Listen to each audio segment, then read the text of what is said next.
Sunday, Sunday, Sunday. It's heart-pounding action and head-turning gunny coming at you live on the CDL. World champion Attach leads the Thieves-Legion in our first match of the day. They take on a young Thieves squad in a series that could go the distance. Who's got the ice?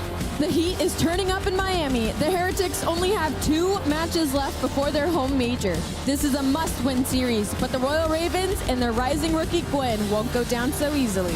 And we're closing out the weekend with a banger of a matchup. For the first time this season, Optic Texas takes on Toronto Ultra in a clash of the Titans. Finish up that last ranked game. It's time for the Call of Duty League.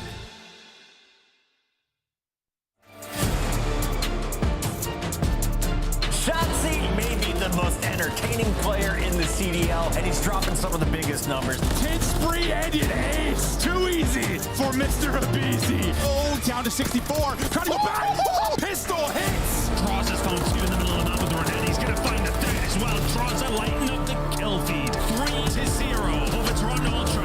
We are in for one hell of a season.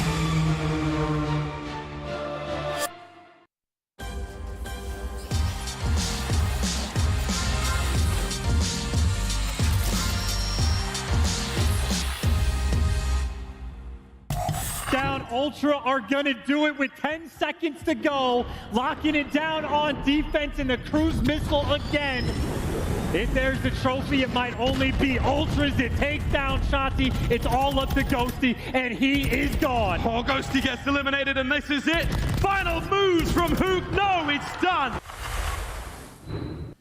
Dry your tears, Optic fans. That was almost a full year ago when Toronto Ultra bested Optic to take home the Major III title, as we saw a rookie take home a championship for the team up north. Since then, he's been replaced. Envoy's on the lineup. Optic has made some big changes, and today, for the first time in the new title, we get to see Optic Texas taking on Toronto Ultra. This could be the best matchup that we've had so far this week. Yeah, both these teams have made a couple changes. One a little bit on the decline in Toronto Ultra in the recent loss versus Atlanta FaZe, and Optic Texas looking to be on the win. Let's start here with Optic Texas, because if you see their record, they are right behind the Subliners as one of 2 teams with a perfect 5-0 right now. This squad, they've gone to Game 5s. They've gone to Game 5 round 11s, but have proven to be the most clutch team in the game. Yep. Can they keep it going, though, against a juggernaut like Toronto Ultra? I think you hit the nail on the coffin there. I mean, with Optic Texas, and you think about this organization in years past, and they've been unclutched. That has been the problem with them. When they're steamrolling, they have momentum, everything's going their way, they look like the best team in the world. That is the opposite this year. When the going gets tough, this team has been rising to the occasion. It's been a much different story than previous years, and Shotzi in this stage has been one of the best, if not the best SMG. I mean, he's taken over in every single game mode, and I think it's just a testament to the game's development. As the year goes on, the SMG players typically get a lot better. It just seems like Shotzi, maybe earlier than others, is finding his stride.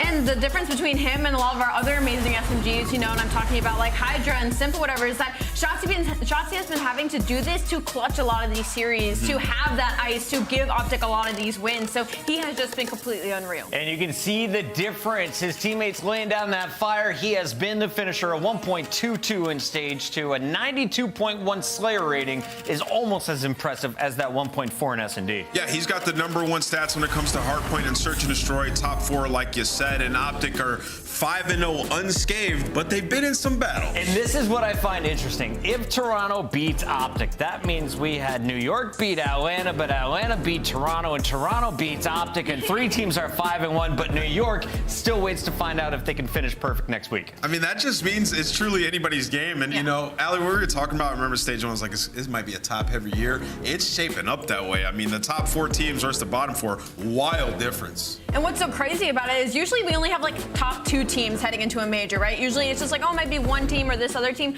We have 4 juggernauts that I don't know who's going to take it. Let's start here with the Ultra, because yes, they did just get 3-0'd by Atlanta FaZe, but if you ignore that matchup, this has been one of the most dominant forces we've seen in competitive first-person titles. Taking a look here at this Ultra lineup, they looked good last year. They look even better with this guy on the team. Where is their weakness, if at all? I don't know, really, there's a weakness. I mean, maybe in the hard points because they've gotten pretty close against a lot of these teams. But that loss to Atlanta FaZe, I think that's just a testament to how good they've gotten during this split. I also think Toronto was testing a little bit when it comes to the map pool and kind of squaring up on some maps that maybe they shouldn't have. And that's what put them in this position in the first place. I would say for Toronto, the respawns have been really, really close, especially the HPs since the patch. It's nowhere near as strong as it was throughout stage 1. You look at the team KD and some of the HP statistics, it has dropped. They have been trying some maps. Rio hasn't been that kind to them, especially in Search and Destroy. But when we talk about this team and the players on it, Kleenex was the best player in the world in stage 1. In Hardpoint throughout this stage, he's sitting at a 0.9 lowest damage per map on the team. And not saying he's playing bad, I'm just saying it's not the same as stage 1 when they were steamrolling everybody. I don't think you can expect anyone to keep a 1.5 or higher going, right? Those are just ridiculous numbers. Toronto Ultra versus Optic, going to be a premier matchup. And we have a great battle in the middle of the day featuring an old man named Clay, who's got 3 titles and 2 victories so far with this current lineup. Do they get another one as they're going to face off against a struggling squad? I think so. I think Carolina has been looking incredible during this stage. A couple of hiccups here and there, but they're certainly like a proper underdog team that has been pushing a lot of these top teams to the limit. They just haven't been able to close it out. Specifically, their respawn has looked a million times better. And I know Clay told us that they were working on Search and Destroy. They've also been really strong there as well, but they haven't had that much of a strength of schedule. So I think this will be a good test for them going against Miami. Namewitz, what have you seen from Carolina, especially in their win over LAG recently? Yeah, I mean, I think from Carolina, like, they've been a solid hardpoint team for the most part. Like I said, I just was waiting for them to get rid of Invasion. They've been doing that. Things have been working out. The slaying, I mean, it's a little bit inconsistent from, the 3 guys on this team, but Gwyn is the one consistent dude who's popping off in the respawns every single time, making a case for Rookie of the Year. I do think they've had some improvements this stage, though. Like, control and S&D has been far better. And they start off with a map 1 record win of 3 out of their 5. Let's take a look at what Clayster thinks about his current roster. Yeah, the team's been meshing well lately. We actually have been focusing on our Search and Destroy more than almost anything else. We've been getting a ton of reps in Search. Unfortunately, didn't show that series, but it's just super nice playing with somebody as talented as Gwyn. He's a super low-key guy, super laid back, down to earth. So we've been getting him out of his shell a little bit, and I think it's honestly showing in his gameplay. He's been performing phenomenally. Now, Linz had a great matchup as a Rookie of the Year candidate for Minnesota yesterday, but so did Gwyn for the Royal Ravens this week. And if you look at his numbers, Ali, these are ridiculous. He's top 10 across the board, top 5 if you're looking at his hardpoint damage per 10 minutes and control damage. He's certainly right behind the tail of Linz, right? I feel like Linz has been kind of that leader simply because Minnesota Rocker has also been finding a lot of success, at least in the first stage, but not so much in the second. So if Carolina Royal Ravens are able to win this match, possibly force their way into winners, and do well at Miami, he might overtake that Rookie of the Year spot. They got to make winners. They have to. They have to, and they're trying to make the run against a team who has been desperately looking for a W. They haven't won since before the spawns were changed, namely. Yes. It's been a minute here for Miami Heretics, and I was kind of blown away. We're looking at the numbers. This team is somehow still in our top 8 despite being 0-5 coming into tonight's match. Yeah, what were they? They were the 2nd seed, I believe. They were top 2 seed, headed into the last major, and I mean, statistically, they were fantastic. Pre-patch with their last roster, they've dropped everywhere. I mean, you're talking bottom 4 in all hardpoint statistics possible. They brought in, SMG and Eric Boom, and you would think it would work out in their favor. Rio haven't won a Rio, 0-3. They've tried it. It doesn't work, and I feel like that's sort of thrown them for a loop. And when it comes to S&D, this is a team that I thought was really well prepared in the last stage in all their matches, going to game 5s, having a good game plan. Not been the case this time. They've been terrible in Search. Usually when there's a big patch, I feel like what we had recently heading into split number 2, it's kind of like you think maybe there are teams that are going to suffer. I didn't think it was going to be this bad. I mean, Miami is the most extreme case of they were great on the pre-patch, and now in post-patch, they just haven't found any success. 7 series Osprey, the slaying has been there, but the fundamentals just have not been. And that's weird considering we've had interviews with Lucky, who seems to be their in-game leader, same as Vico. Like, we know they are good players and they are good comms, but the teamwork just hasn't been on. Too individual. Miami looking to get things going in the right direction before hosting their home major. We are all heading down south to Florida in just 2 weekends, and you can join us live. Scan that QR code in the bottom left corner of your screen and party with us at the event presented by Gamergy. Heretics, Miami, Call of Duty. Doesn't get much better. Yeah, and you can do the flamingo stance waiting in the line to get into the venue. Do you ever do that when you're like standing on one leg? Oh yeah, I'm a left leg stander. How about you? Same. Definitely. Or you can wrestle an alligator. Okay. Scan the QR code on your screen. Make sure you get your ticket. And watch Nameless Wrestle an Alligator, apparently. Who do you think wins? Would you do it with tape over their mouth or no tape? Oh man, I don't know. That's so cool. You gotta scan it. You gotta scan a QR code to come find out. Yeah, come find out. We got a battle versus Gators, and 3 teams are fighting in Call of Duty today, including Optic and Toronto Ultra. 6 teams are fighting. We got Royal Ravens taking on Miami, though, in our Monster Energy matchup, and we start things off when we return from this commercial break with Dan Ghosty and the LA Thieves taking on Purge and Las Vegas Legion. Purge!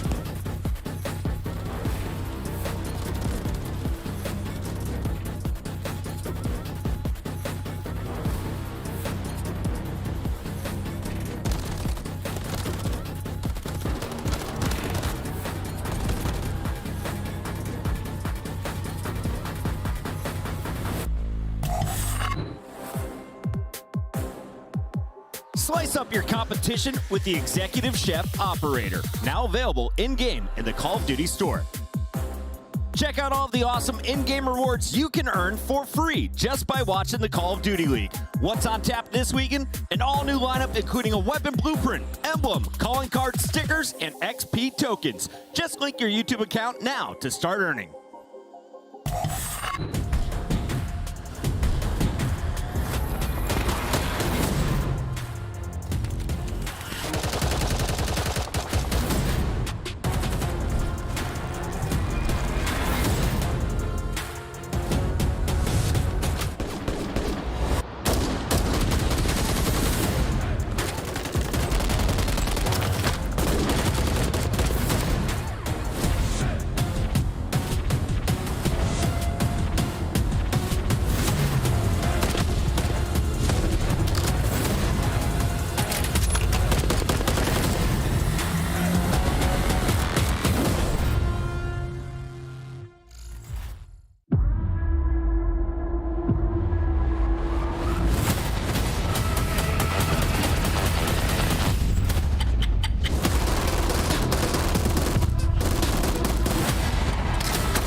Welcome back. It's a Super Sunday. 3 matches coming your way, and we start things off with a much-needed win for LA Thieves. They were near the bottom of the leaderboard after stage 1, and now they're knocking on the winner's bracket door if they can take out the Vegas Legion. Let's start here with LA Thieves. How have they righted the wrongs of old? I mean, I feel like it's finally this roster getting on the same page as we head deeper into stage 2. And technically in this matchup, I mean, we've already seen what they were capable of doing in Search and Destroy. We didn't get to see it in their last matchup, but in this series, they edge out in opening duel win rate, post plants, their retakes. The only issue right now has really been their slaying, and currently that's where Vegas Legion has been succeeding. So I'm gonna need to see the Kremp and Afro that maybe we were expecting when they first got added to this roster. Yeah, you know, for Thieves, they've been great at Search and Destroy. They've been getting through a lot of these series, and in terms of the HPs, like they've been winning at least one and to get the series win, but Control has been terrible. Control is the game mode that's going to dictate where they win a lot of these series, and before they were dominant on Invasion. That has not been the case. They've been trying other maps, still haven't been able to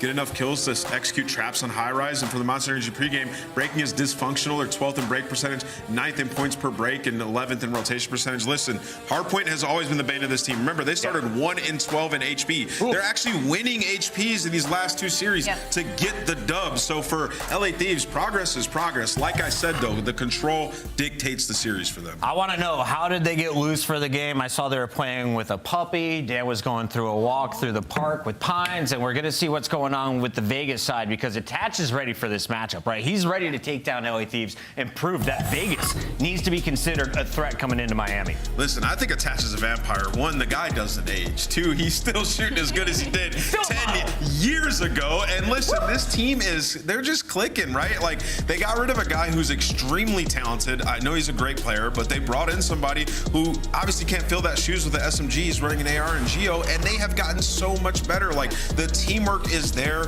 The players who have like the star ability to take over games, they're taking over games when they need to, in Nero and Attach. So I love the way this team's been playing, especially in the respawns, man. And they've also just gotten really consistent, right? I think in the biggest part of this series right now is they're just gonna have to capitalize on the respawns. Like you said, the control has been incredible for them, 3-1 overall in this split, and their hardpoint has been great. They're probably gonna kind of slack in those search and destroys. They're 4-1 too well in opening duels, but that's fine because you just win the hardpoints and the control and you're fine. LA Thieves, when they get wins, it's in a game 5. I think this one doesn't get past game 3. I'm scuff picking Vegas Legion today. I'm trying to catch up a little bit to you guys, so I'm going to take the edge here. I'm actually going to go LA Thieves 3-1. All right, nice work. I don't hate it. I do think Vegas have been the stronger team, looking like a great control team. And like I said, it dictates the series. Vegas takes this in 5. Fans, they feel Vegas as well. And on the mic tonight, we have the man who always loves to suntan down in Miami. It's Young Stud with his friend Shift. What's good, man? What's going on, Des? You know, I'm excited to go get a nice little tan in Miami. You know, I might be there, might not, but it's going to be a good time regardless. But Alan, how you doing, my friend? Dude, I mean, I can't get enough of COD this week, brother. We had some insane challengers matches. Now we get into what should be some really good, I think, make or break matches, especially starting with this one. I know I was kind of framing it up when we were talking just before. These matches feel like kind of a litmus test. For Vegas, it's like a prove your worth. This should be a win for you. Whereas for Thieves, this feels like almost a must-win situation, especially with the premise of trying to get to the upper bracket if possible. They would need to essentially win 2 of their last 3 games. Oh, yeah. LAT, they won 2 games, but it was versus the lower competition in the league. They played against Optic, and in their last series, they just played against Atlanta. They got absolutely slammed. So now you're going to get up against Vegas Legion, who've been playing great Call of Duty so far in this stage. And it has to start in the hard points. You have to be able to take these guys down because in map 1s, they're actually great. Sitting on 2-2 so far in this stage, that's where they need to find a success because obviously we know hard point is a struggle for this team. Yeah, it's like we kind of heard on the desk. There's a lot of issues across what we've seen from Thieves everywhere. I think just more importantly, though, when you look at both these 2 teams and how they square up against each other, rotations are going to be so pivotal and so key as both these 2 teams have struggled in that department in particular. So those are the things to look out for. Here we go. Getting right on into the mix. Pretty even game at the moment. We have Thieves currently controlling the hard point and some good little bumps from Nasty trying to feel out where this next hit's coming from. Oh, yeah, this is good stuff from LAT. They spawned over towards Mannequin side. They're getting a lot of time off of this P1, and you're consistently spawning Vegas Legion over towards the Palace side. So how much more time can you earn here? So you're going to now have Ghosty in towards the point. He's trying to locate this last player in towards Cafe, but the rest of the teammates are trying to apply that pressure up through Broken. Vegas Legion, they read it. They retake through mid, and now they have some layers where they can get some easy time at P2.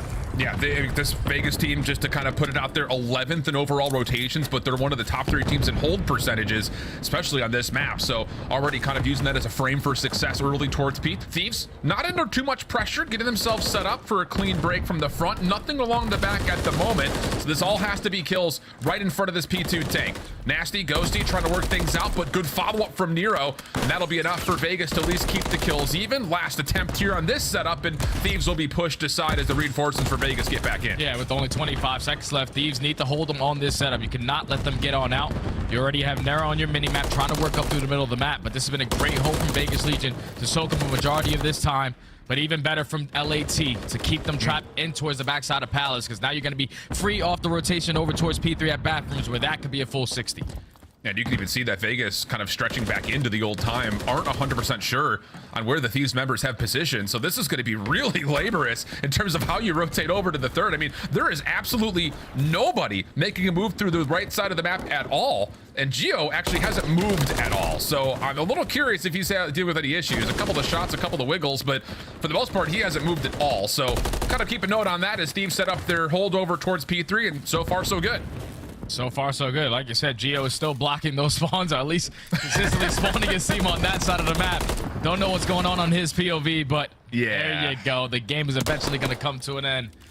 It's a good start, though. It's a good start from both the teams. Obviously, Vegas Legion, they were able to respond to great P2 hold, but with the man down off the rotation at P3, you stand no chance of breaking that one. Let's get the reset in. I was just about to come out. I was just like, boys, I get it, but like, can we rotate, please? Like, all 4 of us are in 5 seconds of scrap? No, there must have been an issue. Gio's already giggling about it, so I imagined it was something pretty minor. And now that we kind of have a chance here, you know, we didn't really get a lot of time to frame up this series, let alone this map in particular. I think the biggest statistic, again, just to re-hit it, rotational percentages have been miserable for both of these 2 teams across the board. You're dealing with your 12th overall ranked team in rotation, the side of Thieves, going up against your, I mean, and this map 8th rotation percentage team, 11th overall for the side of Vegas. So both these teams are pretty miserable there. And let's be honest, in this game, this title, that has to just be better if you want to win more hard points. Yeah, especially on a map like Invasion. We know how difficult it is to get time on P4s or on P5. So those P2s and P3s, you have to make sure you're setting up properly around those hills to get those times, because those are going to be the game changers. Whoever can chain those P2s to P3s. But more focused on this overall series, what really caught me off guard when we were looking at the vetoes was the fact that LAT, believe it or not, they've been struggling to control, obviously. They're sitting at 0-4 in this stage, but they were the team that actually decided to veto Invasion Control, which is their bread and butter.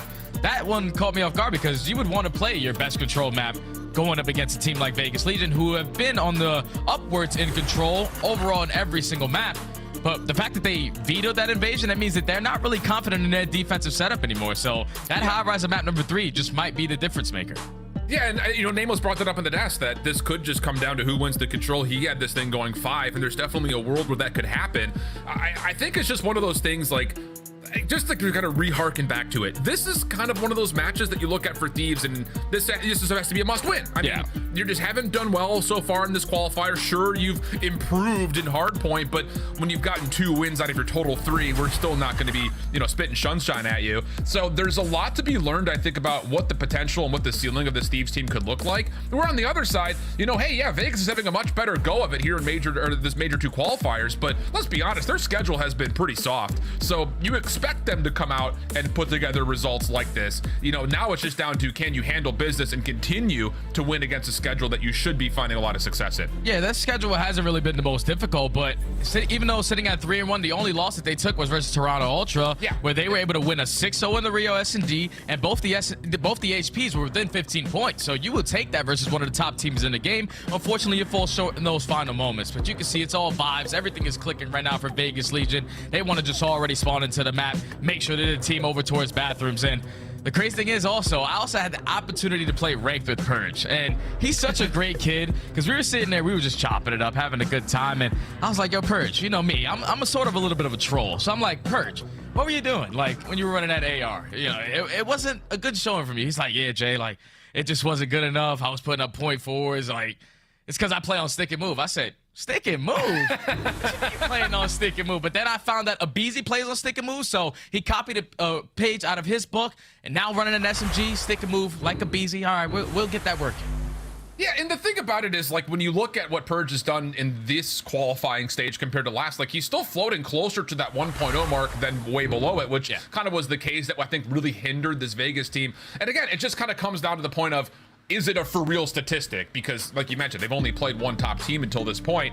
So they've handled the business as they've needed to, which is all positive. And I do agree with the desk's take. Like, Geo being added into the mix has definitely brought a new identity. And has allowed Purge to be more flexible into a position to where he can pick up the tempo a little bit and just get more involved. Okay, so that's a little frame up for the series. We're gonna get right back into it, friends. Again, just a small controller issue, so everything should be good to go. And here are the head-to-head records on this map in particular. Just kind of, again, just re-establishes the things that we're talking about. We're not dealing with the greatest rotation teams in the world. The break percentage, not great for LA Thieves. The big standout here is the fact that when rotations do come through, Vegas are very successful at putting together good points. Yeah, rotations are gonna be a key factor in this map, number 1. But I'm pretty sure when we were looking at the hardpoint metrics for stage 2, but did that really say LAT's break percentage is only 6?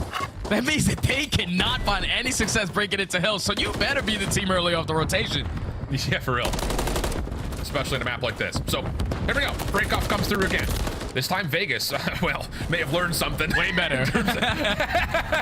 May have learned something as far as how Thieves like to play this breakoff. It's perfect up until this point. Ghosty does spawn out, though, so a little staggered opportunity for him to make a mess of this setup, but can't quite convert on the kills, and Vegas will stay in the hill. All right, they get the read on the spawn, though, because Nero is so aggressive up through Mannequin. Instantly pushes out gas and flips those spawns for LAT to now spawn over towards Palace. All out mix fest in towards the P1, but it's at least Vegas-Legion walk away with 13 seconds. LA trying to soak up as much time as they possibly can, but with only 20 seconds left, it's about that rotation over towards P2. Before the restart, it was Vegas-Legion at least holding not from the preferred side. This time it's going to be LAT trying to do the same. Well, Ghosty, Nade will open things up through this long P2 street. You got Nasty soaking up all the scrap time, and I mean, Vegas' spawns are way out. So these two players here try to hit from the front. Not only do they need to keep their lives, but they need to get a read on what this Thief setup looks like. Geo will open up one through the middle of the map, but the rest of the flood from Vegas is all down right in towards Kremp's lap, and he will take down 2. So good efforts here from Thieves, getting some kills in front of the hill. Yeah, good stuff from LAT. More specifically, Kremp finding that double to relieve that pressure on towards the point, but eventually Vegas Legion find the trades, able to break right on through the front, and also have attached going on the pinch. All of LA spawning towards the backside of Palace. You have to try to get out. At least you have some positioning with players onto the point, but Vegas Legion, they're going to have the numbers. They're going to try to reinforce and at least keep you off this time. And I love this little micro route from Attach. He hits the pinch and then immediately backs up over towards the mid connector. And you can kind of see Thieves were like not fully recommitting into getting into the whole time just due to the fact that they weren't sure if Attach was still playing on the flank or not. So nice little focus concentration for Vegas to get their break over towards the scrap time at 2. Thieves pretty free on this rotation over towards 3, but we'll have a little bit of a scuffle here front laundry. Oh, it's a big kill from Nero to at least start off the engagements. Geo finds one through the middle of the map. You already have players in the point if you are LAT, but you see those spawns. They're all the way across. Vegas Legion are going to spam the nades, spam the tags. After was about to get isolated, so the break is going to come in for Vegas Legion as they're going to be able to control this lead a little bit longer. Now it's all about pushing out the mid-map and just making it a lot more difficult for LA to even get close. Yeah, and that feels like a bit of a miss right there from Thieves. I mean, you've got 3 ARs that are set up, 2 of which are watching this cross in towards P3, and none of them really even take shots to even test that break attempt from Vegas. So almost way too easy, and with that, Legion will grow their lead to nearly double the points. Kremp tries for a little bit of scrap time alongside Afro, which the pistol will work out, but the focus for Legion is to not give any of this time away if they don't have to. So a long battle here for P3. We look over towards the minimap, and Thieves will also be setting up around this courtyard point. Oh, but there you go. At least the play out of Nasty. He was sitting at 0-9. Before the restart happened, he was at 0-5 as well, but now he's on a 4 streak, starting to turn up in the game. Unfortunately, he was 1 shot, so the double beatdown isn't going to come in, but now it's LAT's opportunity to soak up time at P4. When we casted them in their last series, this is one thing that they were really good at doing, which caught me off guard. As they're already the team initially in towards the point. We know how hectic the spawns start to get over towards this P4 HP. One spawns left, one spawns right. A couple players over towards Palace, but it's still LAT holding on for 20 uncontested seconds. Yeah, you can see exactly what the mentality is here for Thieves. I mean, Afro just plays on the front side of the hard point, watches the crossover towards Palace while his teammates who spawn Palace take the long route back towards Waterside. So they kind of avoid having to play for these parallel spawns, which lead to some really nasty engagements. And I mean, this is flawless from Thieves. And finally, they get Afro out of the hard point, but he just soaked up about 40 seconds for free. Yeah, you take that. You take that because it definitely catches Vegas off guard. You were not expecting him to soak that much time off of that hill, but now it's all about that rotation. Vegas Legion are going to be on the preferred side over towards P5. You currently have gas control, but how do LAT decide to break it? We did see that clip where Ghosty is always going for a team nade and already starting one on Nasty. Not what you want. Slows this down pretty considerably. Geo watching over the middle of the map, attach on his left side. Only a 1-for-1 trade for now in the hard point. Not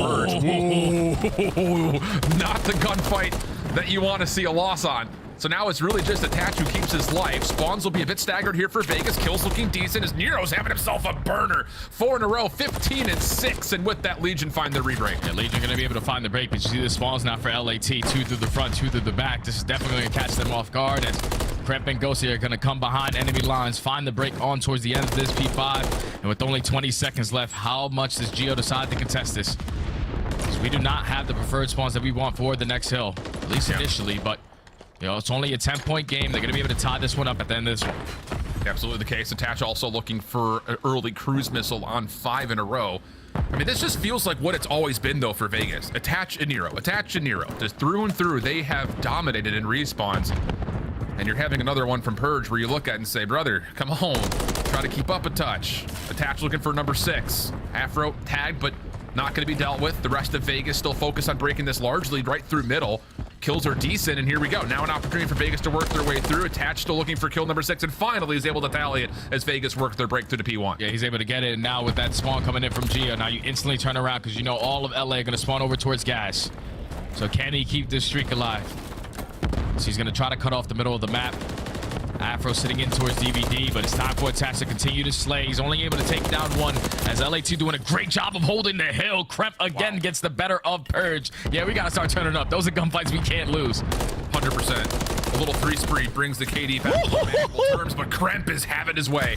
Also want a 3-spree of his own. Vegas will be on the backside of Tractor as we open up this construction hard point. Pinch dealt with as Nero finds Ghosty lingering through courtyard, and then Attach cleans up some action over the middle of the map, and that will be good for a very solid hold in construction for the Legion. Yeah, and this is where Vegas Legion, they had the great setup last time around. Can they do it again? So you have been map control, and keep in mind, no players are deciding to be aggressive up through broken. They're keeping all their crossfires right at this tank because they know how difficult it is for LAT to try to break on in. Trophy systems now get blown up, so you can use your attacks if you are LA, but it's still gunfights, still a lot of time being soaked up here by Geo. Really well done by Geo. Afro able to find a little bit of damage, but immediately cleaned up as Nero tries to turn that into a clean double. Not quite the case, but lots of damage means that Attach can try to challenge, but he gets locked into place by a stun. Nasty finds the kill. Still a battle here for the last 20 seconds or so. Geo just watching over the top. Trades coming through. Thieves will step in from the front. Attach wants to give this one more good hit, and he will be able to at least keep this neutral. So we're going to rotate over to 3. Keep your eye on Purge. He's all the way in the back. Perfect time to see how they use this position with the Legion. Listen in. Okay, they're going to be side DVD door. Alright, guys, we gotta go mid. Yeah, try to go left with you. I'm working left here. Go see, dead. Nice. Good shit. He's probably streaking work. DVD crimp. One shot. I'm looking for him. He is dead. I can streak you. I'm gonna streak here. I'm gonna streak here. Okay. Do. Top shot, watching coffin. One's in coffin, one in rugs, 2 in rugs, 2 on time. 2 rugs, 2 times. I'm going back door.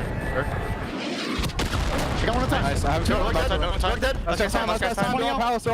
Charles got time. Fly. I'm blocking. Behind me. I throw that front. Nice. One of these guys nasty. Bridge. Back nasty. I spawned out with these guys. That ACD. Might still spawn on me. ACD. He's absolute ACD crimp. They spawned on me. I'm disappointed. I think ACD still. Crimp was ACD. Yes, I'm blocking. 2 more in the spawn on me, bros. Okay, 2 more pals. Are we still missing 1? No, I don't think so.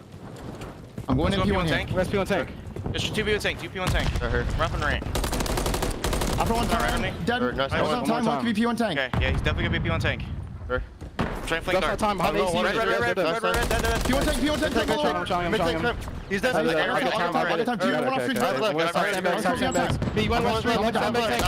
Calm down, we have everything. Maycore 1 shot. He's absolutely on their left wall. Yeah, I'm staying down. Nasty's the right wall. He are killed, guys. I need another one to the wall. Nasty's the right wall still. The right wall still. You'll play for this streak's heavy. I have left. I already have it. Yeah, I told that. Okay, good shit. Mid wall, the cramp. You guys are all going left. It's okay. Don't tweak.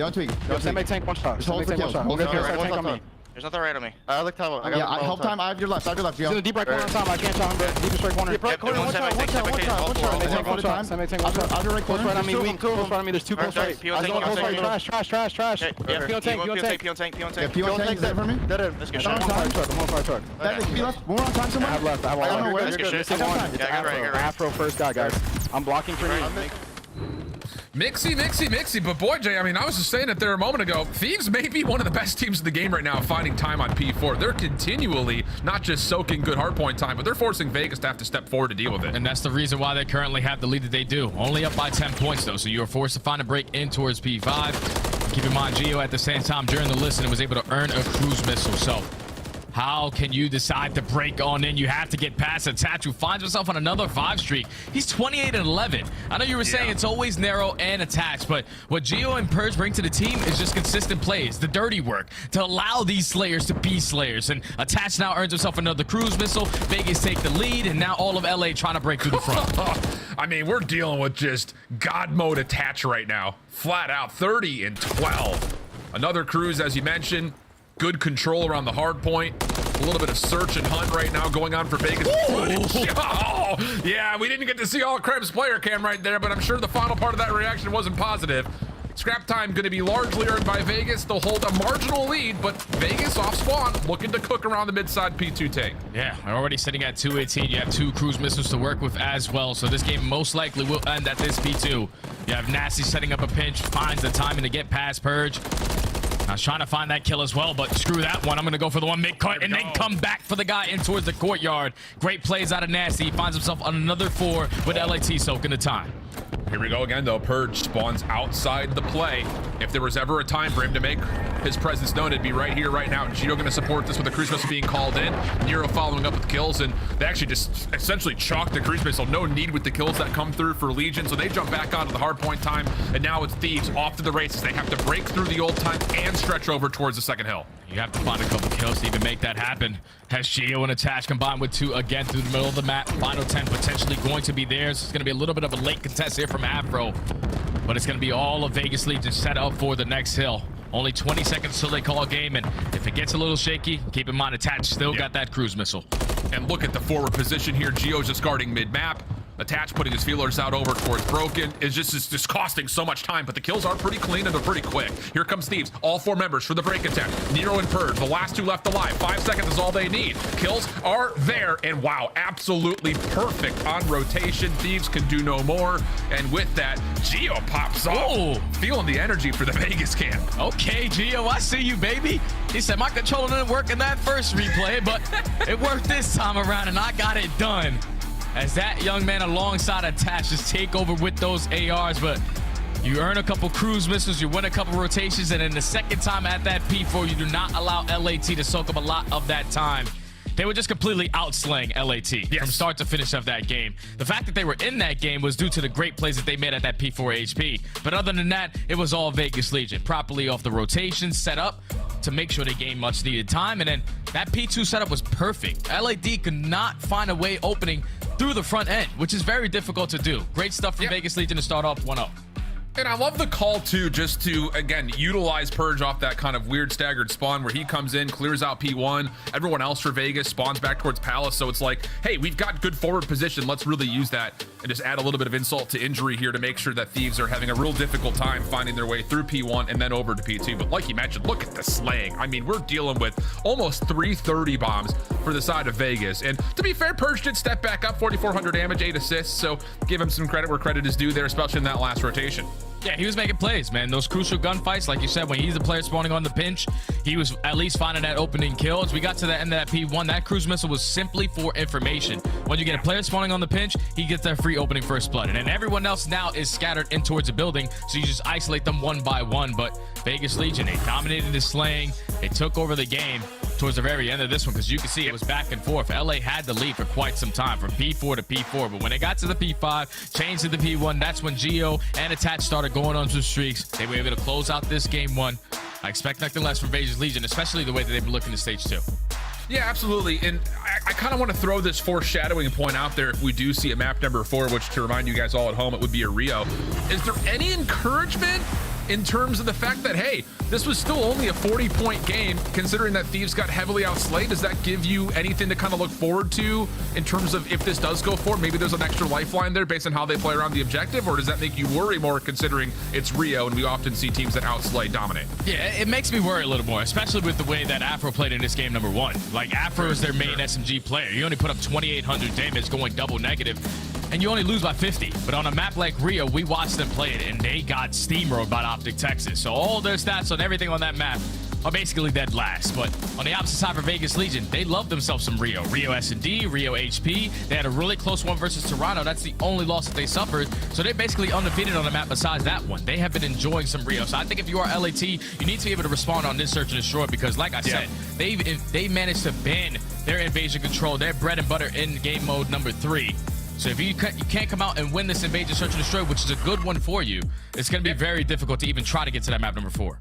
Yeah, okay. I like the call. Just a conversation point that, you know, again, I think that, you know, the desk was pretty right to assume that this one will likely go at least 4 maps, if not maybe more than that. Although I will say, and just for what it's worth, play both sides of the fence here, if this ends up being a clean 3-0 series for Vegas, I think that puts some considerable weight on what they may be able to do come the major. Again, their schedule may not have been the most difficult, but like you mentioned, you play up against a Toronto, you give them a pretty good go, and then you find ways to clean up the opponents that you should be. Could be very positive in terms of speaking about them and their prospects for a major 2. But let's dig into this invasion search and destroy, because, you know, it's interesting. Both teams have gotten like very opposite success points. Like Vegas, number 1 in overall getting the bomb down, but Thieves number 2 in not allowing the bomb to go down. So this very well may be not necessarily just focus off of the opening duels, but more so about who plays the objective better. Yeah, because one team is great on the defensive end, one team is great on the attacking end, but at least if you are Vegas Legion, one thing that you need to work on, you get that bomb plant down the best on Invasion, Search, and Destroy, but it's all about your post plants. When you get that bomb down, you have to put yourself in a setup to win the damn round, but you're sitting at overall 7th in post plant scenario, so that means you're easily getting retaken or you're getting ISO'd in certain situations that are catching you off guard, and it's perfect for LAT because, like you said, they're the #1 retaking team. They only allow the bomb plant to go down once in a blue moon, the second best at doing that, and then they're also just one of those defensive squads that don't really give you a lot off the rip of the game. So I think if you are LA, you have to stay strong on defense, and if you are Vegas, it's just more about those post plant setups when you get that bomb down. Well, perfect setup as we will be spawning on those sides that we're talking about. Vegas on the offense, Thieves on the defense. Little aggressive setup here from Kremp, just playing a bit forward over towards this front lobby. Nero thought about it, but maybe was just playing for some sound cues to bait out some information. He doesn't get anything, so Vegas off of that opening setup will take their focus over towards B. Yeah, and they use all the info that Gio was able to give them. He spots no one cross through the back lines of that B bomb, so instant rotation at this site. No trophy system, so that smoke grenade is going to be valuable as the bomb is now going to get planted. Thieves, let's see if that retake still stands strong. Oh, Purge gets stunned and ooh, try to take the pixel peek away from LA Thieves. Bomb planted. Now again, here we go. Can they get themselves a post plant setup? Nasty's nade over the top, catches Nero doing who knows what outside front of the tank. Gio picking up the pinch, followed by Afro. Attach playing super deep, and this is all about can Attach find one more before Purge is double chowed. May not matter. Purge deals a lot of damage, but he's running out of ammunition and running out of life. Off the regen, off the reload. A chance to reset this. Shots over towards Afro, decent but not good enough, and there's plenty of time for Thieves to secure the defuse. That's a good retake right there from LA. They saved their tax. They were able to get Nero off the site and force him to chow something he probably wasn't expecting to. You find the first blood, you find the trade through dark, and then the fact that Ghosty is not going to fall to that two-piece double play out of Purge just simply stays alive for Afro to get back into the play and set up the proper pinch as Afro finds 3 on a round. Okay, young man, that's how you do it, Marcus, to have a response after not having the best map #1. You get 3 in round #1. Yeah, we love to see it. Immediate bounce back. And again, hey, we framed it up. Bomb gets planted, post plant not there. Thieves, once again, good on their retakes. So this is going to be maybe where we see the big difference maker. Both these two teams on these sides, Thieves on the offense, Vegas on the defense, not as strong as their opposing side. So what does the setup look like here? Afro SMG in hand. Expect him to try to get aggressive here at Broken, and that's indeed the case. Stuns himself forward. That's enough to clear out this B Street, at least largely. This is a lot of information already gained. No one going to be pushed out in towards Broken. Afro's going to get put back down in towards Broken with only 8 HP. Just simply stay alive, but are they going to decide to ISO over towards Gio? You also have Attach watching that cross through mid-dark. Just trying to make it a little bit easier for his team, but LAT, they have slowed this one down. Just trying to get a read of what Vegas are doing.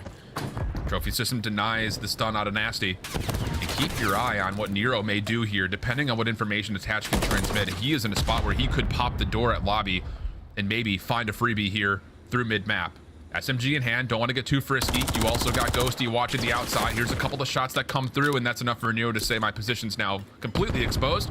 Back up a little bit and try to reestablish this A defense, which is being tested. Yeah, and there's only 25 seconds left, so Attach is going to be able to find the first blood. Nero sneaks his way in towards the closet, and now he's potentially going to find a second. No, the trade is going to be there from Kremp, so 2v2 with only 15 seconds left. You have to commit towards the bomb plant. All but Thieves are looking for the kill onto Attach. He's completely repositioned. There's the leg shots from Gio. Stops the plant from coming through. Oh, great rotation. And you kind of saw it there for a moment. We got Gio's POV, but Attach, who was taking shots over through that waterside street, backs up completely. And the hunt from the Thieves just goes completely amiss as Attach is already out of there. Yeah, they were just thinking like, okay, we're going to take mid-tank control. He's most likely going to be playing around that A-bomb site in one of those little corners, but the fact that Nero gives his positioning in towards Cafe, it forced LAT to play a lot slower because now they have mid-map control. They already pushed up aggressively, and you know there's crossfires through the mid-tank, so they had to try to work for Nero, and unfortunately with that much time wasted, just not enough time to work that bomb plant. As Vegas Legion secure the defense, back to the attacking side they go. LAT showing a different look this time on defense. Gio, though, did see at least Afro cross. Nasty also made his move through dark. Looks like he stayed concealed, though. Interesting smoke placement here, trying to isolate this water street with nades beyond it, and doesn't fully work out for any information nor damage, but it would put some pressure on Thieves, and the re-wrap back into lobby. Kremp was trying to get aggressive to try to feel things out, and he gets punished. Yeah, those are the gunfights that Nero lives for. Slide right into your chest. Up close and personal with the rival 9. Finds that first blood. He's ended up finding a second as well. So instant 4v2. The bomb is now going to start getting rotated over towards B. Afro at least does take down 1. They were not expecting him in this position, but Nero finds a third. Now it's all on the Ghosty. 1v3. And he's got to worry about everything. You don't know if this is a B commit or if it's a cross back over to A. Does see Nero on the cross, so at least he knows this will be a B play. But, I mean, from this position, 1v3, it's just... you have to win some unbelievable 1v1s, and that will not happen in any form. Vegas, once again, get the bomb planted. This time they convert it. Yeah, it was on the back of Nero. This time finding 3. Isolates players in towards the cafe, and he continues to work up through the middle of the map. As Purge lines it up with the AR onto Ghosty. Great shots to knock him off of that heady. But Vegas Legion now up 2-1. And I think for LAT, one thing that really stood out to me was that on their attacking rounds, they are great when they get the bomb down. 100% in post-plant scenarios. But the thing that they struggle with is finding first bloods. Overall, 11. So you're good at getting the bomb down, but you got to be able to open up with the first blood, especially on attacks.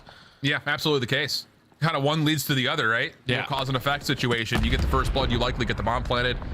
But if you can't find one, you're not going to find the other more often than not. And look at this from Purge. He's going to see at least a corner of Afro, and maybe he saw the tail end of another. Whoa, how about Nero almost?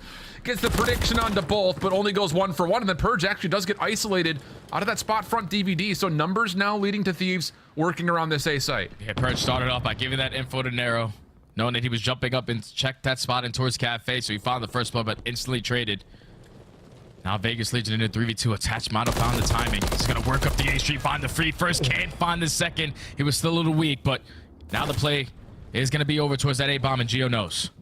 This is all about, does he predict this right side corner, trying to clear it. Nasty goes a little elevated, but he still finds Afro. Slinks away, but not enough to avoid the gunfight. Almost. But Thieves, numbers too strong, take their offensive win. They were able to trade efficiently. Once that first blood went down, they traded Nero and then also find the free kill onto Purge. So in the 3v2, you're now forcing a couple players for Vegas Legion to try to shut down that bomb plant. And with the numbers that they had, they were just in trade scenarios. As in the 2v1, tucked in that nice little corner towards the mid tank.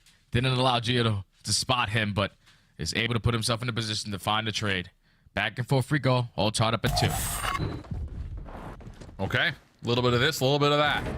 How about this, though? Thieves aggressive in towards A. Ghosty playing forward. Kremp taking an early angle as everyone, I think, was looking Ghosty's direction. Kremp gets a freebie, and now you back up into a very stable 4v3 defensive setup. Yeah, this is perfect. You know that Nero loves to get aggressive every single time through Mannequin, so this time you make the aggression go to him. Open up that first blood, and now Vegas Legion, with only a minute left, have to wrap back and work towards that bomb plant. As you still have a couple players gaining info up towards the B street, but they know we cannot commit to that side and open up this deep flank, so we have to go over towards A. Let's see what we can find at mid. Nades over towards Tank, not going to connect onto Afro. You'd have to think the only reasonable play available is to isolate here at Tank, and Afro just slips into his smoke. Purge does get through, but largely speaking, this almost was going to be fine for Afro, but Gio gets 2? Absolutely no way.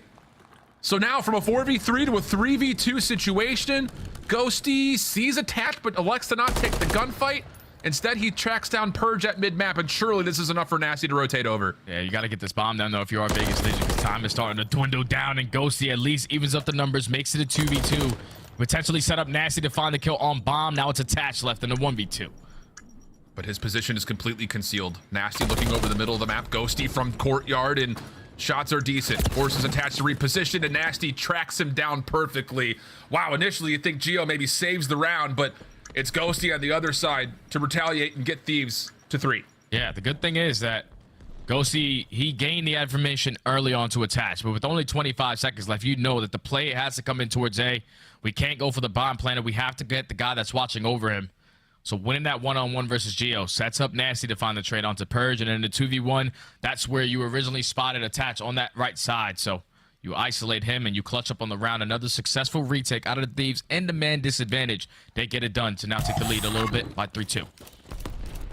4 in a row for Nasty as well on top of that. So potential for streaks here, depending on how this offensive round goes for Thieves. Double hit set up for the defense of Legion over towards that mid-lobby position again. A bit forward from Geo, but he's got himself safe with the trophy system nearby. And wow, he doesn't just get a couple of shots deep. He also takes down Afro up close and personal. Attach is also watching for any follow-up here if there is a cross in towards the site. And keep your eye on number 7. Nero has got freedom to maybe move on the flank. Oh, they're instantly trying to just get this bomb down. Smoke is going to be able to cut off Attach, so it's going to be a 3v3 on the retake. How do Vegas Legion decide to break on in? She's going to have Nero going into the deep pinch. Actually, everyone going into the deep pinch. And LAT, they're perfectly set up to read this play. The thing is, they didn't have anyone watching that dark cross, so this is just, can Legion overwhelm quickly with this surprise hit from back? Nasty pinned in the corner. Does he go 1 for 1 here? That would be incredible. And he does get kill number 5 on a single point of health. There's no one to follow up, and finally the kill comes through. 2v2. Thieves can reposition, though, to deal with this hit from the Legion. They know exactly where Attach is coming from. Just comes down to, can they isolate? And yes, they can. Beautiful play from Nasty to get one, stay alive as long as he did. Yeah, that's all he needed to do. Because once you have a player towards tractor and a player towards cages, that's a very difficult setup to break into.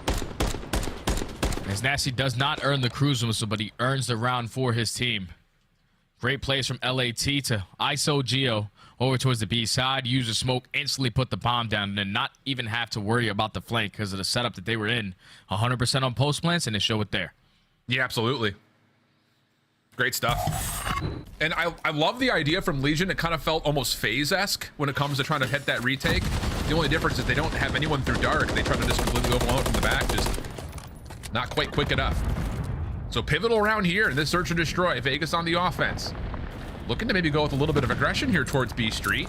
No one's watching this mid-dark cross at the moment. Stuns and nades going Nasty's direction. He'll retaliate with some of his own. And finally, we've got Kremp kind of watching this cross. Purge tempting the fates if he wants to make a play for this. I mean, Vegas are fully stacked and loaded. Just comes down to when they hit the go call.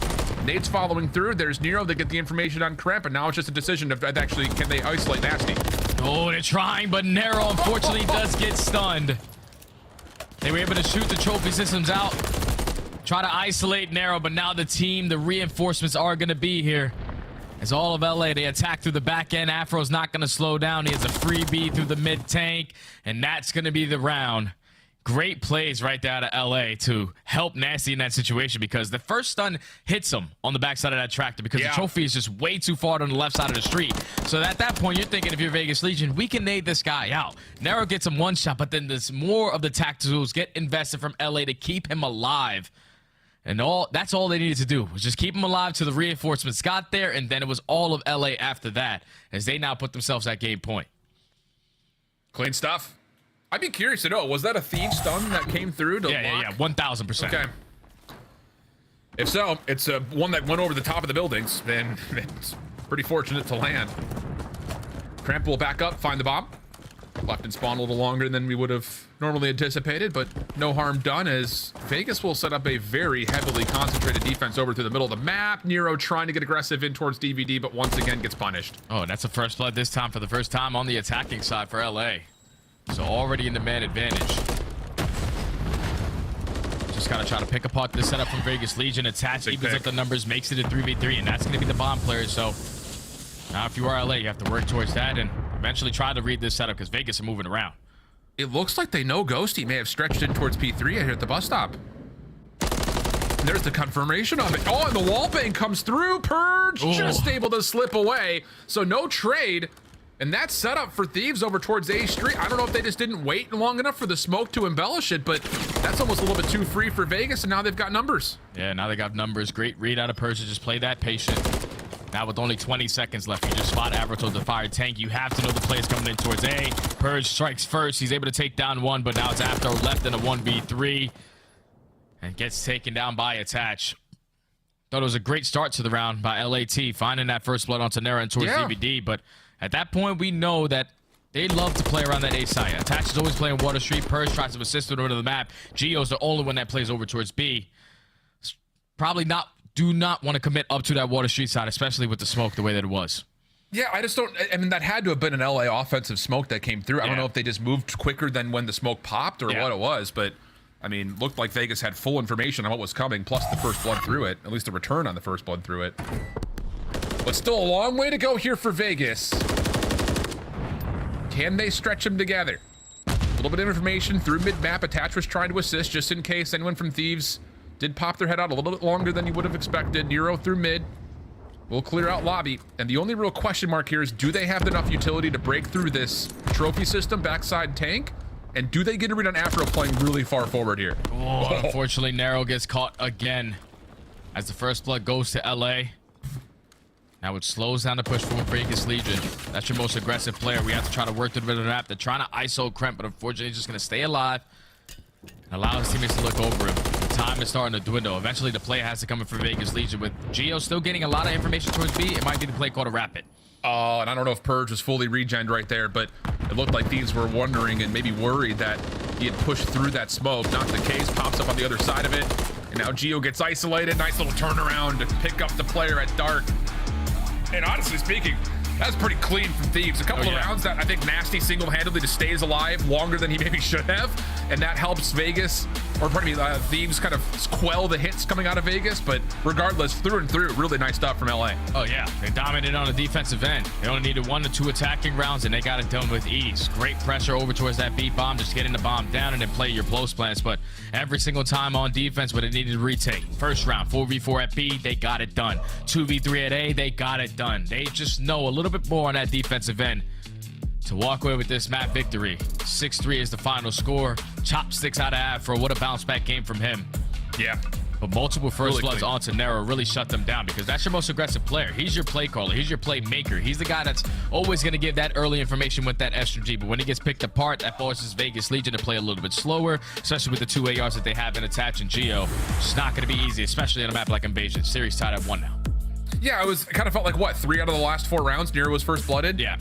You know, not 100% confident on that, but it's kind of how it felt. So we will get the high-rise control, of course, but then also we were foreshadowing about it at the end of the Invasion Hardpoint. Rio will also still be here for map number 4, and then what could be a very interesting 5th map if we do get to high-rise. Of course, we don't want to bite off more than we can chew right now. We'll talk about that later, but when we come back on the backside of the break, high-rise control. See what happens. Don't go far. We'll be right back.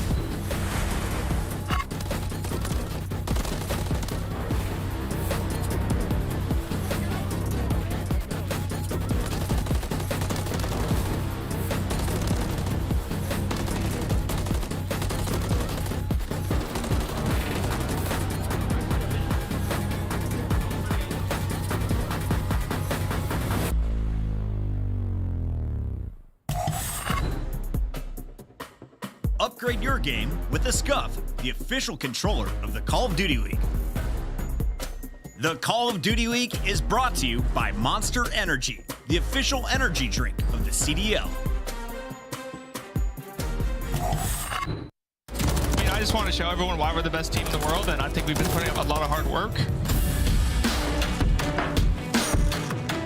Stun will hit.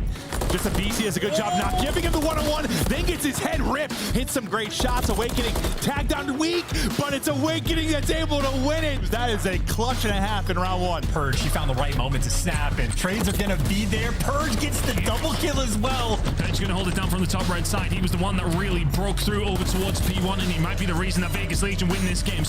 With kills early, Wallbang's coming through, 38 HP for Abisi. He's dodging. Sometimes you just gotta try different strats. As Abisi, yeah, he's up to 8 quickly. There's it might another just one. be a little bit too There's late. Another 10 spree and an ace. Too easy for Mr. Abisi. That is disgusting and also can't happen. Shotzi, when he's in his bag, bro, it is so fun to watch. Like, there is a rhythm and a rhyme to his gameplay, and it's a blast.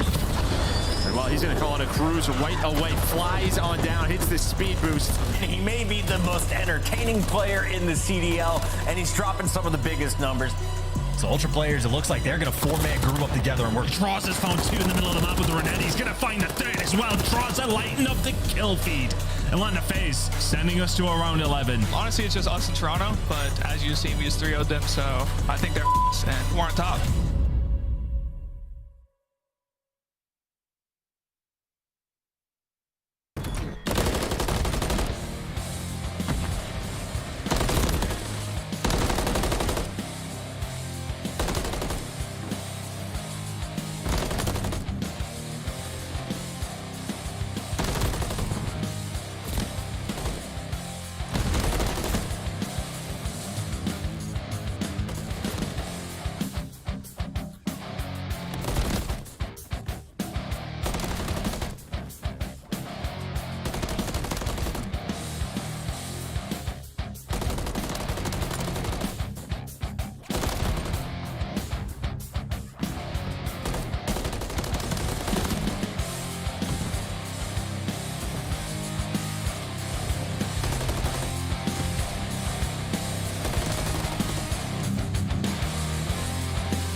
Welcome back, all you crazy COD fans. We are locked into what looks to be probably a promising series here. 1-1 after the first two maps. Pretty tight hardpoint, search and destroy, maybe a little bit more favoring towards Thieves overall, which leads us to a high-rise control. But before we start to talk into that, hey, if you're enjoying the games, I mean, I know we have a lot of storylines about who the top 4 are right now. You're to find out if you head on over to Miami. So make sure you scan that QR code, get your tickets now if you have not done so. I know we've been hitting it a lot, but trust me, friends, if you've not been to a COD event, there may not be a better one ever than to go to Miami on spring break with great COD in front of you. Come on, Jay. I'm here for that. That's the best, Alan. We're talking about a lot of events where we're just going to places that are really, really cold. But finally, we are going to Miami, which is going to be steaming hot. Like you said, during spring break, we got Call of Duty, we got everything. So make sure you guys try to make your way out if you can. All right, here we go. Let's jump on into the high-rise control again. Not the most amount of reps here for either of these two teams, but again, there's a lot of defensive statistics that I think will lead us to really focusing on whoever spawns there, try to fulfill the things that have been successful for them. In particular, I'm looking at Vegas. They've been great at kind of valuing their lives and coming out with a huge life deficit when it comes to their defensive side, whereas on the other side, LA Thieves defensively have been really good at not allowing tick progression to come through. So it's kind of, again, 6 of one, half a dozen of another, as we have Thieves starting off on the defense and Vegas taking their attentions down towards bottom blue. So what you're telling me, Alan, it's probably going to come down to whoever can put up more segments or even win an attacking round. It's going to be Vegas Legion to start it off, and this is something that they do struggle with. They simply get outslayed by 12 kills every time on the attacking side, so that's got to be your main focus. Just maintaining the mid-map control and slaying with the best of them, as it's already 28-28 in lives remaining. Purge finds himself crucial in a position to where he can potentially find a couple players in towards the spawn, but once he falls, LAT find all the kills, and now Vegas Legion forced to fight their way out of spawn. And this looks familiar if you're a Thieves fan. They love to just control lanes and then try to get forward. And again, just milk the clock for all it's worth. Already down to 45 seconds on the clock, and there's really no presence on either zone or even near a zone right now for Vegas as they're getting completely destroyed. So great start here from Thieves. Nero, a small consolation kill over towards top propane, which goes who's quick to pick up on. Long range shots are nasty on towards Geo, and the last one left is attached, just trying to spin his way backside elevator. Not going to work out, and this has been a masterclass by the Thieves. They just can't get out. Keep in mind, LAT, they're currently 0-4 in this stage in control. Practice has been hitting different these last couple of days, though, because they're coming out slaying. Already up by 10 lives. Not a single segment going in favor of Vegas Legion. Afro knows someone has to try to make a play through underground. You're able to cut down Purge, and with only 5 seconds left, I don't even know if Vegas Legion left the spawn. Like, they just got trapped to start or finish of that round. What a dominant display of a defense. LAT go up 1-0. And now you've got 2 players that are either 1 or 2 kills off of a cruise missile early for Thieves. How pivotal could that be towards trying to secure some early offensive success? Also, you got to kind of ask the question, does that modify their break off? Can you find a way to kind of bait and switch to confirm 1 or 2 of these streaks? We'll see, but that is as good as it gets if you're looking at Thieves defensively. Oh, yeah. Now if you're going on the attacking round, all you need is 1 segment to be up in the segment column, because it was a shutout in that round number 1. So like you said, a couple players working towards some streaks. They could do no wrong on that the first defensive side as Afro opens up with the nade. There goes the cruise missile in the back pocket. And now they have a lot of map control to work with, because you're going to slow down the rest of Vegas Legion. We cannot afford to go forward that again. Yeah, Cramp stuck on site. Trophy system not here, but survives through this MTEX. First tick of progress will be contested for a moment, but then immediately locked afterwards as Purge will drop. Just not coordinating the hit at all with Nero.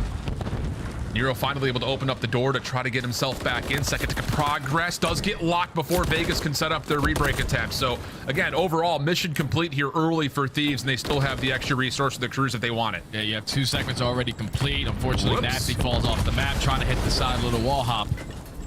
Now all of LA trying to push out through that green fence, trying to attack at least through bottom blue. As Attach setting up the crossfires, only able to take down 1, but LA, they still have a lot of map control. They can get pushed out as they find 3 kills. Pause the game clock again at A. Nero has to make a move down through bottom blue. Timing here is everything, and Kremp catches him on sprint. So now you've got progress happening on both zones simultaneously. Oh, but Attach does at least take down most of the defenders, or pretty offensive players, over towards A. Gets on to clear, but they're going to have to make the call to chalk up B. So you're going to have a minute 50 on the clock, 20v20, cruise missile at the ready if Thieves want to try to secure this offense. Oh, Gio said that 0-8. Yeah, we need our AR players to make sure we're performing on a map like High Rise. It's not going to be easy to do as they find another 2-piece through the feed. Already pausing that time. As they're on A, as the first segment is about to get complete. They are just outpacing them right now. Vegas Legion are just caught off guard a majority of these gunfights as the second segment is about to get complete as well. Attach cheeky angle. Able to clear off the A zone, but this has been super punishing, and there's still so much time available. Ghosty, Nasty, working through the bottom side of the map. Help on the other side from the duo of Kremp and Afro over towards Blue. There's the crossing angle. Purge trying to fight back, but it's a rival 9 against Nasty, which he is, I'm sure, very pleased to have come away with that gunfight win. Nero follows up, reduces that hit from Blue, so now all of a sudden Vegas start to feel like they can move up the map a bit. Yeah, they got some control. You now have top heli. You also are pushed out towards B Street. Release setup depends onto one player. Purge, if you can find this kill, it can make your job a lot easier. He finds that one onto Nasty. It's still a trade onto the point, but it's still Vegas Legion holding strong on their setup. And I would have to think if you're Thieves, you can find maybe 1 or 2 more kills and open up some space to hit back over towards A. That may be the premise of trying to call in this cruise missile and finding more progress or even maybe the offensive win. Not the end of the world, though, if they try to hold on to it for an insurance card later, but Vegas are making life a bit difficult here. 10v11. Nasty sneaking his way up towards B alley, not going to work. Ghosty finessing over the backside of the site on A, and he gets a bit caught. Still turns that into a kill onto Purge. Pistol out, and no, doesn't predict the window that Nero pops through. But the trades are decent here. I mean, 23 seconds, 7v8, and Krep can make life miserable for Vegas off spawn, but can't find the kills. Now it's just down to the offensive players on the zone itself, and Purge will come out from behind, find a couple, and Nasty dropping means that Thieves will probably find no more success here offensively. Yeah, but at least you got 4 segments done. You maintained a lot of map control as well. Vegas Legion could not put you in a trap that they wanted to. You kept the kills scattered, and that's already a great job as Vegas Legion are able to take the defense, but now you have to make up for it on this attacking round because you're down 4 segments. You cannot afford to get put in the blender again right off the rip because then you're basically gifting the game to LAT. They also have a cruise missile to work with as well. So if you are Vegas Legion, it has to start with the slaying, man. You have to be able to work your way out of the base by finding a couple kills, especially on a map like High Rise. Absolutely. And, you know, I think maybe going a bit further than that, if you were to really think what a perfect round of offense would look like here from Vegas, maybe try to force LA to have to consider using the cruise missile on this defense, try to bait it out a little bit. Yeah. But it all starts with this break-off. Geo, not the greatest start, but at least started to find a couple of kills late into that last defensive half. Ghosty, long-range shots decent, but it's a late nade from Attach that finds the kill. Afro over the top at Propane, not able to finish off Attach, so he will extend his life a little while longer. And look at the route from Vegas. They've gotten through A. Purge has worked his way all the way up to the front defensive windows. Yeah, that's good and all, but your teammates now have to fight under their spawn still, and good thing that Nero and Geo combined for 2. Now you can stop the clock over at this 8 point. Simply stay alive. Watch out for that barrel. It will blow up. I was going to say. But it's still really behind enemy lines as well. Yeah, it does get caught. As I said, that barrel's not going to feel like good cover if it starts to get shot at. Geo sliding over towards B, so the first tick of progress at A does get halted and largely depleted. Good focus here from Geo now on 3 in a row. Trophy system earned and immediately placed. And you've got Nero watching your back, so this could lead to not just a first tick of progress. There could be more following if you can find the kills, which they do. Oh, and it's already an early investment from Afro for that cruise missile. We cannot give up these segments and not allow them to put us in a nice little trap, as Vegas Legion currently have a lot of map control. Purge can win this gunfight even better, but he does fall short to Kremp. Pause that game clock again over towards this B point. Rest of all of Vegas Legion trying to attack up through the B street, but the nades, the tacks, the gunny, everything is hitting as LA find 3 in the feed. Now your last focus is where is Geo? You take care of him. All of Vegas Legion forced to hit the respawn. Yeah, small silver linings though, right? You get the second tick of progress at B and you've pulled out the cruise missile, but the immediate action following has all favored that of the LA Thieves. 19v15, less than 30 on the clock, everything being watched. Attach would have to smoke Ghosty here, and he actually gets a little bit of help. Good teamwork play, and here we go. 3 members down. Nasty, the only one left standing, and he's over towards green. He really can't contest this B zone, and an extra 60 seconds could do wonders here for Vegas, especially considering how many players are already pushed forward on B. Yeah, they're starting to bring this back. Great chain of 3 kills at a crucial moment. And now can you try to extend it? Big kill to take down Nasty. He's not going to put himself in a position to play for a couple of spawn kills. And you still have a lot of B street control. So Vegas Legion only down by 2 lives. You just got to maintain mid-map, and they're doing a great job of doing so. Trades are decent. Nero stretching on in towards the zone. Here goes 3 dead. Not like this. Wouldn't you love cruise cruise missile right here? Yeah, I'm telling you. Purge is going to sneak forward over towards the front windows again. Trophy system down at the exact right time as a lot of incoming defensive nades are on the way. Here comes the recontest through mid, and oh, that's almost a little bit too free. Purge a little late off this pinch, still finds 2, and that at least keeps this Thieves defense mostly restrained from moving too far forward. Oh man, and Purge can't make a decision on what he wants to do. Do I continue to fly out or play for the spawn kills? And unfortunately, the decision is made for him as he falls. No more respawns now for Vegas Legion. Afro and Ghosty combined for 3, already into the spawn of Vegas. Wow. Narrows the final kill. He falls, and Vegas Legion had an opportunity right there. They had an opportunity. They found 3 to 4 kills. You sent them all to the respawn, but Purge plays the wrong angle. Like, if he plays from the front side of the window, watch them all break out through the front end, instead of letting everyone in his team fall, you probably stand a chance at walking away with that attacking round, but plays the 50-50, and it doesn't work out. I wonder if they made up for it in the segments as well. Did they tie it up at 4? That's 4 right there, yeah. Okay, so I mean, the thing about it is this defense has to be perfect, though. Yeah. I mean, you can't let a single tick go over. And let's be honest, the end of that round was convincing from Thieves, so there very well may be a life deficit here. I mean, especially when you look over across the KDs and you're still looking at a 7-17 from Geo, it makes you think that Thieves hold a very significant life differential if we were to be tied in ticks at the end of this one. That's your main focus. Keep them off the point and outslay the hell out of them if you are Vegas Legion to secure that defense. Yeah. But it's already LAT onto the point at B.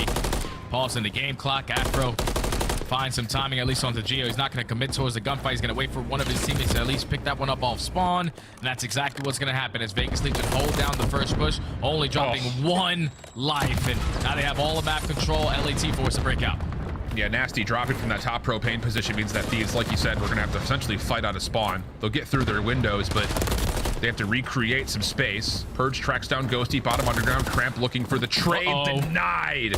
And okay, 27 plays 23. Thieves still kind of coming out of spawn very isolated. I mean, Nasty's in a 1v multiple, kind of the same situation for Afro. He very wisely waits for help, but it doesn't make a difference. Nero right there to at least keep this at least somewhat limited. Lots of damage from Attach, who's now again on 3 in a row, and then follow-up nades make sure that Thieves cannot exist on the A point.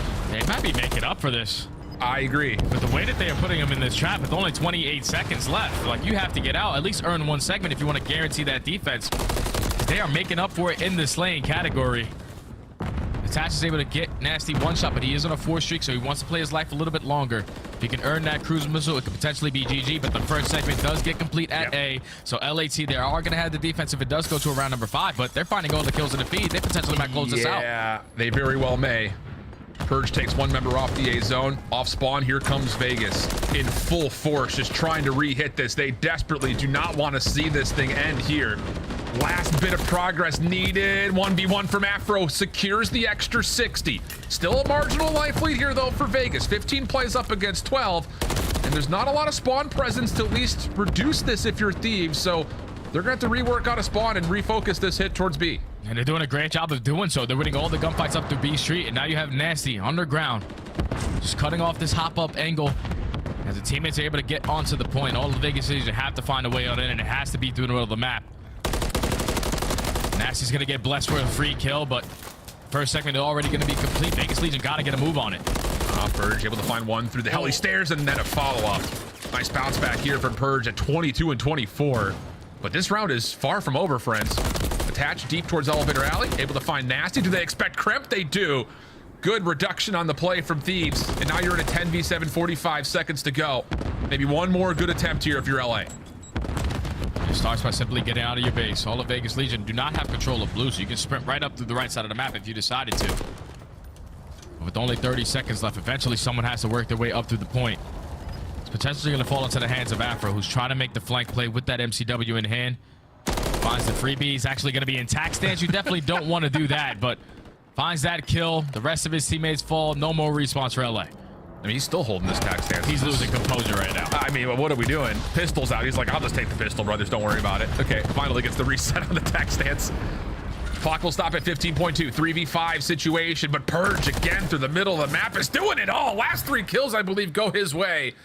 So big bounce back respawn here for Purge. Gives Vegas a lifeline, but they're going to have to get it done on offense if they want to win this map. Yeah, that's the way you got to get it done. It simply comes down to the slaying. You can't afford to go 3 to 4 dead right off the rip of the game. You had an opportunity to walk away with your previous attacking round. Just 1 misplay. Like you said, Purge ending that round on a little bit of a streak could potentially earn himself a cruise missile. But I think if you're Vegas Legion, try to catch him off guard with something, you know? Like, we've seen a couple teams go strictly over towards A, spam those trophy systems, because a lot of players, a lot of teams put a lot of pressure over towards that B street. Maybe a different kind of play call right here off the round 5 might get it done for you. May also depend on how much they want to try to set up Purge for more, or what kind of trophy systems you have. It's going to be a 2-2 split here offensively. Afro stun check, not going to hit anything as the bottom blue playthrough has already come out. Cramp looking to get aggressive. Geo's in position for this. Doesn't matter. Cramp able to scout him out. Follow up here. Vegas looking for the trade. And whoa, Cramp's going to take that one as well. Nero must have been low. And Cramp is still alive. How has he managed to keep his life for this long? Finally, attach reduces the kill, but problem is that first tick of progress has not been completed, and Thieves are all over this defensively. Yeah, now you got to get out of spawn again if you are Vegas Legion. You have top heli control. You currently have all of B Street if you are LA. It's going to be very difficult for Vegas to try to wake their way out. Nasty and Crep combine for a double, make it a triple. Everyone from Vegas Legion trapped behind enemy line. And this is tough. As Ghosty finds 3 with 1 clip. Those are great shots. Absolutely destroys any hope that Vegas has. Stuns, nades, all fine, but you've got 30 seconds and you're down 7 lives, and you still have Thieves members just in the nastiest of positions. Yep, I mean, everyone's gonna be good for 2. Ghosty off of his cruise missile says, why not? Get the information, see where Vegas is trying to hit. You still have Afro playing forward to make sure no one comes out of spawn with much safety, but kills do come through. Vegas with a little bit of focus can pause the clock. This would still be heroic as ever. Yeah, this would be a miracle if they walk away with this round. Currently down by 7 lives, but you have to try to make up for it with pressure over towards B. Nasty finds the first kill. Nasty on the flank finds a second. Great shots, and that might just be enough to call game. Yeah, Afro up the ladder. Nearly puts it away there. Only 1 more player to fight, and that's Purge. Wow. I mean, that's 2 out of 3 dominant defenses from LA. Flat out. Making him feel it there near the end as well with a couple of follow-up limits. It was one hell of a way to kind of reestablish some favor. Oh yeah, 0-4 in this stage, and finally you get one underneath your belt. They dominated on that defensive end. I knew Vegas Legion, they struggled on their attacking rounds, just simply keeping up with the slaying, but multiple times where they just go 3 to 4 dead, you're gifting it to LAT to put them in that headlock of a setup. You're holding top propane, you're holding B Street, you're holding top heli. There's no way in hell Vegas Legion are going to be able to get out. And that's what it simply came down to. Attach is the only one to go positive for Vegas Legion. Somehow, someway, he always figures out a way to do that. 6,500 damage, 24 non-traded kills. But it was all about the ARs on the opposing side. Kremp and Ghosty just take over in map number 3. Now they're up 2-1. Huge stuff. And that's massive, because not only do you see good AR gameplay come through, but let's be candid, Afro had a couple of good moments with the Rival 9 in hand, and he's going to need to keep that up because, you know, just kind of teasing you all, it's going to be a real Hardpoint next. But here's the thing, you know, when we were looking at this setup, we figured that both teams were going to have a lot of success defensively. That's been kind of categorically where they've really shined, but this was different from Thieves, because it wasn't just making sure Vegas weren't having chances at getting any tick progression, they were also completely dominating them right off the get-go. The breakoffs looked so clean. And the crazy thing for LA, this is a map that they weren't really familiar with. They played this in the beginning of the year twice, and then they took 2 months before they played it again. They did lose a round 5 to Miami, but you getting all that practice in on the back end, you're going to know the little things that we need to fix to get better at control.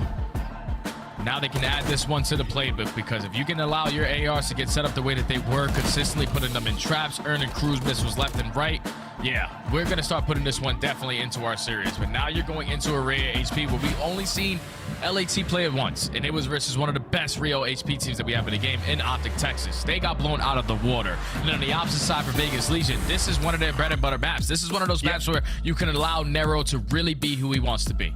Absolutely. And it's another one of those maps that you look at and you look at the statistics overall, and we go back to the same kind of points that we were talking about when we were looking at the invasion. Rotation percentage, not particularly great for the side of LA. However, when we have seen Vegas play this map, they haven't been just great on rotating. They've also been doing a nice job of making sure that turns into some good time as well. So that's kind of the big key here overall. And then just to kind of add insult to injury here, Vegas also happened to rank in the top 2 when it comes to breaking. So they're really getting it done in this map, and a lot of it I think has been because you've seen Geo added into the mix. The versatility's been super noted upon, and he's really performed well on this map in particular. Yeah, they're just consistent on their hard points. You talk about the fundamental play, like being early over towards a hill, setting up proper breaks, and holding down for good time. They get it all done on a map like Rio, so that has done wonders for this Vegas Legion roster. And now you need this Rio HP to even force a game number 5. And I just think like the way that this one's set up, obviously for LAT, it was a struggle. It was a struggle on this map the first time that they played it. All their stats are one of the worst in the league, but they've only played it once. So you have a time to right those wrongs, and I think it's really going to fall into the hands of what Afro can get done, because when he's on with that SMG, he has that takeover ability to call game right here at map 4. Here's the fun statistic. And again, sample size is 1, so just go with me on this one. Okay. The hold percentage for LA, 100% successful. Wow. But okay. How many hold opportunities have they had, Jay? 1. Just one. Just one. Okay. All right. So it's just one hill they're really good at. We need to figure it out which one it is, because that's the one that they're going to be relying on heavy. Absolutely. Need to rotate better. That's the simple layman's terms of what we're trying to say here if you're LA Thieves. Again, they've only played it one time, so I'm so glad we got that graphic too. First in hold percentage, but they've literally only had 1 opportunity to hold a hard point. They have had 6 different break attempts, and they have broken the hard point 0 times. Yeah. So you gotta rotate better here if you're Thieves. Yeah, it's just got to be overall better in every single category. Probably not the holds, because you're the best at doing that, but based off of the hard points in Miami, it was Dan Ghosty who was a man on a mission, 1.6. So can he try to do that again on a map like Rio with that AR in hand? Yes, sir. Definitely can get the job done. Yes, sir. Let's see. Thieves gonna get into the hard point first. Vegas just trying to hit both Esky sides kind of simultaneously here.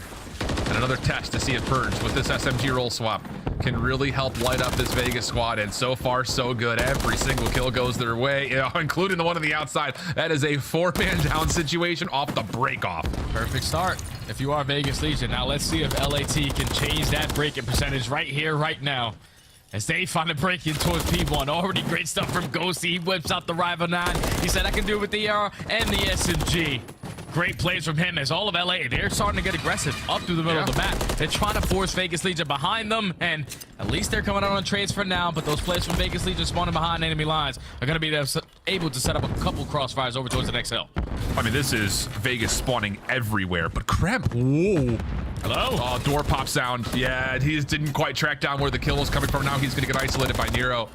A moment there where Kremp almost slipped through to be a huge problem for this setup at market. Ghosty, he's got caught again. I mean, Vegas just spawned literally in all 4 corners of the map. That's so tough to predict if you're Thieves, and they eventually will get taken advantage of. Yeah, with only 40 seconds left at this P2. Now all of LA are going to spawn out towards the back end. Gonna force to break in from the front. You do have Ghosty with that SMG setting up. Oh, actually with an MCW, hits a super route on the flank. At least finds 1 kill while the rest of the team is trying to apply the pressure through the front, but they all get cut down. Great hold so far from Vegas Legion. They're going to walk away with this full 60.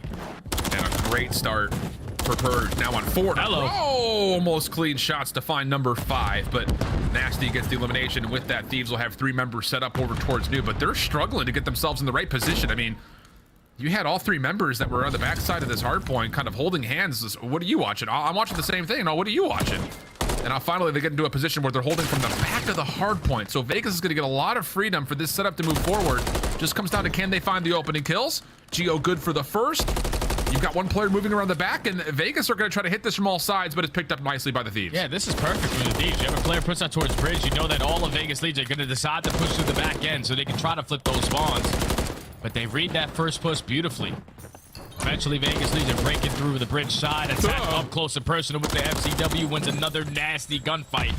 Now you set up Kremp to find a double through top mid. Ghosty again with that SMG. He's just whipping it out left and right. For some of these hills, you know, for the P3s, for the P1s, he's probably going to be the 3rd SMG, and he's making it grow. Good game so far. Tied up at 57 apiece. Nice gunshot win from Ghosty. And that will completely eliminate Legion from having an opportunity to rotate unless Nero can do something to really make a mess of this setup from the Thieves. Ghosty still on the pinch, completely overwhelmed. Still though, Crimp alive on 4 in a row, taken down from the Heady, and that's enough for Vegas with the quick reinforcements to break back through. And you've got Attack pulling over for some garage control. This is pretty decent when it comes to Vegas on their break. Yeah, this is a perfect setup, but that big nade taking down Purge from boxes might force a couple players from Vegas Legion now put their focus on that position. Now all of LA just trying to bombard their way through the bottom of the garage, but Geo makes them pay for it. And C finds a double. It's still Vegas Legion holding on with such a very intense setup. Everyone on spawn is just, where do I gotta go? Where do I gotta fill? And they're making it work. Holding on by a thread, it feels like at times. Nasty off the regen, just too many things to worry about. And once again, the trends, the patterns in the kill feed continue to lean over towards Vegas. 3 for 2s here, 4 for 3s there. It's just marginal moments, but it's leading to some significant time here on the scrap of P4. Purge still clearing out more. Ghosty's tagged up. They're on the hunt for him. And he is absolutely stuck behind the dumpster. So great moment here from Vegas. They have our first big lead here in the game. Yeah, up by 36 points. Now you're forced to find a break in towards the next P5. And big kill knowing that Ghosty's still going to spawn behind you. Isolating him and now putting that pressure over towards the hill. Great shots from Purge. If you have more ammo, he's going to get that one for free, but the break is going to be instant. All you have to do is take care of Nasty, and all this hill time is going to be yours. Attach stepping in, Trophy keeping him safe for now. The Thieves working on a bit of a setup, not just from the front, but you've also got Nasty taking a long pinch around the back. He doesn't quite convert it as of yet, but again, he's just making sure Vegas do not feel comfortable coming off of spawn. So just when you thought Vegas had some daylight growing, Thieves right back in the mix. 20 seconds to fight for, and with these routes off spawn, Vegas look like they're going to concede it to play for some P1 control. Yeah, they're just going to try to contest, or at least take top mid control. You still have a couple players contesting towards the old hill. Purge and a one-on-one is not able to win it. Ghosty gets a little bit of assistance there in that gunfight, but very close hard point, just like it was in map number 1. Ghosty up close and personal with that MCW, makes attach pay for it, and it's going to be LAT early on, off the rotation, properly set up for P1 as they're going to take the lead. Great stretch here from the Thieves. Lots of control surrounding this hard point. Cramp just making sure no one comes out from behind. Now with the spawn from Afro, Thieves will 100% know that if Vegas are going to break, it has to be purely from the front. Moment of contest, topside vending. Nasty cut in the corner. Purge just dives on into the hard point. Doesn't have a lot of support, but at least Geo's there to keep this only to 2 Thieves members remaining. 30 seconds of the clock here, and Vegas need to make a decision. Do you want to play for the rotation or play for the old time? And Geo makes that decision a bit easier as he finalizes the first 2 kills. Yeah, that's a big 2-piece out of Geo because he's the only guy still alive over towards Soda. The fact he's able to walk away with 2 leads to the break for Vegas Legion, and now you're going to be able to take the lead right on back if you can walk away with this remaining P1 time. But LAT, they're not giving that stuff up for free. They are contesting that one all the way down to the very end, keeping that lead in their favor. And now Nasty whips out the SMG, trying to be a nuisance behind enemy lines. He finds a double, and this is going to be a rotation won by LA. All right, well, we talked about it. They've had 1 hold opportunity, and it's perfect. Last time they played the map. Let's see how we listen in with LA Thieves if they can hold on to this hard point as well. I'll go pinch. Stay alive, nice. We're missing it. Get up time. I'm gonna it. I'm on mid. I have all long. I don't see short purging weak. Short purging weak. We're missing attach. One short purge. I would tell no. And mid cut. I'll give me cut. Because the 2 double they're on. Nice. Good shit. First guy's zero. Bro, when you spawn. I'm rotating left. Windy. First all going on. Nothing new. Promise you. Nothing new. Give me at all. I'm out purge. All right, 2 on. I'm sprinting up the right, bro. I'm holding back with you. I'm in the window, okay? I'll get up. I'll hold the back with you, Kyle. They got one shot. They got wallbang. He's in garage. I'm playing the close right angle. I'm in the back for you. I was just funny. Yeah, funny. I have the back. I have the back. They're going blue. He's 2 Nothing in the back. One dead. Okay, Cash. Cash. I need cash. Blue attack. 2 on that. You died. Okay, it's all good. There's 2 arcades. Take time. We're good. I'm priming the deep right heading. We can go right. Yeah, I'm gonna be you. He's gonna pick you. Watch out. He is you. I can jump for you. Don't force. I'm nading him. I don't see him. You dead. I need the car. The right hitty. I'm absolutely. I'm ironing it. I'm a Well, it is just sequential hill after sequential hill from the Thieves, from 5-1 into the opening time, and maybe more so between 2 and 3, but a critical break from Vegas. 5 in a row from Attach. Maybe a lifeline here for Legion to get back into this game. Maybe it is, but you have to get past the SMGs on LAT, because I'm pretty sure everyone has whipped one out at a point in this game, as they're just trying to be aggressive as hell on Rio HP. They're going to walk away with at least that final couple of seconds over towards P3, but it's all about the pitch setup from Vegas Legion. You see, they waited for that hill to be done, so their position was not going to be known, so they can now flood everyone through the box corner.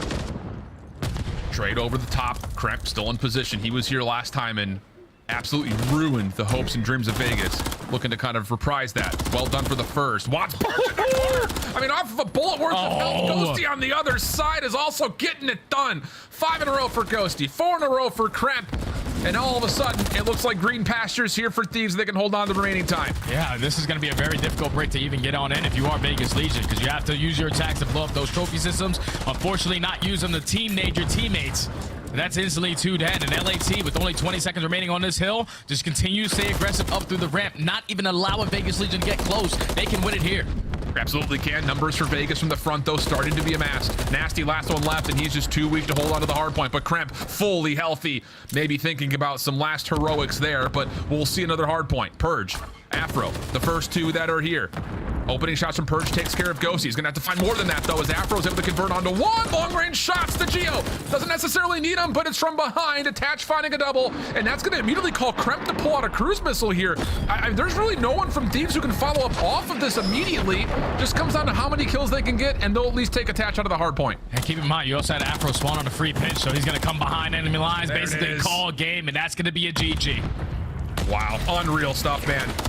Got really fiery, especially as we jumped into that listening, and there's that passion, there's that energy. Ghosty and Kremp again, their former teammates back at the beginning of Modern Warfare 2. Rejoin now once again, and Nasty and Afro look over and are smiles to see them pop off together. Oh, they're feeling good, man. They're feeling good. Another W underneath the belt of LAT. Another hard point win underneath the belt for LAT. But this time, the difference maker was the control victory. As they were sitting 0-4 in this stage, and walk away with that. You're going to a Rio HP where everyone is counting you guys out. But when you're whipping out 4 SMGs and staying consistently aggressive up through the middle of the map, everywhere around the map, that's what gets it done on the Rio HP to close this series out in 4. They're just getting better and better every time I watch them play, man. Obviously, versus the top teams, it's going to be tough because you're still a very young roster. They are going to be well polished, but when they're playing against these lower echelon teams, not the top 4, they're keeping it really, really close. This time, it doesn't have to go to 5, as LAT are the victorious squad at the end of this one. Yeah, I'll be really curious to see what total eliminations Attached end with. I mean, he was frying every single map. Yeah. And definitely was one of the reasons why Vegas found so much success, not just on the opening hardpoint, but also kept themselves in it on the control. And you could even argue again, also here on the Rio hardpoint, but 250, 173, and I think the indication of 2 players dropping out of the lobby early gives you all you need to know about how they felt about how that series should have gone. So good stuff from the Thieves, man. Again, it keeps them in the hunt here for not just an upper bracket, but if you can take not just this series, obviously, but maybe the 1 or 2 more of your remaining matches, you could be putting yourself in a pretty favorable seat as well going into Miami. Yeah, you're feeling good, man. Obviously, for LAT, the beginning of the year wasn't the best. You were one of the worst hardpoint teams, not the one of the worst, literally the worst hardpoint team in the game. But you make the roster change for 2 players. You bring in Nasty and Kremp, and they have just been making stuff happen for this roster. That's now 3 hardpoint victories on the stage. Finally, they get their first control victory, and also 3 victories overall as a squad. Looking good, potentially going into Miami. Yeah, and I think just kind of reflecting back on it, just to kind of throw the analyst hat on for a moment, I mean, even the Invasion hardpoint, very winnable for LA. I think there's a lot you could look at and say, hey, you know, we're still doing a great job on P4 where not a lot of other teams in the CDL are. Just comes down to, can we make sure we're doing things like rotating well to P2, P3, and then also if we're going to commit so much to 4, let's make sure we have a look at P5 at some point in time. And those might be like the only kind of curiosity points, but like, I think you're right, Jay. I think it's just one of those things you look back upon this series and you feel really encouraged about what Thieves showed. You're feeling good, man. You're winning hard points. You're winning controls now. Everything is starting to click for LAT at the right time going into the event. Yeah, absolutely the case. So there's our final thoughts. We'll send things over to the desk to break things down on their side. Awesome first cast from Shift and Study to start the day. Thank you, gentlemen. Now it's time to put on our analyst hats. We have Alley Cat and Young Nameless. And let's start with you, Cat, because you are the only one who picked LA Thieves today. The fans were wrong, Nameless was wrong, I was wrong. You look real smart. Thank you. And, you know, my job rides on those predictions. So, you know, for me to get this one right was incredible. I think the most impressive map for me out of the series had to be that control. I genuinely thought it was going to be LA Thieves having to win that opening Hardpoint, but they pulled out a surprise card. And they picked that map number 3 in control. And the most important round was the last one because LA Thieves secure defense. It's the final round. And it's a push to A. Like, they are on the back foot of it for a majority of the time. Vegas is getting all the kills, and it's Kremp and Dan that are just frying them pushed up in spawn. Great stuff out of LA. Yeah. Those two just locked it in and control. Nameless, we saw this game 4 was going to be Rio. We said, oh, we're going to a game 5 in the green room. I thought so, yeah. That did not happen. Where did Vegas fold here? Yeah, a couple instances, Chris. So there's a rotation. One, P2, we saw LA Thieves in the last rotation. They held it from the front.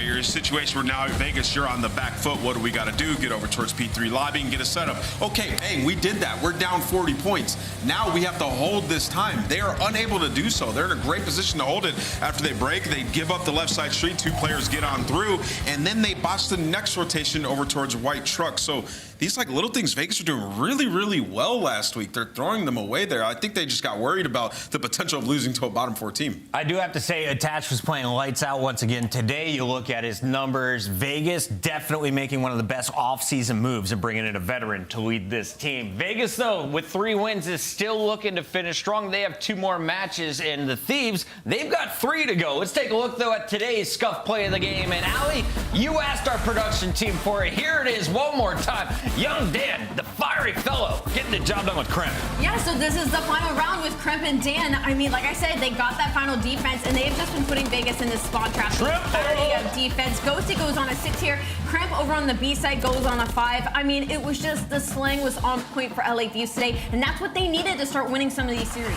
And also, you know, the patience as well, right? Like, you have to execute this spawn trap, and they did a really good job. Like, off the break, they played really patient. They killed Geo on the street, and then you see Afro sort of sneak up to the right side windows. He doesn't jump in to play for a ton of kills. He just stays alive and wastes time. So then you see Vegas like, where's Afro at? Where's Afro at? You take too much time, you're going to get trapped, and that's exactly what happened. The man that you just saw in our Scuff play of the game now joins us for our Monster Winner Spotlight. All of the brands are getting a piece of Kremp today. Welcome to the show, young man, and congrats on a much-needed victory. You guys are now knocking on the door not only of the winner's bracket, but potentially a top 6 seed going into Miami. How you feel? Pretty fantastic. I mean, it's just a process. We're just building out our system and figure out how each other want to play. And we're just getting better every day, and we're a great team. Practice is going great. It's just, we're doing good. We're seeing it. Yeah, of course. It's hard because, you know, usually when there's roster changes, it's one player. For you guys, it was half the roster. So obviously it took some time for you guys to feel comfortable. When did it start to click for you guys recently where you are now able to take these matches? Probably after our first win, honestly. It gave us like the right confidence, if that makes sense. Yeah. But after that, I mean, we just don't take our losses too hardly, and we're just like constantly getting better every day, making sure practice is as good as it can be. And yeah, that's pretty much it. Kremp, congrats on the win. We haven't talked to you too much, but when you guys did win your last match, we talked to Ghosty, and he said when he brought you guys in, he was honestly looking to you guys for insight from challengers. How's that been, sort of like focusing on the strategy within the team, trying to fix issues, and also be like that turnt SMG player on the roster? How do you balance that?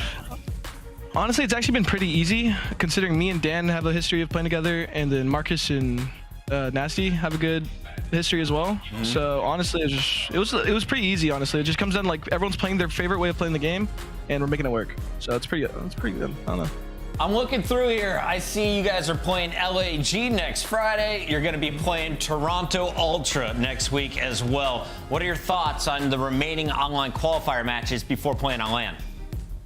I'm feeling very confident for sure. I think the whole team feels confident. Just gotta stick to the game plan, stick to getting better in scrims, and we'll see what happens, you know? All right. I also want to ask, Kremp, how do you feel like you developed as a player from last year to this year? Obviously, you know, you get that one opportunity, then you're back in challengers, and now you're back in the league and you look better than ever. How do you think you developed? Well, last year I feel like I wasn't much of a system player. But going to this year, I feel like I'm better at learning a system. Shout out to FaZe Black and the boys. They taught me a lot. And then I just know how to play the game the right way. And last year, like, we just didn't mesh well. It's fine. But yeah, I've noticed myself understand the game twice as much instead of just getting kills. Love it. Love it, man. Can't wait to talk to you again in another Monster Winner Spotlight. We'll catch you down in Miami in 2 weeks. All right, you too. Thank you very much. That's Crimp, and that's Ellie Thieves with the first win of the day. Allie called it right. Can she stay perfect? Well, you got to stay tuned to find out. And, of course, you can find out when your team plays, Allie. How do you do it? You scan the QR code on your screen, of course, Chris Puckett. Or if you don't have a phone for whatever reason in 2024, you can go on your computer and type in Call of Duty League/schedule to make sure you're in sync and up to date with all of your favorite and least favorite teams and when they play. Nameless, there's 2 teams playing. One of them speaks Spanish in our next matchup. Who wins it? Carolina. They're going to win this series. Early call. Stay tuned to find out if it's true. Miami has been on a downward spiral. Today, do they stop the slide? We find out against the Ravens after this.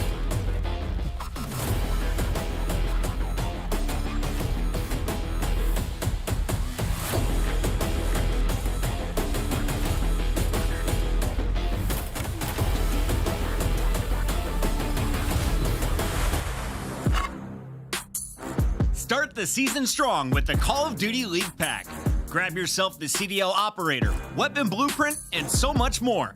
Check out the Call of Duty store in-game now. Upgrade your game with the Scuff, the official controller of the Call of Duty League.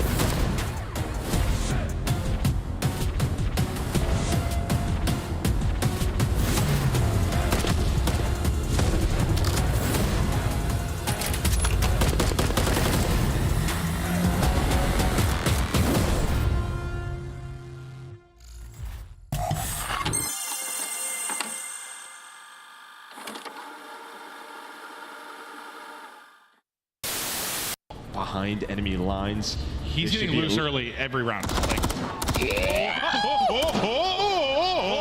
a little dance, make a little love.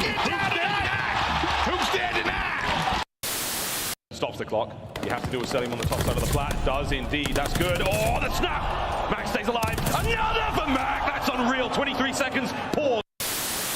Booza. Now right back over to Illy. He takes his fight as well, trying to keep this 100% at 100. And looking good so far. 2v1 now. Dashy last up. Full health though. Chance to make a play. Next guy drops. Dashy 1v1 versus Illy. Former teammate. Ah! Just gunned to sleep. We're going to have some laughs during this match, Maven. I'm going to openly just ask, who will be the worst player we see in the All-Star game today? The worst player from all of these teams? Oh, this is hard, man. It's the All-Stars. Oh, I got to think about this. It's going to be Octane. You think it's going to be Octane? Yeah. He was a beast, so he was number 2 overall S&D KD. Yes, he has, but guess what? Octane's had one good event since like 2016. I'm going with Nameless just because he can probably hear me right now. he's going to choke big time. A little bit, but composure still there for Gorillas as rotations continue to be the talking point. A little bit of a scary spot as Draza turns on to App off the ground. I don't know how that gunfight was even possible.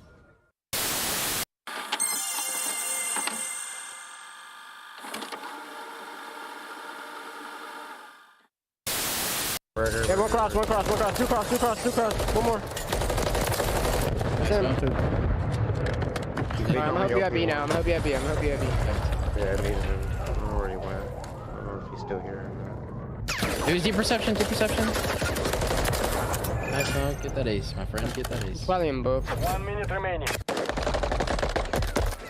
Oh yeah.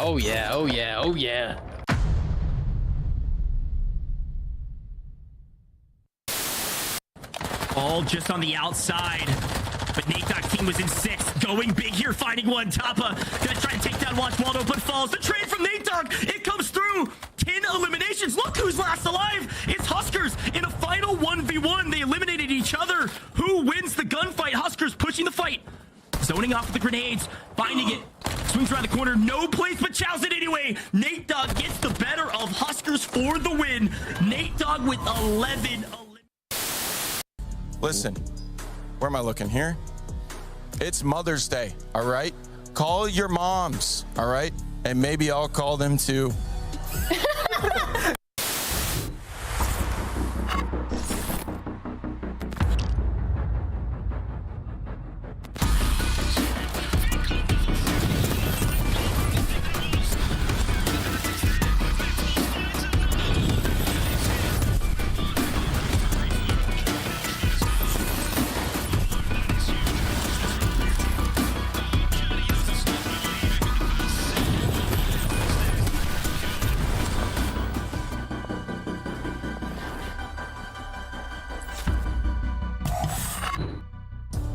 Welcome back, everybody. It is time to go. We've got Miami taking on the Carolina Royal Ravens, and if you've been watching the games recently, you know that Miami has been riding the struggle bus. After we switched the spawns, they haven't won a match, and this goes all the way back to Boston, where they entered with a top 5 seed, a top 3 seed.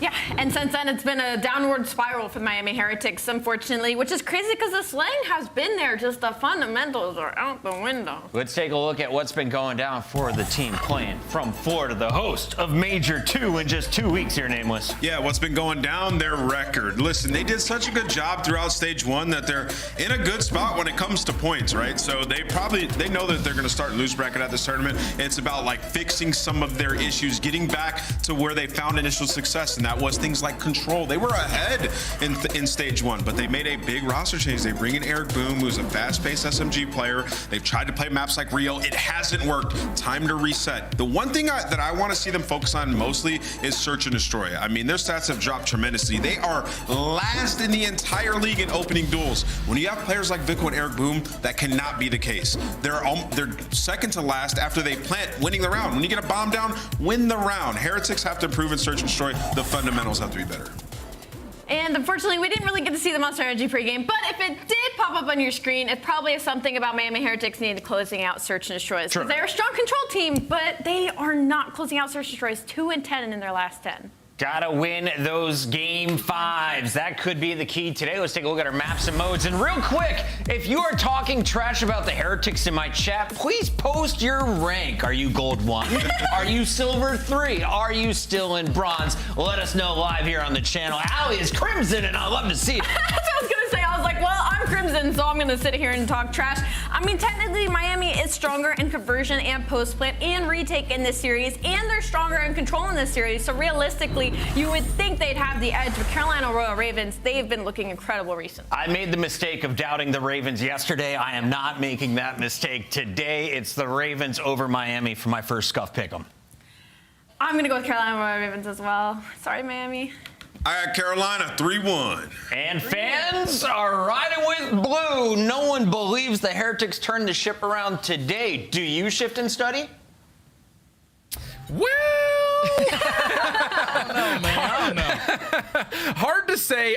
You know, again, just based off the maps and modes that we have, you don't feel particularly great about Miami, like trying to play to their strengths. And at the same front, it's not just they didn't really get anything that they're particularly strong on. They also let Carolina get a lot of their strengths into the mix. So it definitely feels like a map series set that does lean towards the Royal Ravens. Oh, without question. You're talking about that map number 2, Invasion Search and Destroy, where Carolina, they have been struggling in S&D all season long on everything but Invasion. They are undefeated on that S&D, so it's going to be a tall ladder to climb for Miami to try to bring that back. Oh, players look a little bit different too. Alan, you see this? I'm seeing this. Oh, the fun that comes with online matches. But hey, here's the thing. Overall, you know, if you have a strong Miami fan base in Miami, you just need to give them something to try to hope for here, right? I mean, starting off in a Rio Hardpoint, it's not the fact that they're 0-3 on it. On average, they're losing by over 80 points. So yeah, that's not good.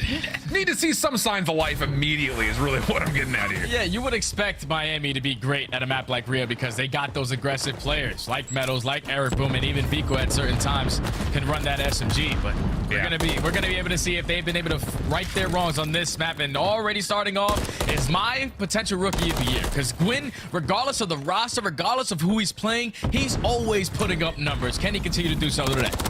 That's the question. Good start here, though, for Miami overall. Decent eliminations, only allowing 10 seconds of opening time, plus a full setup here. Trying to finish off this P1 time here early. And I will say, not just as Quinn really tried to establish himself as a potential Rookie of the Year candidate, but we need to see some life out of Eric Boom, man, because when you have the conversation between Journey, Eric Boom, the potential of a Real, I'll be honest with you, dude, it's one of those things. It's like, pick one of the three. I don't see the results changing that much, so like something needs to be proven here if you're Eric Boom. Yeah, you need to prove it why you deserve to be here. And already finding a lot of time off of this P1, setting your teammates up for the next hill as well. As you see Vico already off the rotation, blocking that spawn for Carolina to now force them to push right up the middle. It's a great start to the game. Can you cover any more ground? A team kill comes in from Clayster, takes down TJ, but it's Eric Boom realistically walking away with a double, make it a triple. Okay, he must have heard you, Alan. He's starting to turn up. Looking good, looking good. Rotation gonna get locked in here for Miami. 3 in a row for Eric in particular. Support is all the way around him. Ooh, clean shots from Eric. Okay, let me eat my shoe real quick. Oh, the snap down low, nearly also able to land, but now Carolina off 3 kills in a row. Just need to find Lucky, and as he gets tagged up by some lingering nades, that will be a break attempt here for Royal Ravens, fully confirmed. Yeah, this is good stuff right here from Ravens to not give up all this time. Miami have come out swinging out of the gate, so you have to be instantly able to respond. Finding that break B2 is going to put you down by about 15 to 13 seconds if you can walk away with this remaining time, but it's going to be all about this rotation. TJ Halley is able to find 2 and now pops that dead silence, trying to block those ones from Miami to start spawning across the map. TJ figured out though, Semtex will confirm the kill. A little bit of space gained as well as Metals finds kills at mid-map. So opportunities again for Miami to be really nicely on rotation here. That's one of the kind of problem points that we've seen them, not just on this map, but in pretty much every map. So already kind of making strides towards trying to correct those mistakes. Carolina setting up a lot of this hit attempt from the bottom side of this hard point. First blood good for TJ. Clayster just making sure no one comes off spawn. I mean, you see Lucky trying to anchor in the back, but he's not able to do so as all the kills from the front are perfect for Carolina. Yeah, that's beautiful for Carolina. Clay works his way around the deep end. You have both the SMGs attacking through side boxes. They find all of the kills, but do they find the last player in Lucky, who is just simply staying alive to give his team another opportunity to find a break? They do so for at least 20 seconds. Carolina are going to get those close back spawns as well towards the back end, so they're going to be able to reinforce their way right back on in for the final 15. But Miami Heretics ahead of the game, rotating early this time over towards P4. Looking decent to this point. Going to get right back in for possibly a tie game if they can rotate over successfully. Felony, though, caught over towards Box's side. So once again, Miami put themselves in the right position. But can they just find more off of their holds? If we're really to nitpick, that seems what's been going wrong to this point. Good start here, though. First 15 seconds should be pretty much locked and confirmed. Clayster working off the back. Double hit through boxes. Not finding maybe as much success as Carolina would like. And as Clayster gets sniffed out of the backside, that's a lot more like it if you're Miami. Yeah, they're playing really, really slow on these breaks. Carolina is. They're trying to set up the perfect opportunity every single time. And Miami just finding the kills around the hill or forcing them to play a totally different way that they want to, is now they've been able to hold this hill for a complete 30 seconds. Final 25 is still in their possession, but now you have Carolina setting up pinching. Clayster working his way around the back end, should be able to get the freebie onto Lucky, finds a second as well. So it's Carolina walking away with the final 20. But if you're Carolina, you cannot use this as a recipe for success. You have to be the team early on and setting up for some proper time, because Miami is slowly but surely just keeping the lead in their favor. And that has been one of the reasons that Carolina has been so competitive on this map. I mean, they rank in the top 3 when it comes to finding success on their holds. You know, we kind of saw that not just in their first matchup, but they looked really clean, but in particular against Optic, they were also giving them a hell of a fight. A lot of it off rotation, so it feels a bit weird to see this Carolina team relying a lot on their breaks. But hey, the good news is, hey, they're still sticking in the game, and they found a lot of success doing that to this point. So 40 seconds to fight for here. Fellow off the pinch, able to take down one, plus a little bit of extra damage in towards Eric. So no follow-up challenge coming through, at least as of yet, for the Heretics. Yeah, this is a perfect break coming in from Carolina with only 12 seconds initially into this hill. And now you have TJ and Gwen just slaying around this hard point. TJ going to be the aggressor. Unfortunately, does get taken down. But he was creating a layer for his teammates to be free over towards this HP. This has been a great response from Carolina. Great stuff from Clayster, just soaking up all this hill time as they brought this one all the way back. Now only down 10 points. Yeah, looking solid. And this is where things can really reset. Great opening map out of TJ in particular, as he's kind of flipped back and forth between a Rival 9 and MCW, depending on what he needs. And right now it's the Rival. Almost able to track down Metals through the window, but not quite able to secure the triple. Quick. Oh, what a little snap on towards Eric. Shuts down the potential trade, and with that, Carolina off to the races here on P1. That's just what he does, man. He wins those insane gunfights left to right. and he keeps his teammate alive in towards the point. It's now Miami Heretics forced to break on in, but it might be just enough for Metals going on that deep pinch. Finds one, finds two through the middle of the map. Now he's going to put himself in an aggressive angle to cut off more. Finds another one. Miami Heretics on the back of Metals leads to the break. And I was just about to say, doesn't this feel a lot more like the Metals we saw in the first 7 games of this Miami Heretics team? He's not just sitting back waiting for information. He's the one just moving out saying, don't worry, boys, I'll take care of it for you. Well, those words, but in Spanish. TJ, right on the backside. Okay, lots of damage confirmed. Doesn't finish his food on the first, but doesn't make a difference. Still comes away with both. And once again, Carolina final late break to keep themselves right in the game. Yup, final 10 seconds is going to be theirs, but this is where Miami over to start pulling away with this game at this P2 to P3 chain. So you have to find your way on in. And with all those teammates dropping around fellow, now you have to slowly work your way as they're going to apply the pressure through the front end. You were trying to time this flank. You're going to be able to get a sound cue, find that first kill onto Vico. Now it's time to hit the go button. Centex not quite able to tag anything onto Lucky. Fellow still slips on in. Tough gunfight, but he had help from Clayster. Now it's just up to Eric Boom with a little bit of support from Vico over the top of the platform, and they're going to combine for 3. Last player to grab is Clayster, and how about that? Essentially call it what it is. 2v4 situation. Heretics break back through. 30 seconds still to go. Okay, Carolina need to find a way to stop this bleeding, and it needs to be a break over towards this P2 because they've blown this game wide open. Now you're down by 50. You can't give away this extra 20 because then you have to get a full 60 hold at this P3 hill. But it's just Metals and all the SMGs for Miami Heretics is playing super aggressive on a map like Rio. We just saw it on full display last game what 4 SMGs are able to do. But now Miami Heretics, they've been able to blow this game wide open. Now you're going to force Carolina to try to make up for it over towards this P3 hill. Have to have it, but for the Heretics, they can definitely feel a win brewing. Perfect time to take a listen into their comms as we jump in with the Miami Heretics. Listen in. Estoy un tiro. Muerto Clay. Doble. Un tiro pelo. No está en la esquina en Tic, no está en la esquina en Tic. Te estoy esperando. No le veo un tiki, bro. Apareció en el mall. Pego piña al punto. Pátate la puerta. Un tiro. Un tiro azul. Clay. Buscarlo. Buena. Otro más. Al fondo. Hacer amarillo. Creo que no hace amarillo. Hacen amarillo. Está en caseta el que buscáis, ¿vale? Tienes tu piña al fondo. Piña al fondo, muerto Clay. Era el pelo, ¿no? Pelo, un tiro pelo. Se va para X para arriba. Tiene punto muerto. Yo, bro. Sigue conmigo al fondo. Voy a rotar. Por cajas o tienes tu piña de cara, Eric. Sí. Otro más te cae en la rampa, Eric, cuidado. ¿Matas? En la rampa. Nice. Tiro otro sin punto, Eric. Vale. Es que rampa, güey. Esa atrás, vamos a otro más. Muerto, yo por arriba. Vamos, tío. Tengo rampa, muerto. ¿Pillas el pinch? Sí, voy. Otro, Eric. Déjame aquí, Eric. Déjame aquí, muévete a la que puedas. Voy a ir con el pinch. Tengo de cara, chavales. Tengo la derecha, tengo el pinch. Está muerto. El coche de politilla y coche. Tiene una bala, no puedo echarle, ¿vale? Pinch win, un tiro, cajas. Cajas muy tocado. Va a pushar la rampa. Cuidado. Hay 2 cajas. Cajas win. No, encima el jeep. Cajas win, que vaya. Va por la derecha. Un tiro, ¿vale? El otro no sé qué ha hecho. Cajas conmigo. Toca cajas. Llega hasta el curve, I don't know much Spanish, Jay, but I can at least pick up on energy, my man. And this just feels like Miami's just flipped a switch. They're playing with the same kind of energy and tempo and speed and cohesion that we saw in the first 7 games of their league debut. Yeah, you could just tell, well, actually, you can't tell that they are 0-5 all so far on this stage because everything is starting to click for Miami. All I heard was amarillo, which means yellow.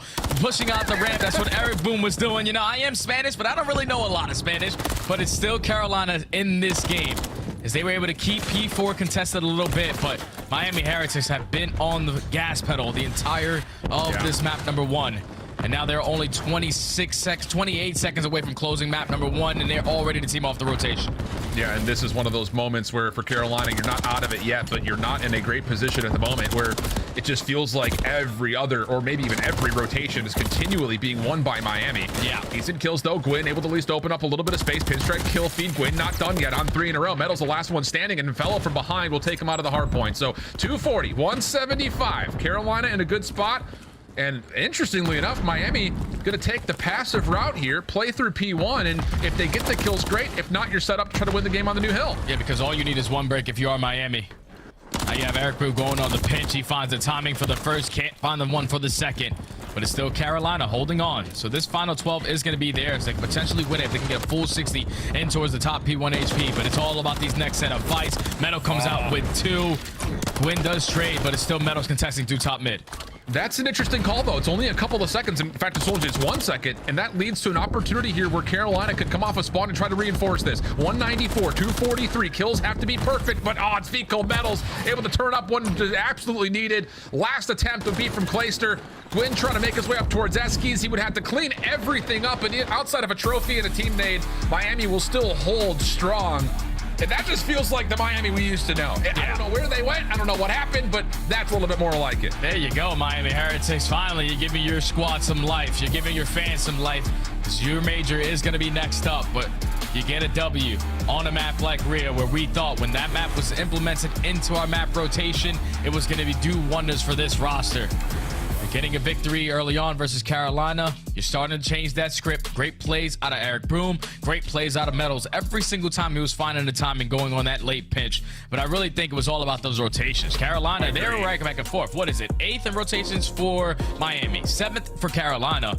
But that was the turning point of the game. If Carolina set up properly for one of these hills, they would have been right into this one. But unfortunately, it was Miami every single time at all these money hills. All the P2s they got done. The P3s they kept scrappy. The P4s, they were the team initially there. And even at the bridge hill as well. They were just always staying ahead of the game. What did Ali say on the desk? They're keeping up with the slang. It was all about the fundamentals, and they showed it in map number 1. Yeah, absolutely. And again, it's just, I hate to keep saying it, but you know, when we were watching this team last week and really even all of this qualifiers, just like, bro, this is just not the Miami that we used to see. No. I think in particular, like, they really stood out when we watched them on like Terminal Hardpoint before it was taken out of the pool. Like, they were running through the map. Yeah. And it's just like all of a sudden you got post-patch and it's just like Miami didn't know how to, you know, get one foot in front of the other. They were just moving so uncharacteristically slow. And it's just weird to see that happen off of just an instant spawn change and some of the hill changes. But that's more like it. It just felt what we kind of started to learn about this Heretics team, and you just kind of want to see that all the time because it's fun to watch when they're pulling this off. Yeah, it definitely is fun to watch because we know they play with intensity, they play with pace, and when they're flowing in that flow state, especially with those SMGs, they're definitely fun to watch. As you take a look at the game flow, Miami were in control from start to finish of this game. It got to the second rotation at P1 where Carolina were within 20 points, but everything after that was all Miami, just staying ahead of the game, doing the fundamental part correctly, and taking map number 1. Clean stuff. Yeah, gradual graph all the way through. But again, all of that felt like it came off of rotations. And one of the things that we always say is 40-20 exchanges on hard points will eventually favor the team getting 40 every single time. So that's kind of how that goes. But here's the thing. Invasion Search and Destroy comes up next. And even though Carolina have not been great or even good at Search and Destroy, this is the outlier. They're perfect on this map to this point, and they're really kind of checking boxes on all levels. Yeah, they're great on this map. The only map that they're undefeated in Search and Destroy, sitting at a perfect 3-0. They're great on the attacking side. They're great on the defending side. And the majority of that success comes to them finding success in the first blood column. Whenever they find that first blood, they turn it into a conversion rate being number 1 overall. So you give them that first kill, it's basically GG. And then on the opposite side for Miami, this is what the desk touched on. They have been struggling in this mode. 2-10 out of the last 10 games that they have played in S&D. That's not the best. That's not the best at all. And then now you're going into Invasion Search and Destroy, where for them, in every single S&D, they're sitting at 12 overall in first blood. But on Invasion, that's actually true because they are dead last in that conversion rate. You get the first kill, it goes in their favor because they have a conversion rate of 3rd overall in Invasion, but you see the stats from right there, like 12th overall conversion rate, 5th in opening duel percentage, dead last for Carolina on the conversion rate. It's been a struggle, but on everything but Invasion, so they got that in their back pocket. Yeah, absolutely the case. It's just one of those things that you look at the strengths across the board and you go, why here only? Like, what's been the issue of finding success across the other maps? Like, it's probably because Clay is like 40 years old, you know, so he's been playing Invasion for quite some time, so he knows this map like the back of his hand. Nah, that's off the cuff right there. That's off the cuff.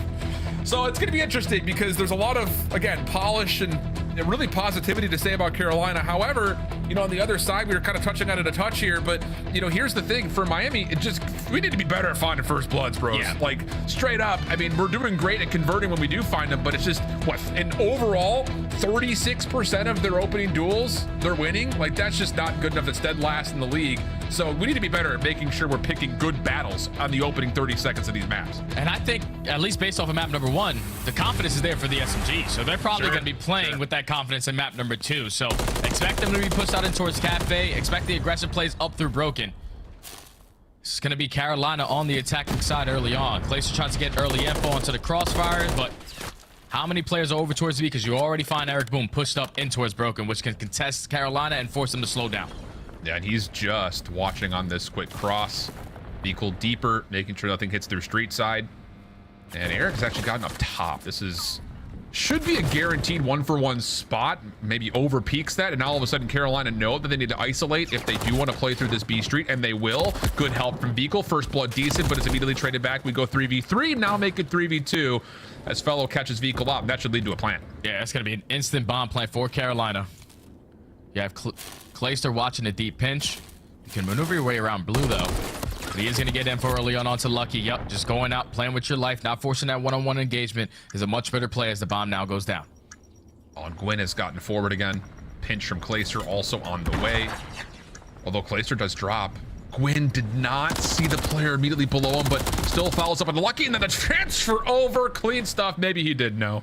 Shame on me to doubt him for a moment as Carolina come off the first blood successfully with the quick trade and also take the round. Yeah, that's good stuff from Carolina to isolate the two players over towards the B side. You find the trade onto Eric Boom, and then the gunfight win from Fellow onto Vehicle. You instantly put that bomb down, put yourself in the man advantage, and then force Miami to try to break through the flank area. And they just get gunned down right there by Gwyn. Great plays again to find a double to close out the first round for Carolina. Okay. One of those rounds that, again, the opening duel percentage will, again, favor Miami, but, like, did it. Like, it's so quick to the trade, and, okay, that's, well. Take that. Take that, Alan. You take that. Say that's a great first blood, but TJ's nade converts his own trade, so we stay 3v3 early. Yeah, TJ was just running right off the middle of the map. He probably had ordnance gloves on as well to throw those nades a little bit deeper, even though he does get picky. Evens up the numbers, makes it a 3v3 still. Carolina have every position covered. As Clayster's going to be the player. Calling out everything towards this B side, but Miami, they were already cleared out Broken. It's only a matter of moments before they try to take this bomb. Does Clay get a read on this? Yeah, he checks on medals for free. Transfers over, but Eric there to confirm. So how we go? 2v1 as Lucky cleans up Gwyn through mid-map. Fellow's on the wrong side of the map, but he's going to be getting a little bit of freedom here. Yeah, I was going to say, because not only is Lucky holding this position frontside DVD for Fellow to scout out, but the bomb hasn't been planted yet, so it's going to give a little bit of extra time for Fellow to move on over, and he wants to continue to go quick. 1v2 situation, and now he's caught over through cage side. No worries there. Miami battle back. That's just like the go-to setup for everyone in the 2v1 scenario, everyone in rank play. If you do not know how to play a post plan at that B bomb, I promise you, it's just one player towards the tractor, one over towards the cages, because the crossfire is there, the team shots are there, and you're able to use that cover ground from both of those positions to basically play your life. As Miami do a great job of finding that first blood, even though it's instantly responded. Just finding another trade onto Clayster, and then Lucky on the deep pinch is able to find two. Yeah, great plays from Lucky to stay alive in that position. Miami tie the game up. Lots of action here. Right through mid. I mean, boys, come on. Let's just get some trophies down. Why are we risking so much? But everyone stays alive. Setup is heavily concentrated, though, for the Heretics right over the middle of the map. And this is all about, do you get a read on the cross here? Because Carolina is still trying to field things out over towards B. And the less they see, the more they may feel primed to try to execute over towards B. There's the crossover. Eric only able to tally one for now, and look at Heretics right there at the back all the way off this setup just to make sure they have anyone on the B site. Yeah, you better hope that you got all those tacks in your back pocket. Obviously, Eric Boom just invested both of those, but Carolina know that they have a free B bomb plan. They're going to already take tractor position. They're going to already work this bomb plan, and now Clayster was able to get some info. Thankfully, a nade is still in the back pocket of Meadows. He takes down the bomb carrier, first blood of Miami. Maybe an opportunity as well with both Eric and Metals playing up towards mid-tank. They may feel like they can move over towards DVD. Lucky also clearing deep through A Street. This is going to be a full retake largely off the backside. So the focus has to go to what does Fellow see? And can Clayster maybe also help out? Because he's working on a pinch for them. This is both teams playing for similar ideas, playing around the backside, but Clayster and Fellow both drop. Now it's just down to Gwyn, and he is in an impossible situation. Just has to play his life over towards Ice Cream. Check from the window is good, and that is a perfect retake from the side of Miami. Yeah, that one catches Carolina off guard. You probably want to get your trophy systems down because you cannot allow your bomb carrier to get naded off for free. You allow Miami to open up with the first blood, know where the play is coming in, and eventually work those pinches. But it simply does come down to, even in that 3v4, the fact that Vico is able to win that one-on-one versus Clay. Because if he wins that one-on-one, now you know where the pressure's coming in from. Everyone's arrow from Carolina starts to turn towards their back end. But unfortunately, when he loses that one-on-one, Fellow drops at the same time. And then Gwyn left in a 1v4 at B. Yeah, GG. Miami take the round. Okay. Interesting stuff to this point, though. I mean, hey, if you're Miami, you're feeling good about how this map is going to this point. You're finding some decent first bloods. They haven't necessarily been clean, but hey, you're at least able to tally a couple more first bloods than we've seen largely to this point ever. And now you survive in the first 15 or seconds or so, and there's an opportunity to isolate. TJ gets caught over towards Ice Cream Door, and look how quick Miami are to follow up after that elimination. And now this is where you got to rely on Carolina having a couple tags, but they do not have any. You could just tell by Glaciers' play right there. I gotta try to get in. I can't give up this bomb site. Instantly a 4v2. Both the players from Carolina trying to be aggressive up through the mid-dark. Fellow does take down one, so still a manageable round for Carolina. Until that. But yeah, they lose Gwyn, and now Fellow's stuck. Bomb not being planted yet. I mean, really, his only avenue of success would be to try to find a long-range 1v1, reset everything, keep the bomb plant from happening, but now it's just a lot to ask. Okay, so now a couple of rounds in a row for Miami, and again, this just feels more like the Heretics team we saw at the beginning of the year. Quick kill, quick decision-making, make your opponent's life a living hell. How do you deal with it? It's just, where has this been? It's been gone for quite some time, but these guys know that their major is right around the corner. We cannot have the same thing that happened to us at Boston. Losing 6 straight maps and going home basically on a Friday. That's not exactly what you want to do if you are Miami. So just giving the team some hope as they're fighting into the Search and Destroy, still up 3-1. A couple rounds back to back, and this time TJ's going to start it off with the first blood, not getting naded, as now Carolina are in the man advantage. Yeah, that's just one of those situations of no more nonsense if you're Carolina. Let's just hit him right back in the jaw after being beat up a little bit. That nade may find success. Oh, Fellow not tagged by it. Bomb being planted. Vehicle isolates. Well done. And then Lucky from behind almost takes the final 2. Gwyn doesn't get the plant off, though, so he backs off. And Vehicle's going to go quickly, knowing he doesn't have the regen yet. And again, I mean, it's just like, come on, just do that. Just be better, make better decisions, and Miami's reaping right now. Yeah, they clustered up on the round, but what is Carolina doing? Like, you eliminate both the players in towards Cafe. You know that those are the guys that watch over the A-bomb. You already gain info on the player towards the right side of Water Street, and Vico every single round so far on the defensive end has played over towards B. So you're in the man advantage. Let's just get the bomb down. They wait too long. They allowed the nades to hit through the middle of the tank, sets up Vico for the free kill through middle to turn it to a 2v2. And then at the same time, across the map, you just take Water Street control and put yourself in the man advantage. Just a great play for Miami, now 3 rounds in a row. Decision making on point, flat out. Here we go, quick action once again. Vehicle reads it, steps away. A little bit of assistance here for Metals. Tags come through on both sides. Carolina are just done, though, with this early aggression from Miami, and they will set themselves up to at least have some sort of an early response here in the first 30 seconds. Yeah, Miami on this round so far, they gained the info of at least one player crossing it towards Broken. Fellow challenging through mid-dark, but I don't know if they're going to know that Glacier is now alongside TJ in towards Broken. So is there a game plan potentially to isolate TJ or just work our way up through Cafe? It's already been 40 seconds knocked off the game clock. You're not going to force them to back up, but it's going to be TJ to start off these engagement. Another first blood in his back pocket. Yeah, just catches Vehicle over on the corner from DVD, and here we go. Eric Boom working through A Street. The bomb is here, by the way. Metals has gone unguarded to this point as well. On the other side of the map, finally he gets caught, but the bomb is planted.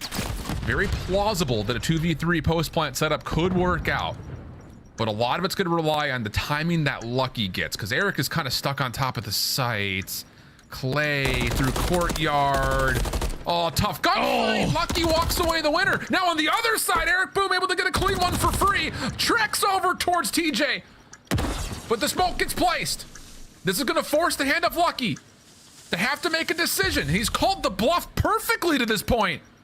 TJ not on for the defuse yet. Now he's going to get a chance at the gunfight. Timing is going to favor Lucky just like that. TJ has to hop in, and he does it in time. Oh my goodness. I just don't understand, Alan. I'm simply not understanding what Carolina are doing. They are throwing away a bunch of these rounds so far.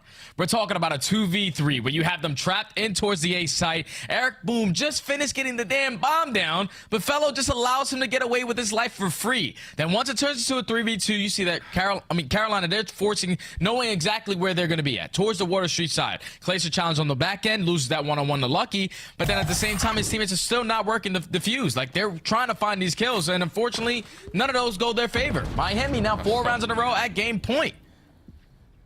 This is all while TJ's on 4, by the way. Like, how? What is happening? Wow. Crossfire setup here at mid for Miami's defense. Vehicle looking down B Street. Lucky doing the same, but on the opposite side of the map is Carolina, just kind of running a similar setup again, just trying to feel things out across the map. Metals would get stunned, but the thing is, there's plenty of support here with Eric Boom nearby. Yeah, not even Eric Boom nearby. The trophy system was keeping them alive from all those tacks. It's now Carolina use a heavy load of their tacks to try to isolate Metals, but nothing to gain from it. It has already been 45 seconds knocked off of the game clock. TJ now trying to work his way out towards the A site. Metal gets the info. Shots are early on. Here comes the nade. Should be a little bit too far deep, though, and it is. Eric also gets taken down through mid-map. Fellow, that's his elimination at lobby. Plus, Vehicle trying to stretch for the aggression will be cut up. Metals, not much he can do from there. Okay. So, better from Carolina there. Just kind of get reading the information.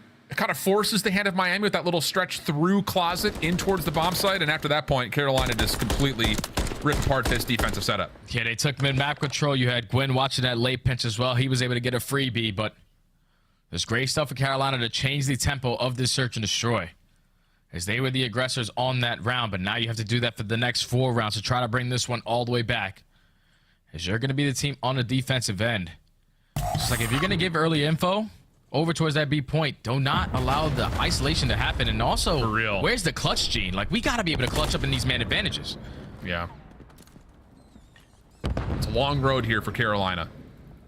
Clay, I don't know if he saw Metals on this cross or not, if he's just watching this angle. TJ once again gets up top, doesn't see much. It's enough for him to back away. Does Metals show anything here? Bottom tree house, not quite.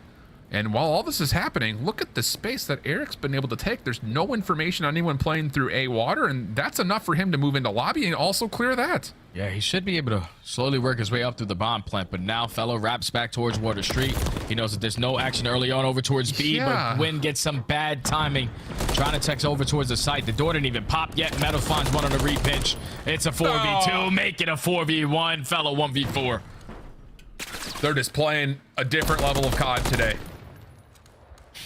That, collaborating with a couple of key mistakes from Carolina, put away a convincing search. Wow. I mean, wow. I am having a hard time evaluating this. This does not look like the same team that we've had throughout this entire Major II qualifier. Looks like a completely different Heretics. You might be having a hard time, but Carolina threw away a lot of those rounds. Like, we're talking about 3v2s. You got them trapped on towards the site. You let them get away, and then you challenge them one-on-one gunfights. That was just like the worst display of S&D that I've seen in quite some time. You had man advantage in most of these rounds, in the majority of these rounds, and you just letting them get away from you. You're trying to put yourself in a position where you're always trying to guarantee a kill or guarantee a clutch, and Miami was just slowly picking you guys apart. Obviously, Metals was taking over on that deep pinch, right up through the middle of the map, finding multiple first bloods. Viku in the clutch, Lucky also in the clutch, Eric Bloom in the clutch. Like, they just had the clutch factor in their genes in that map number 2. Carolina, you want that one back, because it should have been at least a 4-4 going into a round number 9 right now. Well, I think they're not just going to want that one back. They're going to want Rio back as well. Yeah, like, what the hell's going on with Carolina? They're not playing fundamental COD today. No, they're definitely not. And again, on the other side, this looks like the Miami that system. I don't know if it was just a little bit of lack of confidence with the maps changing and the spawns changing, whatever it is. It's not been evident today. They have been lights out. So with that, we've got high-rise control coming up next, and we've seen some good and some bad from this Carolina team when it comes to high-rise control. So we'll see if they can find a way to regain as we head things over to the break. Otherwise, Miami, well, this would be one hell of a way to kind of finish off their Major II qualifiers. We'll see how things go when we come back after the break.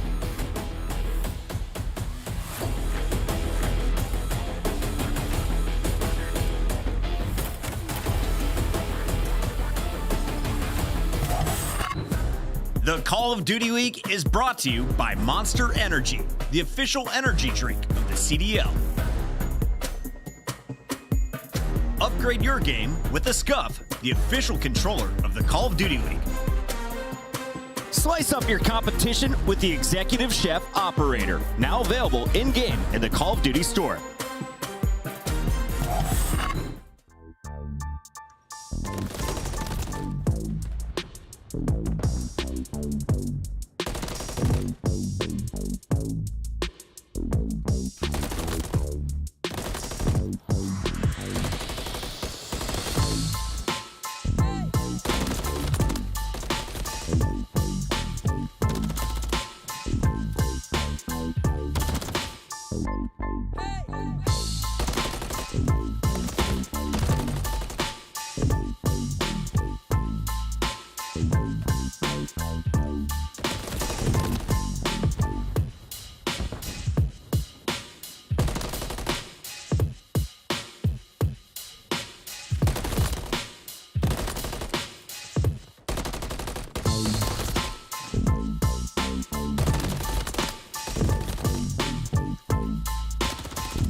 Welcome back, everybody. Woo!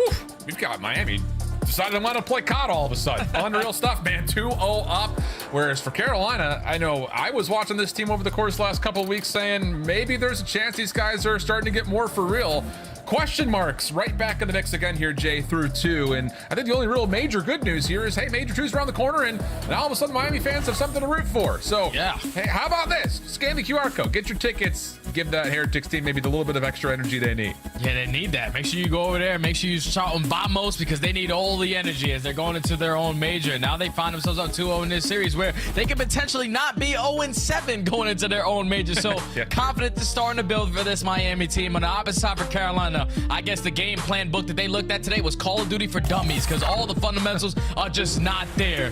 Now they found themselves down 0-2 in this series, going into a high-rise control where it's basically a square up for both of these teams. The only difference that I see is the fact that Miami are slightly better on the defensive end due to the fact that they have played it less times than Carolina has. But you see the numbers there. It's basically mirror.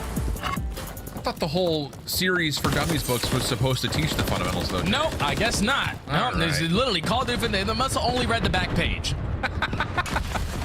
Well, here we go. See if Carolina can find a way to regain. Like we kind of were teasing before the break, there have been moments where Carolina have looked great on this map, and others where they have gotten completely obliterated on it. So far, great start. Gwyn, same route he always hits, gets around the side, finds himself two. Beagle backside hut, gonna try to give him a go, but Clayster holds on, and the A zone still gets captured. Oh, this is good stuff from Carolina. They did this in one of their previous matches. The initial push over towards A, you just catch Miami off guard because you don't expect the team to stack over towards the A point without trophies. But when you got an SMG slaying the way that he is, Gwyn hits the route early on, now finds himself on 5 in a row. A is about to be done and dusted. What a quick response from Carolina. Huge.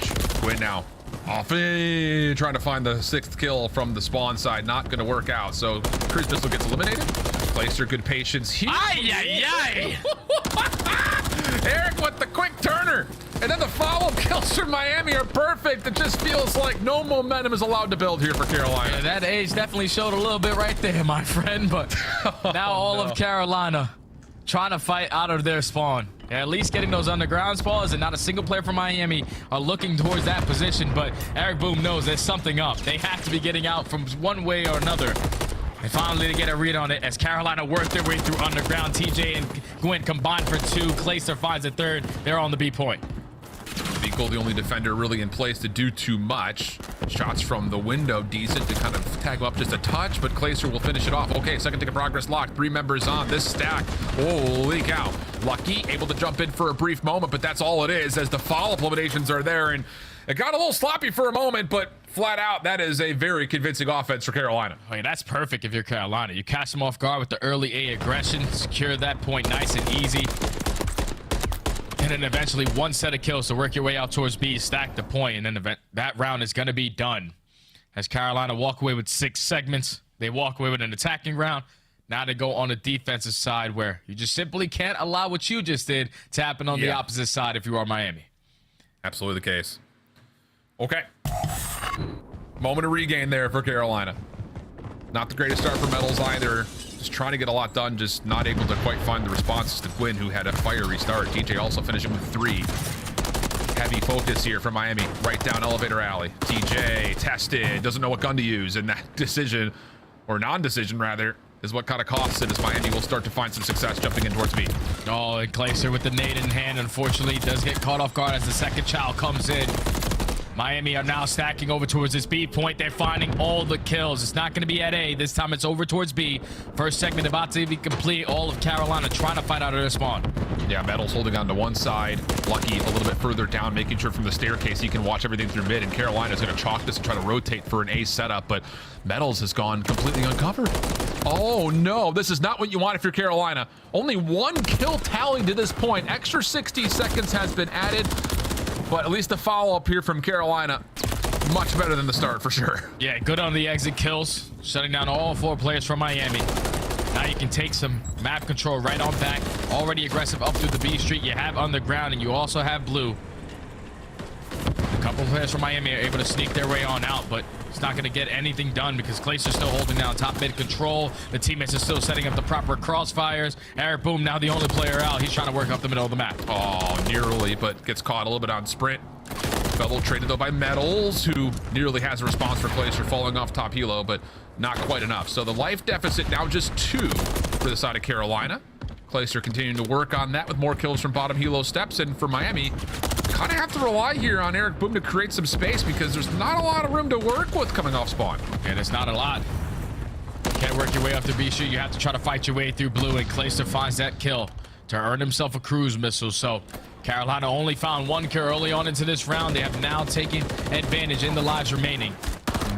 As Miami can simply not work their way on. Now Lucky runs out of ammo. Clayster is still alive, now on a 7.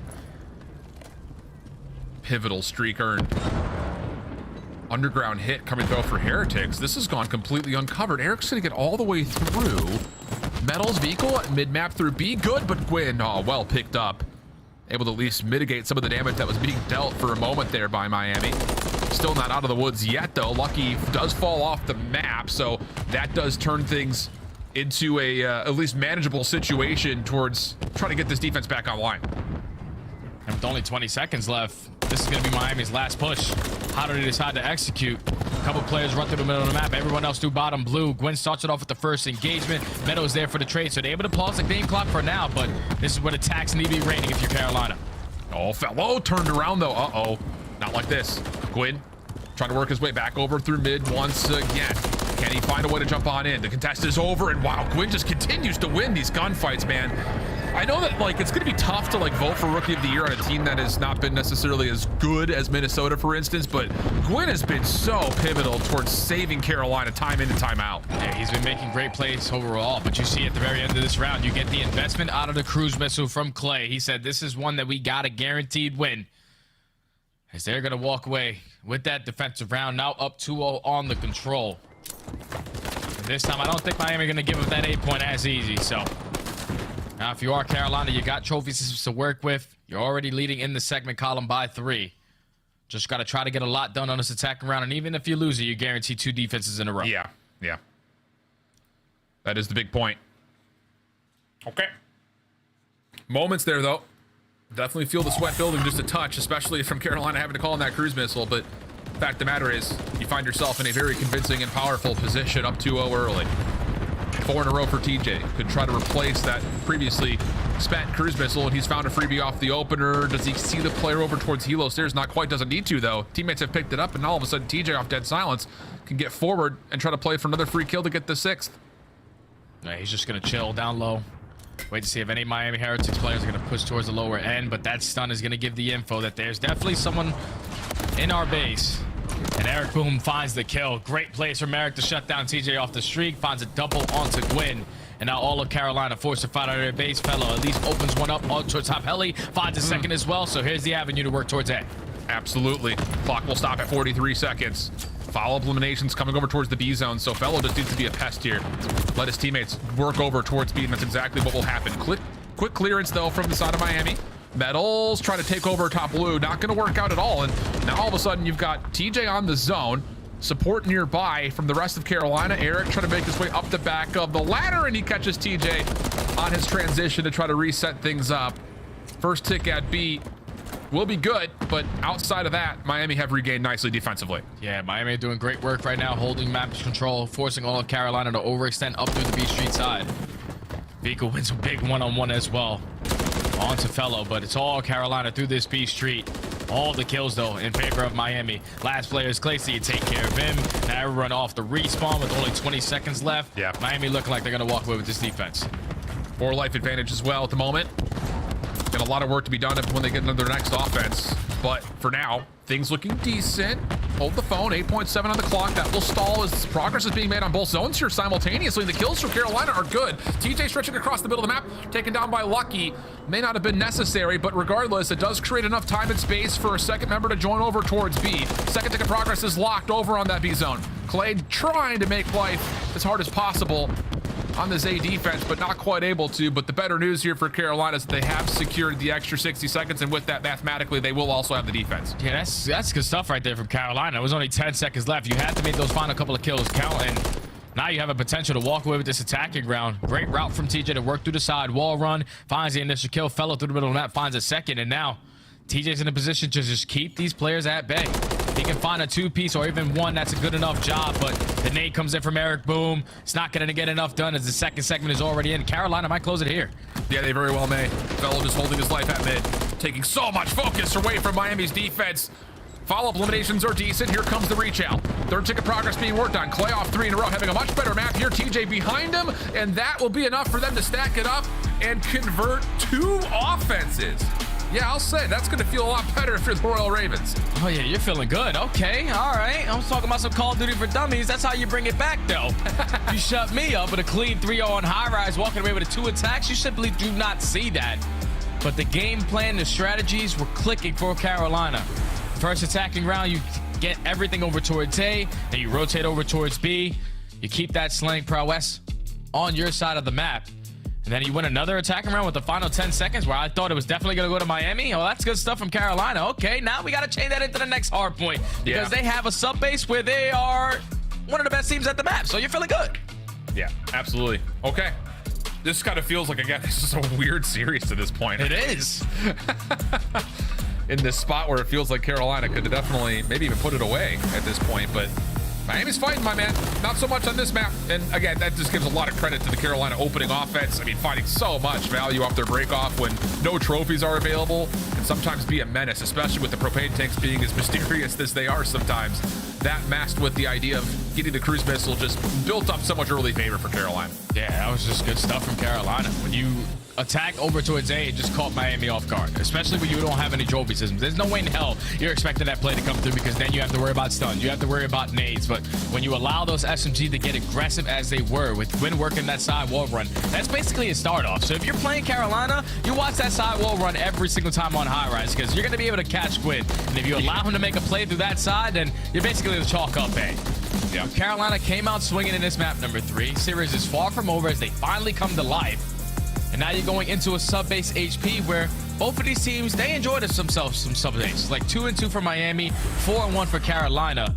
But if map 1's going to tell us anything of how this map number 4 is going to go, it's about the rotations. We're talking about Carolina being second overall best on a map like sub-base, putting themselves at that new hill first. On the opposite side for Miami, they're sitting at 9th overall. But we saw it on map number 1. It was completely flip-flopped because they won every single rotation on map 1. So I think if you are Carolina to win this map number 4, you just got to do the fundamentals correctly.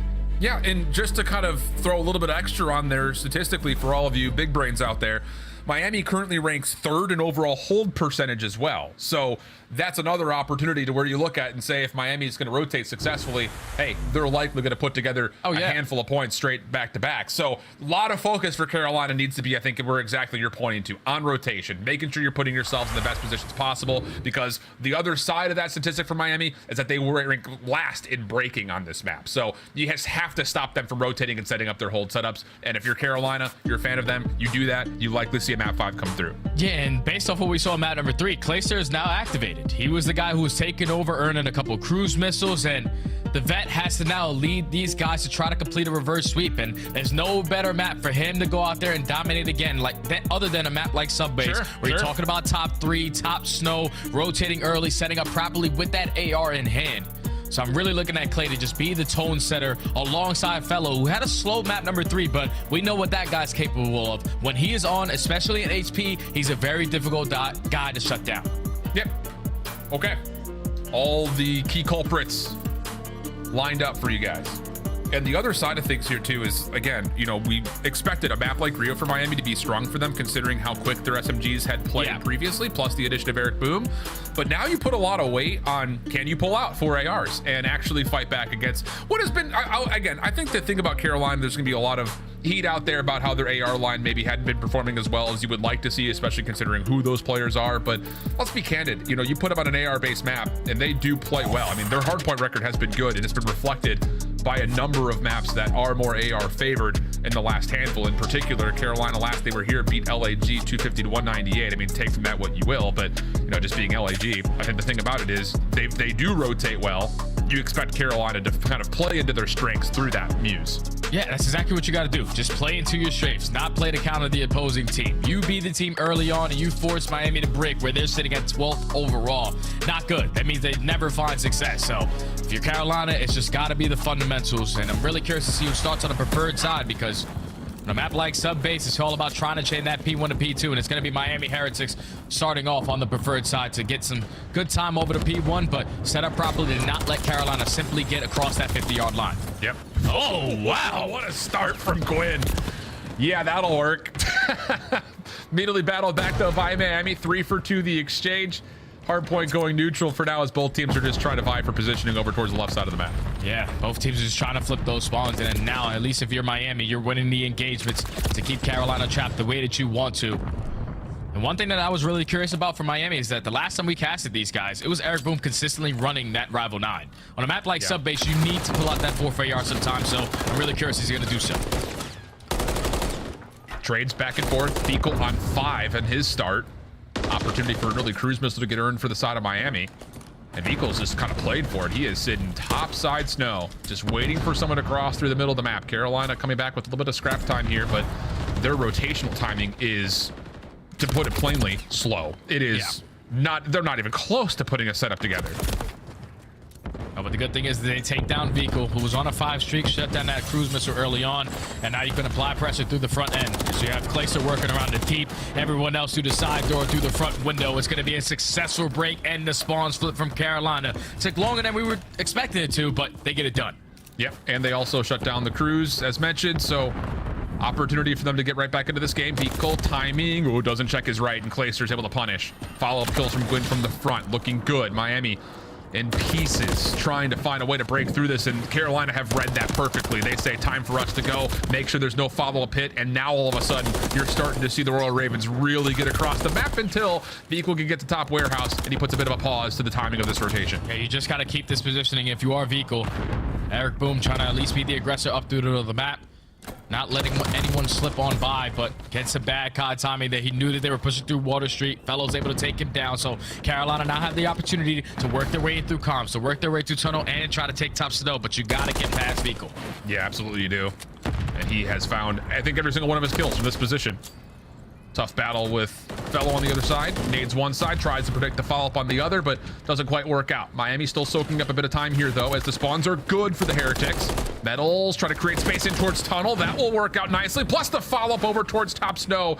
Very well capitalized by the Heretics, as now they're looking for a full 60. Yeah, they've already held it for 35, so now Carolina in a situation where do we decide to be super aggressive and potentially spawn behind them? That decision has now been made for them. With only 15 seconds left, we just got to try to trap them in as long as we possibly can. You already have TJ off the rotation. Everyone else cutting off through the middle of the map. Yep. Vehicle, tough gunfight there for Fellow. Both players predicting it, but shots too clean from Fellow. Lucky is able to get one on the exit. 40-point game, but the setup for Carolina looking pretty solid. Fellow back towards top snow. Lucky surely seen this. Now has to kind of predict it between there's one player deep on top AC, another one a little bit closer, and the help from Vehicle is good. So Miami can work their way through the middle of the map, and now they're just hoping and praying that Metals can catch some good timing on this water route. TJ inside the hardpoint has been dealt with very quickly. Wow. Easily, as that's going to be a full-on break. Spawn still good for Carolina, but that's a punishing moment for Miami. Yeah, it's definitely a punishing moment for Miami. Because you found the openings. Vehicle finds 2 through the cut, and then you set up your teammates to instantly jump in hill to win a one-on-one, but the close spawns are still there for Carolina. So this final 20 is going to be theirs, but it's all about the rotation over towards next. Vehicle putting himself in a position towards the propane tanks. If he can win this one-on-one gunfight, it's going to do wonders for his team. He does that. Lucky across the map gets the beat down. So it's going to be Miami winning another rotation, this time over towards P5. The only player they may not track fully here, though, is Clay. Vehicle's watching from inside P2. Good lineup from Clay. Can't quite finish off Metals up top, but at least pushes him off the angle. And that's enough for... I thought Gwyn was going to try to wrap backside warehouse. Not the case. He just kind of runs right up in towards mid, looking for the player inside the hardpoint. Eric Boom is tucked into a corner. Finally, he peeks out, and when he does catch Gwyn looking the wrong direction. So first 20, more than that now. Pretty much perfect for Miami, and there is no semblance of a re-hit anywhere near the hardpoint here for Carolina. Yeah, this is where the game starts to get scary for Carolina, because now those spawns flip. You're forced to try to break in towards P5 from warehouse, which is not going to be easy to do. Lucky finds himself on 5. Vehicle finds himself on 4. This has been another 60 hold, potentially, if they can walk away with this final 15. Knowing exactly where Carolina are going to apply the pressure from. They find the trade on to Eric Boom, but they're still not in a position to soak any of this time. Wow. Metals combines for 2, and now Miami have blown this game wide open. If Vehicle can earn this cruise missile, oh, that's going to really shake up the plays from Carolina. Timing on the peak, though, not great. So once more, Carolina, kind of like what we saw in the Rio, are just hanging around, making sure it doesn't get too out of hand. But again, the work that's being done is just not significant enough. We're seeing Miami just winning rotation, finding tons of time off their holds. Now Vehicle off the respawn, able to get a trophy system in with the break. Shots up top, keep the player top snow also at a bay.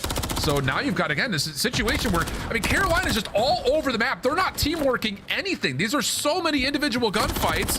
Fortunately, a couple of trades are there, but Miami are quick to pick up on it. Hardpoint at worst goes neutrals. Metals cleans up another. Yeah, with only 25 seconds left, you see the spawns from Miami on the preferred side for P2. So if you're Carolina, you have to make a play. You have to make it now. They tried to through the middle of the map, and Peak was able to line up too with that AR. So the final 12 not gonna go there because great team shots from TJ and the nade to eliminate him, but it's all gonna be about this rotation. It was Carolina finding that early break with only 15 seconds left, but they're forced to do it again. Great moment here from Clay. A couple of kills come through. Carolina trying to still set themselves up, but they need this hard point. They need it badly. Let's take a listen in with the cops, the Carolina Royal Ravens. I got naded back door. One more, yo, top, God heady, you know what's up. I got naded back door. I spawn back 2-3 guys. Yep, I hear you. Respawn good time. Respawn close. I'm sending secret right now. Enemy top sub, guys. Secret on me. No, nothing top sub. Just holding pins. I'm sliding forward. Hill dead. P2 window. I've got top barrels. Side door. Andy's top sub. No one top barrels jumping into hill. On time. I got it. Down, boys. Slow down. Fuck up. 20 seconds. We're good. Lucky, you know, one shot. Yeah, spawn new. No, we have full shit. No, we have to. Vehicle spawn trap me P1. Vehicle's front tunnel. They might have a streak here, okay? Tunnel. They're not going. Pushing out your left with you. Holding top. He's low P5 on me. Dead. Top got Eddie dead. Right's open. I'm getting on. Yeah, I'm trying to like hold it kind of. I'm holding your low P5 player, right? I'm gonna get up one. No, one shooting me from right. Control. Top control. Top control. Weakest spot. Vehicle. I don't want top so. I'm trying to back up for it. Top control. I'm holding your low, okay? I have your low. P2 went out middle. Vehicle right. One shot. And shooting from top P2. Top got Eddie. Lucky. I spawned up. Above you. Vehicle's on the right. I spawned out. I'm holding low P5. Hopping in the back. Got Eddie. Around left, guys. Vehicle time. One's low P5. Around left. One's low 10. Got Eddie. Eric boom. Not vehicle. I'm nading it. You naded. One's P5 too. Got Eddie. Should be dead. Back 10 one bullet. Well, there's some visible and verbal frustration, I think, throughout that entire listen-in. We were kind of watching that setup. It looked like Carolina was in a good spot. Just a couple of overchows lead to some good shots from Miami, and now all of a sudden a quick break leads to what looks to be, again, a Miami win. That's the biggest thing, man, is that they're chowing in the positions where they're not really supposed to be committing towards those fights. TJ through the back end, Clayson through top snow. If you lose those two positions, now you're going to spawn all the way across the map. They needed a full 60 to get back into this game, but it's Miami Heretics finding the break, now putting themselves at 240. Eric Boom already thinking the fundamentals. Cruise missile gets invested. This is game over. Unreal, man. Trophy system that's lingering around will finish a couple off, but man, this just feels like an uphill battle times a million. I mean, wow. It's just so strange to see this because Carolina, I mean, let's be honest, like, again, you know, schedule-wise, maybe not the hardest ever, but look that they were clicking, man. You go back to that Optic series, they were playing Hardpoint well against a good Hardpoint team. But today, it just has not been there. A lot of individual challenges, a lot of players just kind of all over the map doing what they feel like they should be doing when it may not be benefiting the team. Cruise missile comes through, that'll open up the site, spawns will move. And these last 7 seconds for Miami are going to be tallied up right here. Yeah, that's GG, man. Miami Heretics have looked completely different today. You see Vico roaring. Vamos going 31-13 to close out this series. Miami Heretics finally showing some life. You walk away with the opening HP, you get the map 4 HP, and then you clutch up in the game mode that you have been struggling as of recent in that search and destroy. Everything was just clicking for Miami today. Nothing was clicking for Carolina when you talk about the fundamentals. And now they're in a very tough situation now because they're now 2-4. This is a match that you needed to potentially guarantee yourself a spot in winner's bracket. But losing a match to a team that was 0-5 in this stage is definitely not something that they had on their scorecards. No, not at all. And again, there is, I think, plenty to look at on both sides, but I have to go more towards the positive side of the talking points here. I mean, this just looked like a more comfortable Miami. First time we've seen it, like we said, since Major I Qualifiers. And it's again puzzling to try to evaluate, like, why did it take so long for them to start clicking like this again? One roster change into a 1-for-1 role position. You know, yes, you have a little bit of a change up in terms of how the spawns, how the hills have moved, but it just looked like a team that was completely deflated. They were playing with a totally different tempo, a totally different level of cohesion than what we had seen previously. It looks like we finally have a piece of that here today. Just comes down to, was it, you know, a day late and a dollar short here for Miami looking forward to their own major? And if you look at the game flow, you can just see where the turning point of the game was. It was down to the wire at P4, but they get a full 60 at that P5. They were able to chain it and keep themselves on the preferred side of the map for that P1. then you change it to P2. Like, that's the game right there. You get a full 60, you keep it scrappy at P1, then you get another full 60 at P2, and then a break at P3. Like, Carolina just, you can hear the frustrations in their comms. Fellas, like, they're already on me. Clayster, he was shaking his head left and right. They just couldn't believe, like, the game was the way that it was right in front of them, because that's one of their best hard points. They lost their best hard point and their best search and destroy versus a team who is struggling overall on this stage. That's tough, a tough pill to swallow. Yeah, absolutely the case. Wow. Okay, so for two teams that are just trying to find something to work with, Miami come out with some major success there. It's one of those things that you kind of wish you would have seen it a bit earlier, but hey, at least it showed up in some form. Now it just comes down to, can they close off their qualifying stage and represent their city well when we get to the major. So that's it for game number 2. Back over to the desk for the breakdown and the setup for what is going to be, you know, the prime match of the day. Thank you very much, gentlemen. Study and shift closing things out there. And Carolina making Nameless and I look dumb. Alley Cat, did you see the Heretics getting their first win at stage 2 tonight? I didn't, but honestly, now looking at the map set, you know, post clarity, like, they actually did this really well. Their map vetoes extremely well, because they forced them to play 2 maps where the outslaying could put them ahead of the Carolina Royal Ravens, who have been slacking in that department in Rio and sub base. So the fact that they were able to lock up both of those in the hard points, even though it is Carolina Royal Ravens' best hardpoint map in sub base, Miami has been outslaying these teams. That's been their biggest problem, is they're hanging in the sling, but their fundamentals haven't been there. What do they do today? They're getting all the kills, and they're out-rotating Carolina Royal Ravens in almost every single hill. Miami Heretics did what they needed to do today to get the dub. Can I get a big vamos in the chat for Vico as well? The man that stays on Florida from last year to this year, showing up big in a game 4 to seal the deal. Yeah, he was on a tear. I mean, you saw on this map, like, Royal Ravens are one of the best sub-base hardpoint teams in the game. Yep. And, you know, Ali brings up a really good point, like the slang ability. The pressure is the way that I would word it for Heretics. They play at a very fast pace. It can be individual at times. And they were able to put Carolina in a blender. You saw, you know, Carolina set up on P3. They end up dying. They get forced into the bad spawn. And the Heretics are just having their way with them at that point. You know, this is a series that you look at, you're like, man, Carolina and the improvement they've shown, they should come in here and be able to steamroll these guys. Losing some of their best maps. Their premier players are underperforming in the hardpoints. Clay did not play well. Fellow overall in the entire series. Got shut down. Shut down. Yeah, the AR's not playing well. And then even in the S&D, just uncharacteristic plays, throwing away man advantage situations. Like, this was the worst outing we've seen from Ravens yet.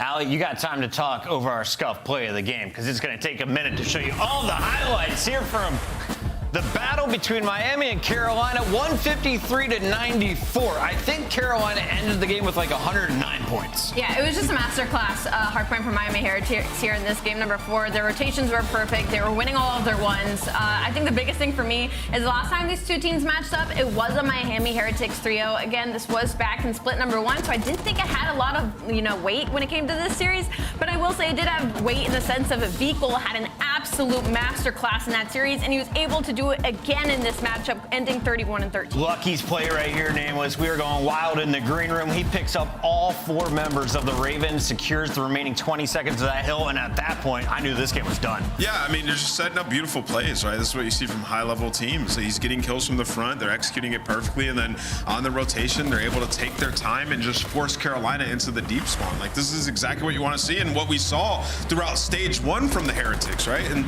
you know, I'm actually impressed by Heretics, like, sticking to their guns, squaring with Carolina on some of their better maps. They're like, we're comfortable on sub base, and we played good against Atlanta on it. Like Rio, we have the right team for it. It hasn't worked out, but we have the right team for that map, and they still give it a shot. So honestly, shout out to Heretics coaching staff for sticking to their guns. We have our Monster Winner Spotlight now with Eric Boom, the man who joins us for stage 2. And Eric, welcome to the winner's circle. First time able to chat with you. How's it feel, my guy? About damn time, man. I promise. That was, I mean, that win feels incredible, because I think it's the only thing we needed.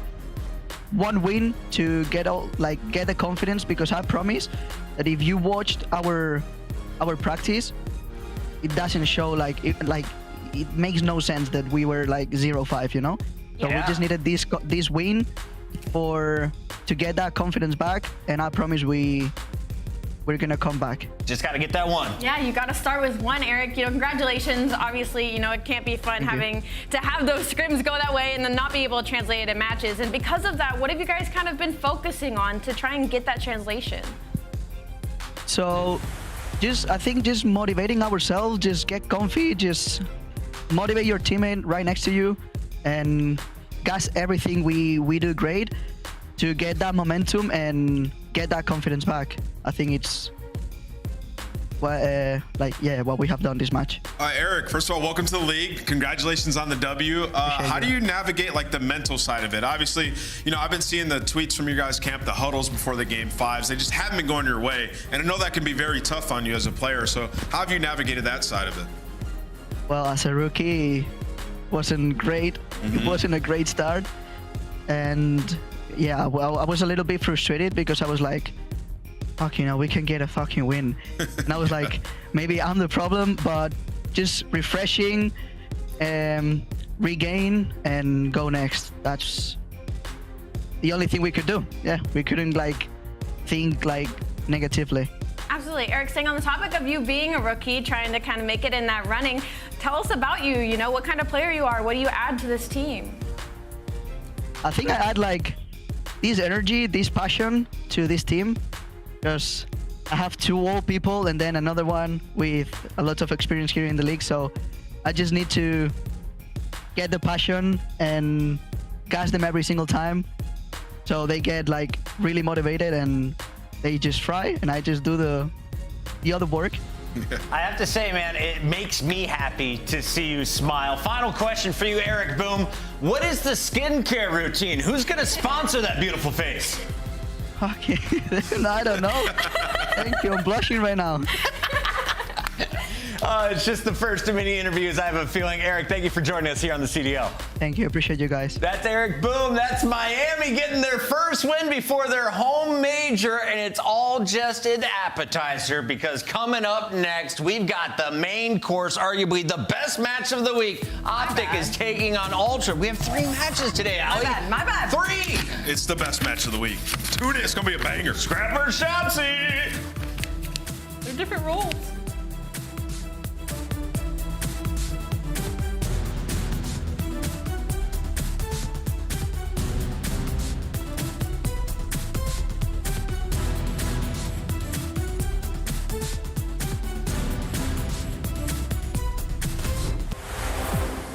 Upgrade your game with the Scuff, the official controller of the Call of Duty League.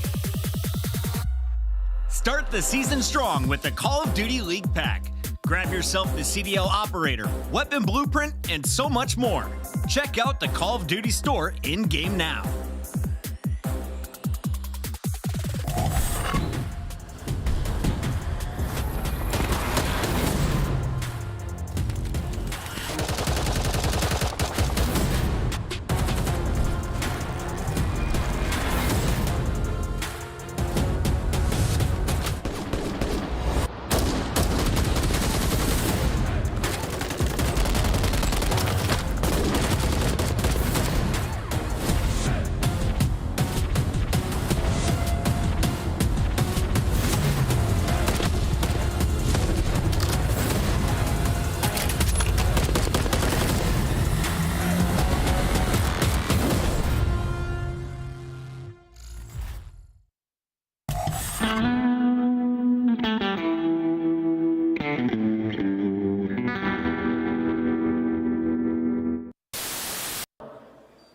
Just a question of, is that what he's going to do? But he's just going to spot him, but Cell, so clutch. A great search and destroy player into a one-on-one. He's just going to finesse his life. The pistol, did he buy enough time? Can he get there? I don't think he got it. I don't think he got it. Close. I don't think he got it. He might have. He might have it. I don't know. Oh! No! Buys enough time. Oh my God! Oh, take a look at this rush. Take a look at this aggressive play from Minnesota. They make their way in through middle. They instantly hop into this B zone. Standing with a nice little angle. Oh, what a play! Oh, it finds 3! Eli with the snapper. And I don't think Hydra's going to be in a position to at least get towards the bomb. He's possible to get up with his life. Oh! Akko, the 1v2 takes him off the defuse in the perfect amount of time. And Krim cannot believe it. Let's take a look at this again. Look at the top side of your screen. Oh, inches away. That's got to be 0.2, 0.1. And also craziest play I have ever seen in my entire life. I don't know if anything will ever stack up to this play. I mean, I can't believe he had time to reload for the first one. I mean, part of that at all. And the fact that Priesta accidentally mantles the Godheady. It plays a little different. It's nice to have like a map you love back in it, but it doesn't have to be exactly the same. As Drow said, nice little angle through the statue. Rips one for the opening kill. Yeah.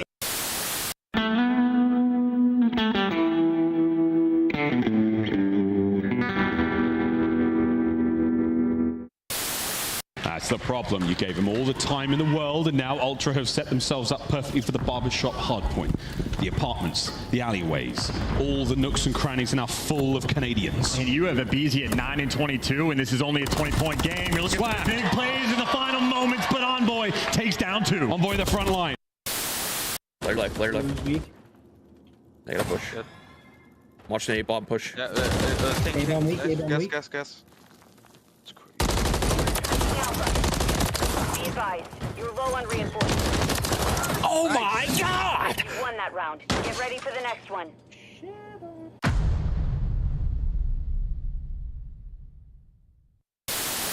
What is this 9 and 4. spot? What? Oh, that looks very uncomfortable. Very, very uncomfortable. No, it does. Yeah. You're basically balancing your nipples on a metal pole. For something that's a talent. Yeah?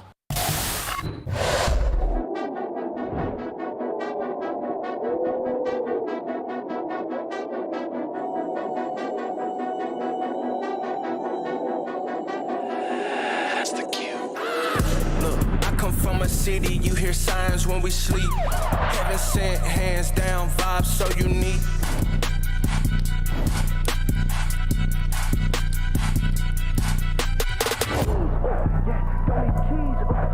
On the table, age 10, look at me.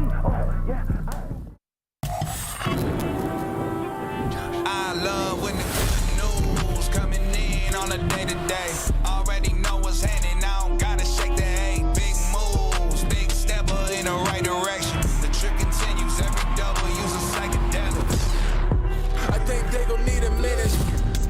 Look, I'm interested in making as opposed to making friends. Double bags. I've been paranoid having a safe, so take a check. Finishing his drink should only take a sec. But Mark just cut me off. He told me that I go on stage in 10. Walk out to my own shit on the main event. Vinci my cologne after the show. She told me that shit was a favorite sense. Sprint a fan of spacious, we could take it friends. What happened next? You could take a guess. It's been 353 days since these two teams met up at Major 3 for the previous title. Now in MW3, we get the first showing since the Stage 5 qualifiers of the last game. Optic is finally playing Toronto tonight. Did you just do that off the dome? I did. That's insane. Big brain. Big brain. I also have a producer in my ear.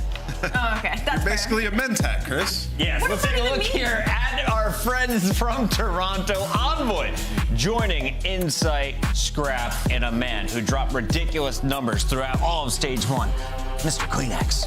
Yeah, you know, Toronto, the going has gotten a little rough, right? It hasn't been as easy as Stage 1 was. We had a huge change in spawns, big patch, and, you know, these guys are sort of trying to add some things to their map pool, and they tested some things out like they did versus Atlanta FaZe. What happened to them there? They got bopped. That's how this is, bibbity bopped.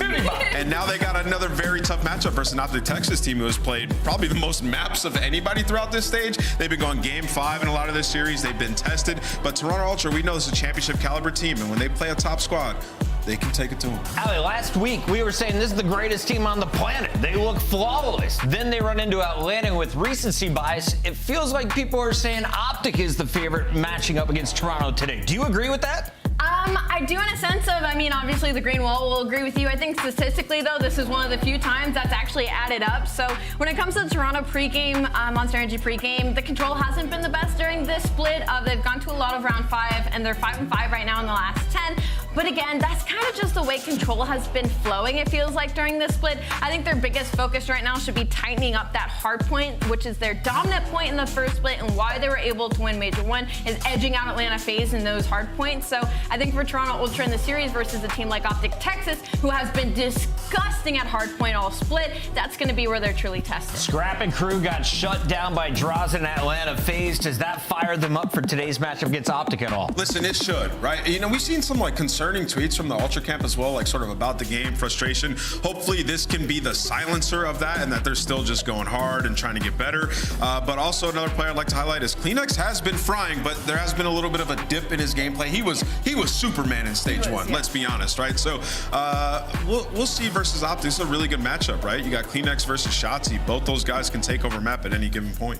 We got maple syrup versus meat and potatoes in this battle. We already showed you the team up north. Now let's talk about the team representing the South State. We got Texas represented by 4 young men who have been putting up some stellar clutches. The numbers, they are messy. They're beautiful at times. And Shotzzy, he's got some of the best in the league right now if you're looking at stage 2. Yeah, Shotzi's been unbelievable. He's dang near 1.3 when it comes to Hardpoint and S&D. He's been lighting it up. And also, like, they have 3 players that are averaging over 4,000 damage a map in Hardpoint. So they're pummeling everybody. 7-2 in that game mode. #1 in breaking. It has been flawless. And their search and destroy, some of the key things that were bad in stage 1, they've improved upon. They're top 5 in retaking. The small little things in S&D is what they were focused on, and it's been translating to wins. And of course, when it comes to the Monster Energy pregame that's going to pop up, I'm assuming that Texas is going to have something about maybe just tightening up some of their Hardpoint stats, because even though they're 7-3, Toronto still technically edges them out when it comes to the statistics, and an 8-2. So for Optic Texas right now, it's just focusing the fundamentals a little bit more to stop creating these situations where Shotzzy has to go off and make a huge play for them to ice up and then win those series. So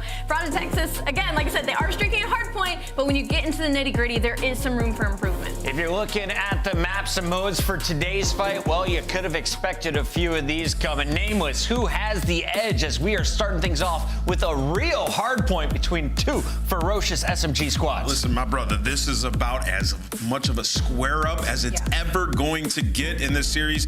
Both teams feel like they got their best maps until we get to game 5, where Toronto and Optic, like, they just don't like that map. Toronto doesn't play it that often. Optic have been 1-5 on it. And in the last interview, Kenny even said himself, we just suck at making mid-round adjustments on terminals. So if we go to game 5, get ready for some crazy fireworks. This is tough. I think Optic has a great start of the series right now. That invasion control, we all know how comfortable they are in it, and they're one of the best control attack teams on invasion. And then even that Karachi, I'm looking at Toronto, they're an incredible conversion attack and post-plant team, meaning their attacks have been really good. But on a map like Karachi, the bomb doesn't really go down that often. It's actually incredibly one-dimensional sometimes. So I think there's a lot of opportunity for Optic Texas in the first 3 maps of this series. Nameless, I'm told the Toronto boys have put the toys away. They are focused up and ready for the fight. I mean, look at what was happening last time they played. They were so dominant, they're losing focus between rounds of S&D. Yeah, Jaza said, put that damn fidget spinner away, brother. But listen, they're having fun. They won a championship. Honestly, you know, this is the online qualifier. They know that they're going to be in the winner's bracket, and they're testing some things out. When you go into comms and you hear these guys, they're still going 110%. They're just having fun. Who do you think has the best nose for fidget spinning out of this group? I am not answering that question. Okay. I'm going to go with Envoy. He's just afraid to do it. We'll see it later after they get a win, I'm told. Kleenex, Insight, Scrap, ready to go. Toronto fans always having the squirrels back. And tonight, you have to think the chat is going to be rooting against them. Everyone cheering for Optic to catch New York at the top of the leaderboard with the perfect 6-0 record. Do you think they got their fidget spinners like confiscated, like children at in their toy box, like you just got taken away? I think maybe the coaches might have put it in their pocket. They got a pretty great staff back there. Let the boys play. It's a fun game. We're playing video games for millions of dollars. It makes sense. Let's take a look at Shotzi's numbers, because this has earned the man bank. One of the highest paid salary players, one of the highest paid content creators,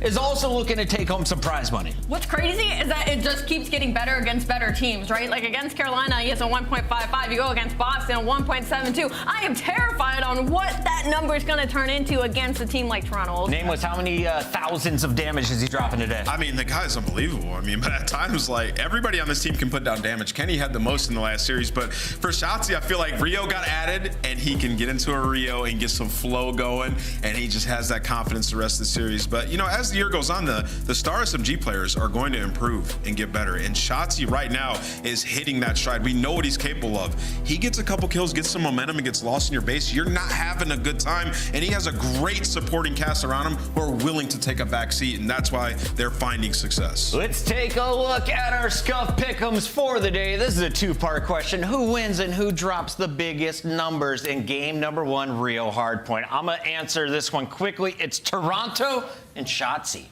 I think I'm gonna go. Wait, you picked Toronto, but you picked somebody else. It's a best of 5, Allie. That's crazy. Thank you. I didn't know that. I'm gonna go with Toronto Ultra as well. I think it's gonna be Envoy. Envoy, okay. I'm gonna go on Optic, and I think Pred takes over Rio. Pred takes over Rio. Chat, let us know where you're siding with the individuals. They're also siding with Toronto. Using some math in today's picks, chat. You'll love to see it. And we love to see the caster for this one. Welcome back, Daddy Miles, and his second son, Chance.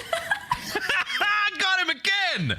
Back to back, baby. We're ready to throw down this rumble in Rio. This is one hell of a series. Can't wait. Chance, quick pulse check. How you doing? What's up, man? We need a different theme of introductions, I think, or maybe I just need to start throwing to the desk and think of some daggers. Either way, though, this is one of the more exciting series we are going to have in the qualifying stages.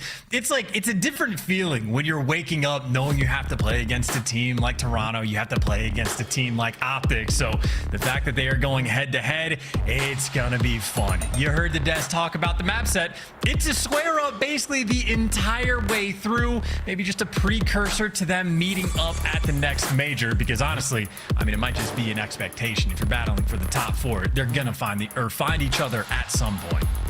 But indeed, and this is going to be an absolute throwdown for all the new fans joining us. A very, very exciting build-up towards Major 2. This is definitely the match of the week, and we're excited to have it last here. For all the European fans staying up late, sorry, but not sorry. It's just the way it goes. Here we go, though. Map number 1, into Rio we fly.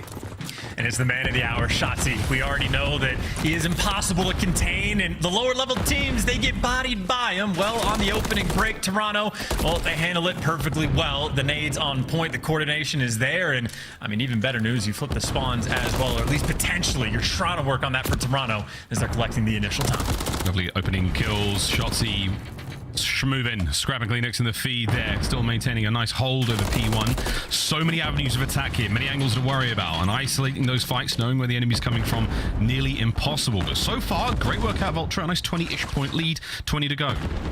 Is beautiful as well. I mean, this is as good as the time is really gonna get. Scrap barely shooting back against them. Optic, maybe good news is you at least, well, I'm gonna say good news, you partially keep the spawns over towards New. It's gonna be Kenny working with Pred on the right side of the map, and maybe an opportunity for Shotzi to make the play, be a nuisance on the map. His teammates nearby. Shotzi, though, checking the door. Again, interesting spot he finds himself in. Scrap not gonna expect it, and this is where Shotzi can turn this map into his playground. Beautiful stuff. He's already managed to subdue Kleenex, keep him back, not able to get into the fight. Insight stays on the donut for now on the approach towards P2. All Optic, Texas so far. Good stuff from them. Keeping a hold of this hard point. Scrap desperately trying to make his way forward. The gun's ringing out, dashing out toe-to-toe on the point with Kleenex. Wins the fight. Optic hold.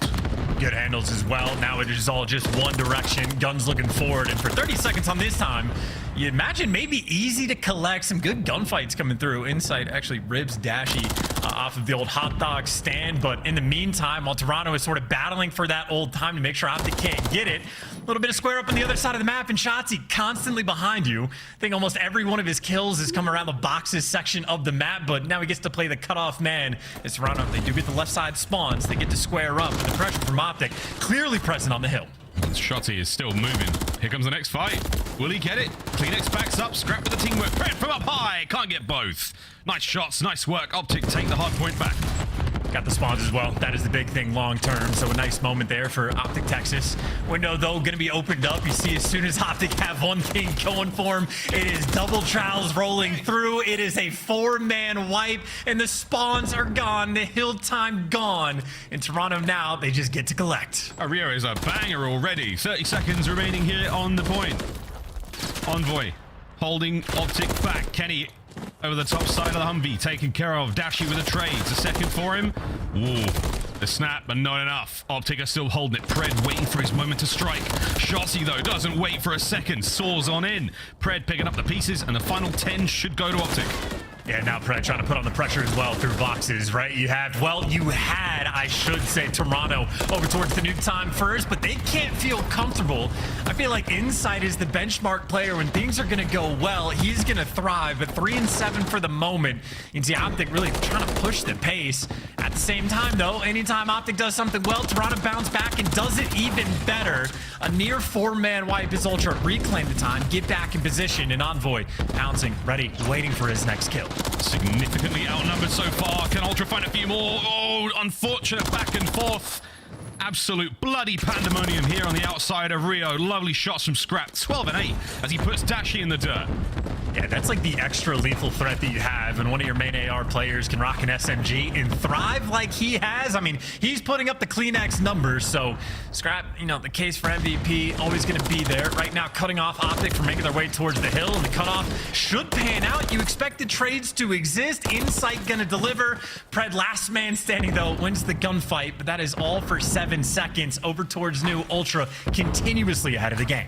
The name was not wrong. Pred 14 and 9, certainly taken over, but his team not so much. Ultra still with a commanding lead, still with full control. A bit of a help for there from Kenny as the Sentex clears the point briefly.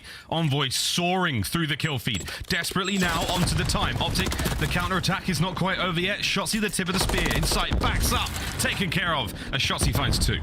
Nice two-piece to open things up. Kleenex now waiting in the wings, needs to respond with kills of his own. So not going to dive out to time, but Shotzzy does not give you time to breathe. Jumps up from the opposite angle.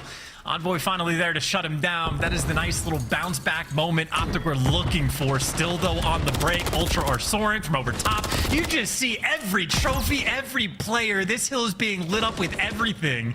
And for the final 15 seconds, I mean, honestly, unreal. There's no room to breathe. It is so difficult to collect this time.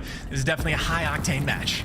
Oh, indeed. Absolute non-stop chaos. Now, as hot as the game may seem, I know one thing that won't be that crazy, and that's the comms of Toronto Ultra. Is it Pred still, right? Did we kill him? Yeah, toilet. Yeah, I'm holding. Promise you. Check it, trophy tail. Don't see him. One's left. Still don't see him. One's hit me close up, one's I'm gonna die here. Still don't see him.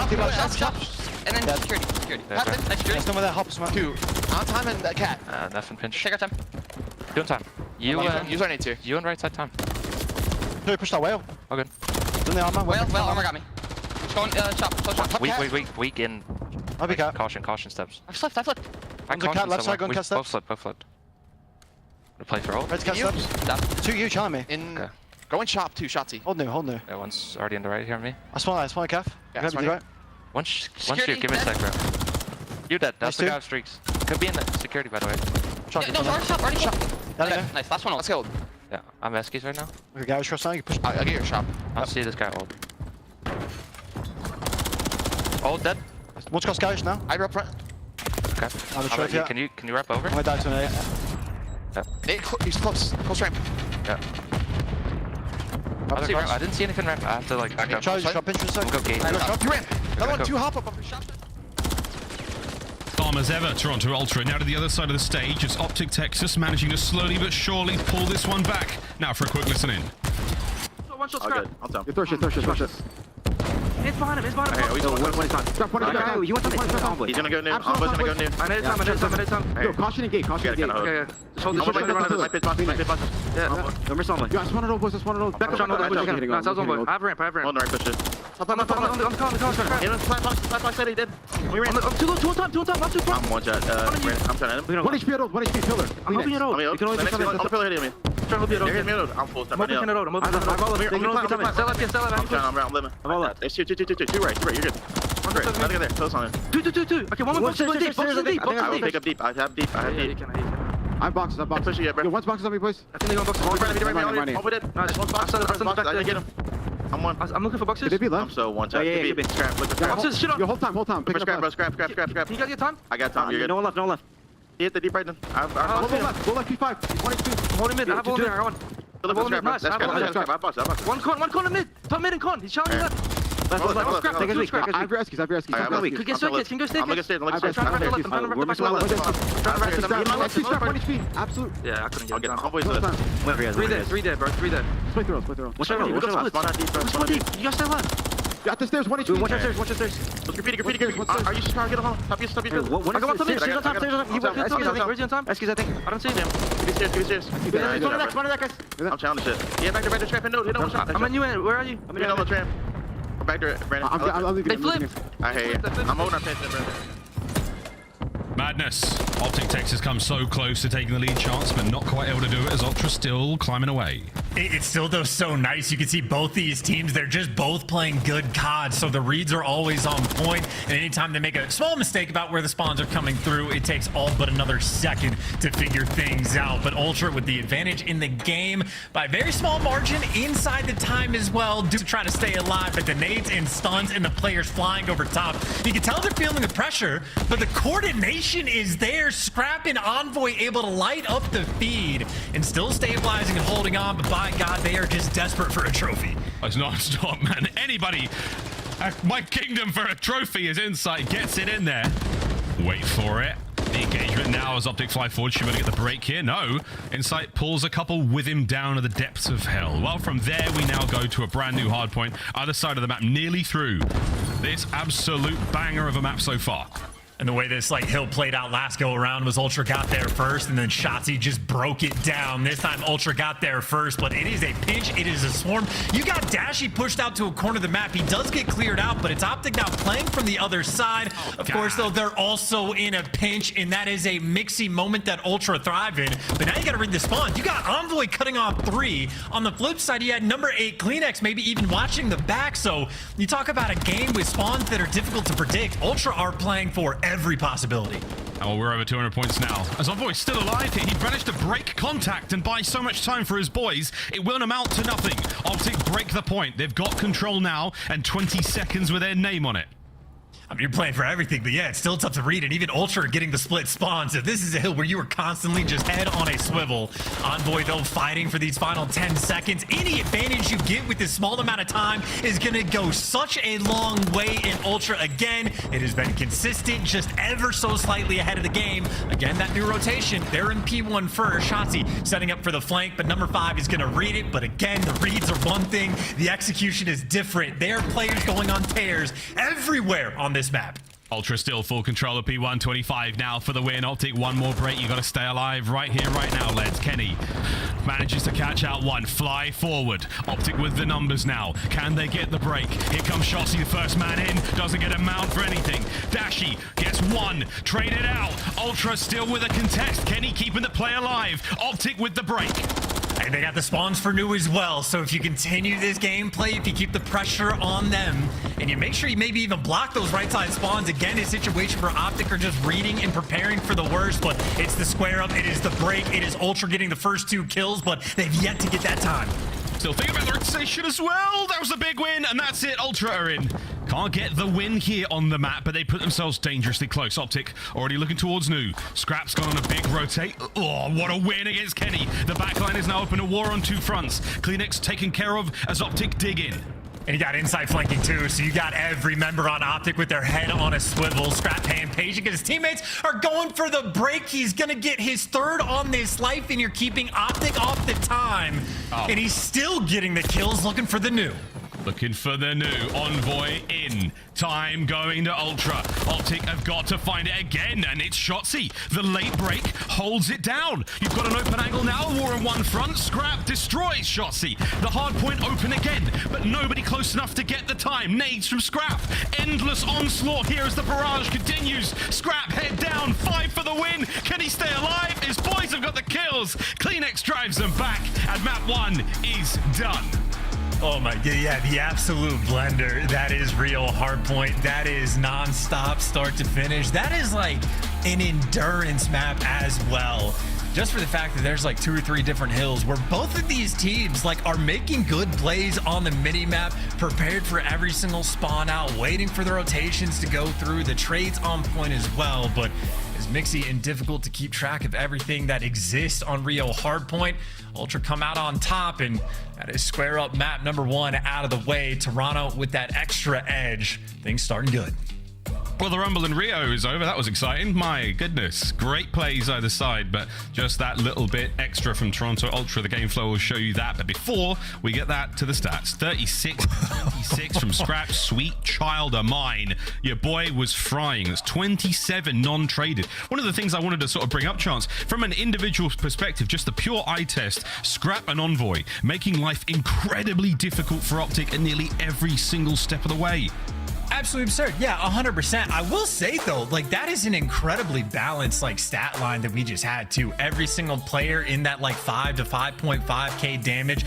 Every single player just about with double-digit assists, except for Scrap, and that's just a Scrap was winning most of his gunfights. The man got 36 kills, but for a balanced score line and a balanced game, but it was quite literally, I mean, the biggest deal was just the opening break, right?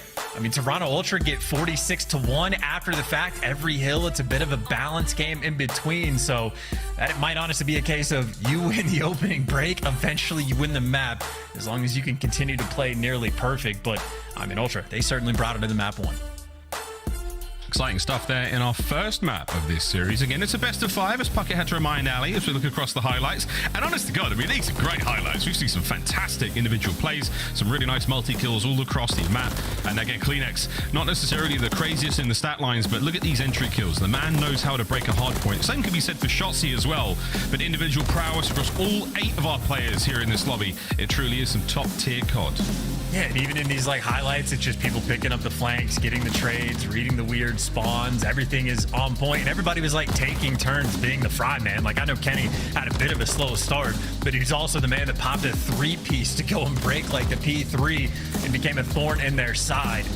Maybe you give the most credit to Scrap though, with the most kills. And again, there's certain teams in the league where when one AR has to switch over to the rival 9 to run that third sub, some players struggle. Some teams don't even, like they run the 2-2 setup as well because they're not comfortable with their AR pushing the pace. I know Optic Texas, again, maybe dabbling a little bit more with the double MCW setup, but the extra pressure, maybe something that panned out for Toronto towards the end. Certainly a close Rio Hardpoint, but 42-point win. Ultra happy for it, and it'd be fun to see if they square up again if they needed the major on the old Rio HP. But now the pace is going to be dramatically slowed down as we go to a Karachi search.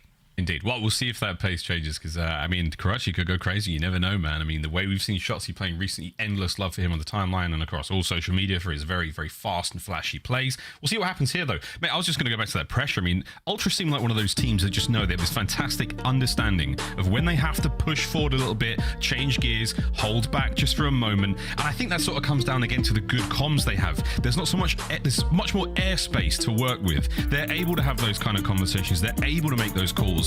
Everyone's listening fantastically, and it's showing in the stats so far. Actually, both these teams looking pretty solid. Absolutely. I mean, the record's maybe not as perfect that they might be striving for come major time, but when you're talking about a map like Karachi, it is you want to convert when you get the bomb down, you want to convert when you get the man advantage, and this is where Toronto Ultra have been nearly flawless.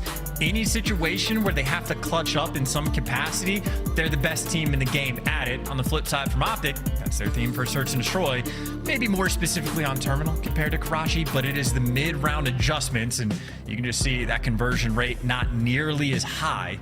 Still decent for the side of Optic Texas, but right now going against arguably, or maybe not so much, the best team in the game. Indeedy. Well, we'll see how the black and green fare, as they've got a tough one here. Shotzzy, though, again, looking at the stats, looking at his KDs. This is just from Search and Destroy thus far in our qualifiers towards the Miami Major. 1.43. Obviously had a whale of a time against some other teams. But for now, we'll see how he goes on Karachi. All eyes on that man. A superstar to some. A colossal pain in the arse to others. Here's map 2. Well, colossal pain in the ass to everybody that plays against him. That is certainly the thing that is universal. But, you know, he can be a route man as well, leaning towards the A side.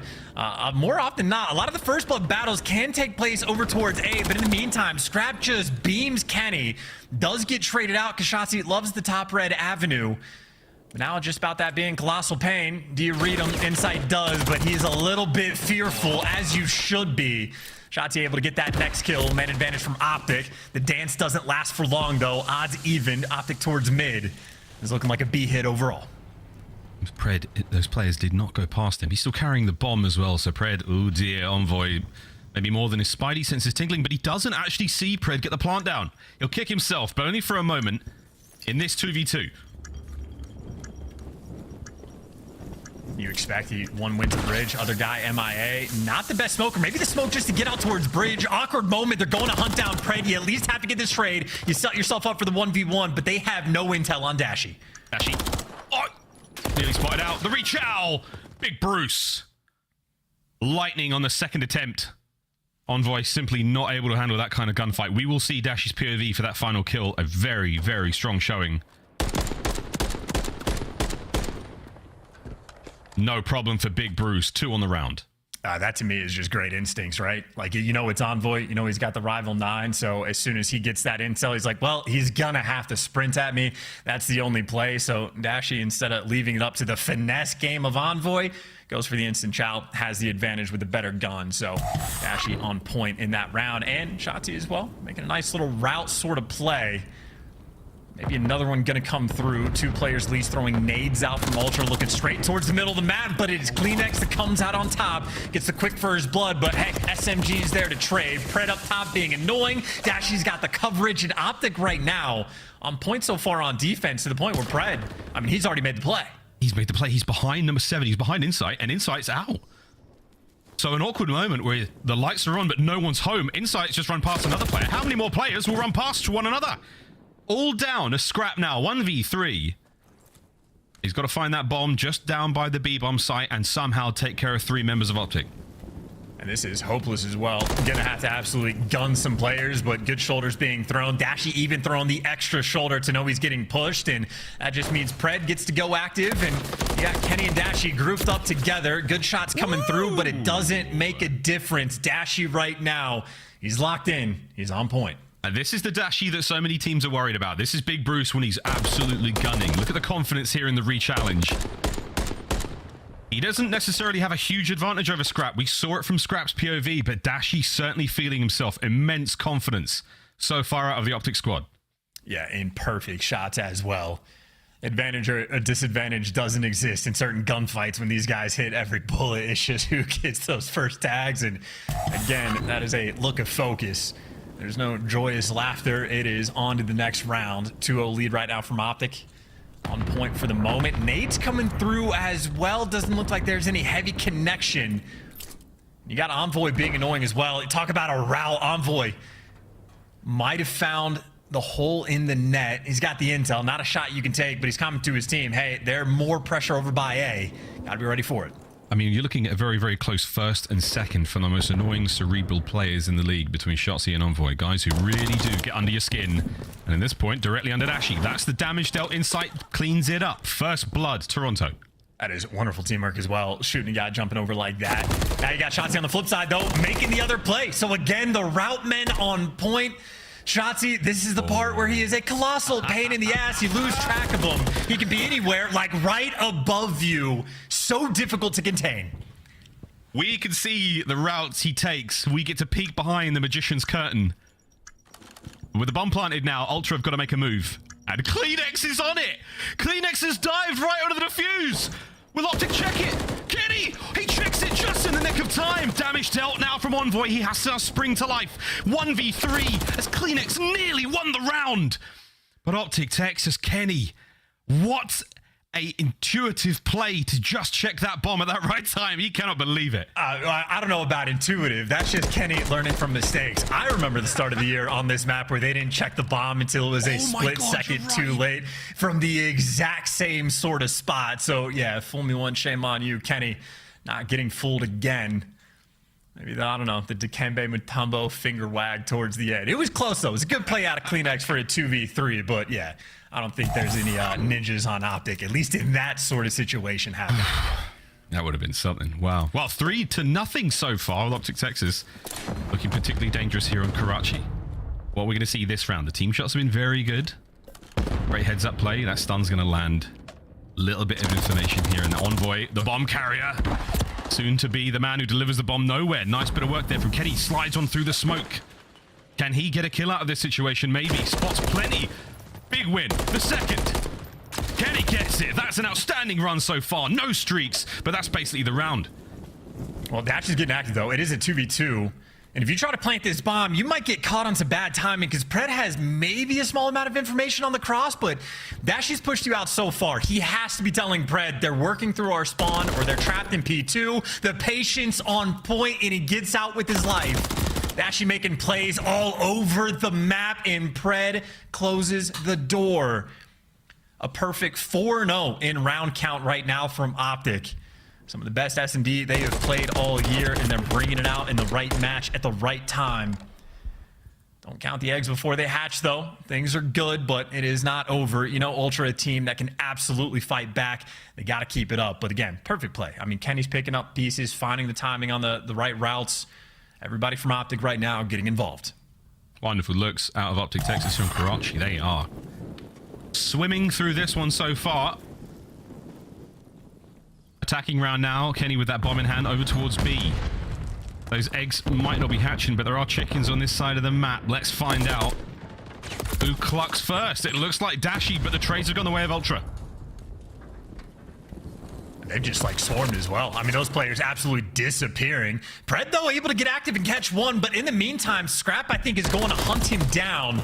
Oh! And he just gets gunned. Oh, my word. The Rival 9, what a gun. Let me tell you.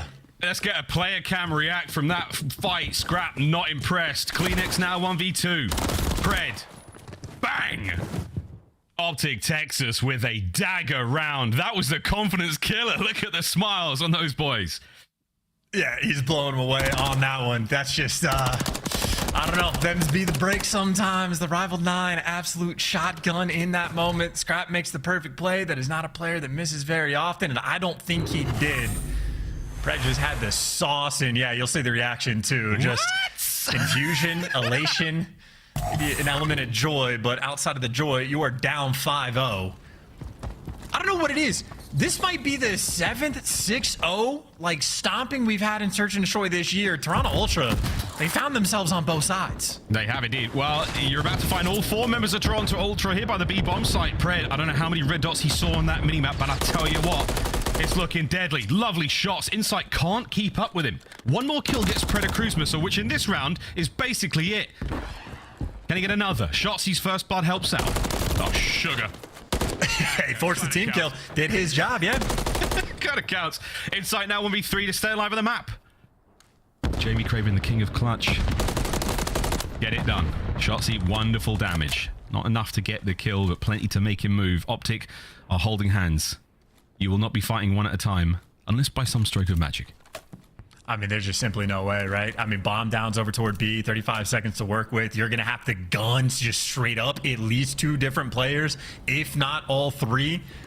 And nobody's giving away any freebies. Kenny's just going to be throwing shoulders. You already got the intel, playing his life as well. You get time to flank. This is going to be a goose egg. This is Optic dominating Toronto Ultra on one of their best maps. I was going to say, 15 seconds to go. There is no way. He's running to the very much the wrong part of town. It's all green. It's a clean sheet for Optic Texas in map 2. 6-0 to tie the series up. And we saw the way the gunfights were going too. Just straight up blowing them away. 6-0, number 7 on the year, I do believe. Ultra, I think, are responsible. They've been a part of 4 of them. I think they're responsible for 2. But a wild thing to see Ultra getting goose-egged again in stage 2.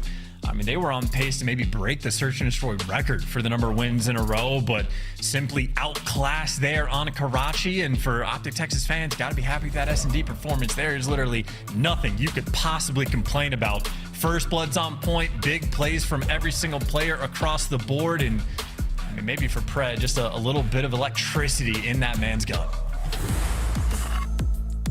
Arc rifle, I don't know, I can't remember what it's called, but that's 250 to 208. Map 1, Rio Hardpoint. We slow things right down. Optic Texas, they do a little bit of a slow dance. No kissing though just yet. We might be getting a third base here on Invasion Control. That's map number 3 to find out who takes the lead in this series. Skid Row and Terminal to get to that end of the series. And again, we've talked about this, the desk touched upon it. That Terminal is a spicy one for both teams. We'll see what happens there, see if Optic can make those mid-map adjustments. We'll find out if we have to go to game 5. Way ahead of ourselves, friends. We're going to go to a quick break. When we come back, it's time to play Control. Don't go too far. It's Optic Texas. It's Toronto Ultra. This is the CDL.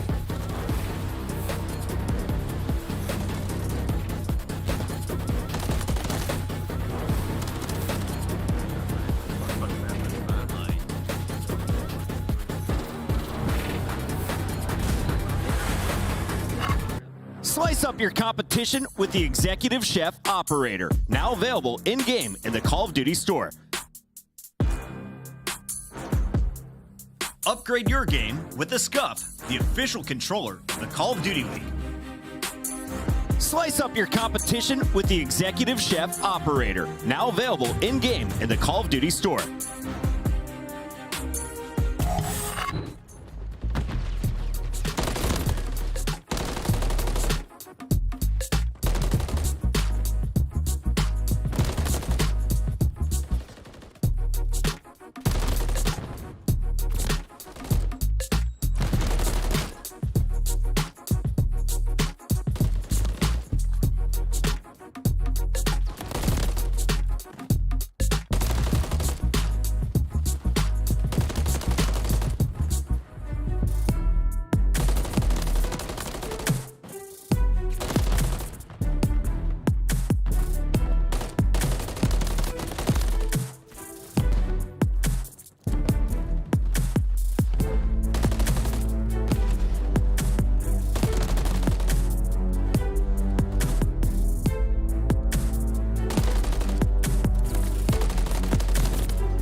Welcome back to the Call of Duty League. Eyes on those monitors, friends. There's always a meme or two for you. We're nearly ready to get into map number 3, but if you're enjoying the matches so far, because they are indeed very, very spicy, and you're enjoying the show online, you can watch the show in person. Come on down to Miami. We're selling tickets in a moment. There'll be a QR code to scan on your screen in a brief moment. That's right, folks. Get it. We'll hold it so you can get that code. Maybe the person next to you. Maybe if you put your phone, I don't know, if you're watching this on a mobile device, good luck. I think you can screen grab this. There has to be a solution in there somewhere, but do what you can to grab yourself a Major II ticket and come to the Gamer G event. It's going to be absolutely delightful. We're going down to Florida once again. It's going to be a good time. You're going to see these teams in person, up close and personal. For some of them, in the splash zone. So let me tell you, these boys are spitters, and these boys have been spitting as well. Look at them stats. I mean, the stats completely out of control. You have Dashy maybe a little bit more objective-minded compared to Scrap, but the damage output, very comparable. And of course, that is across the entire game mode. It can be map-specific as well, but we're going to an invasion where, I mean, if you've been paying attention, Optic Texas, they've been blowing teams out of the water. Like, it's a theme. It's difficult to win offensive rounds. Optic have just had some where they have looked perfect, but it is going to be Toronto's try on the attacking rounds first. Straight over towards A they go, everything exploding, including Dashy, which means Envoy. He's already made it to the point. Explosivo start.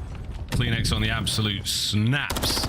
Pressure now from Optic on towards that A zone, trying to get the players out. They do. Shotzi's the man to get in there and slice Envoy up. Kleenex trying to hold position, trying to hold this forward spot. Shotzi's going to keep him at bay. So far, so good. Toronto find themselves over by B as well for now, and this is a very, very clean kill feed for the boys in purple. This is just unbelievable patience by Kleenex as well. If he had ever taken a step forward, Shotzi would have killed him from the sort of window jump up. But if the kills weren't going their way to actually capture A, got to make sure you play your life and keep your map control. Someone needs to watch Dark, and someone needs a trophy. A peach of a nade right there just to eliminate the players from the B zone, make your life that much easier. And Scrap's over here taking routes. He doesn't have much team support right now, but every kill he gets is going to soften the blow. Or Shotzi might have the timing on the flank. No one's going to turn. Couple tags coming through. There's number one, and he's doing his job just by staying alive. Straight on the eyes towards the spawners as well. Oh, come on. Shotzi's playing real good tonight. Nice tags. There's the damage from the rest of the boys as the reinforcements arrive. The cavalry is certainly here, as Shotzi is still in Pinch City and somehow is evading danger. I don't have a clue as to how he has managed to survive this situation for so long. B is still in danger, but Shotzi has done everything humanly possible to save it. Well, that's on one side of the map. On the other, Insight has just made his way to the A zone. He's got Kleenex as the cutoff man, so Shotzi's spree is fantastic. He's got a cruise that is great long term, but in the immediacy, Optic need to get these players off of A. Shotzi's still the cutoff man, but no one else on his team is repositioned. Shotzi versus the world. Can his teammates get inside off the point? Thank you. They did give away an extra tick in the meantime, but if you keep them off B, this is a beautiful, a gorgeous round right now from Optic. We're going to stay on board with Shotzi until this life comes to a close, I'm pretty sure, because my good God, what a round of control this young man is having. Cruz there, 15 seconds to go. He could call it in and possibly save that zone. It comes down to Pred. Can he win a gunfight against 3? He gets 2! Wow, yeah. Pred gets 2! He can't get the 3rd, but here comes Shotzi, 10 in a row. Looking for the 11th! That's the round! You may never see one like it. Damn!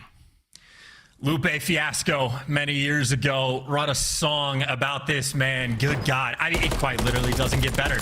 There was a moment where his team maybe wanted to be a little bit quicker to reposition over to A, but Shotzi does such a good job of picking apart the spawners before he even turns to help.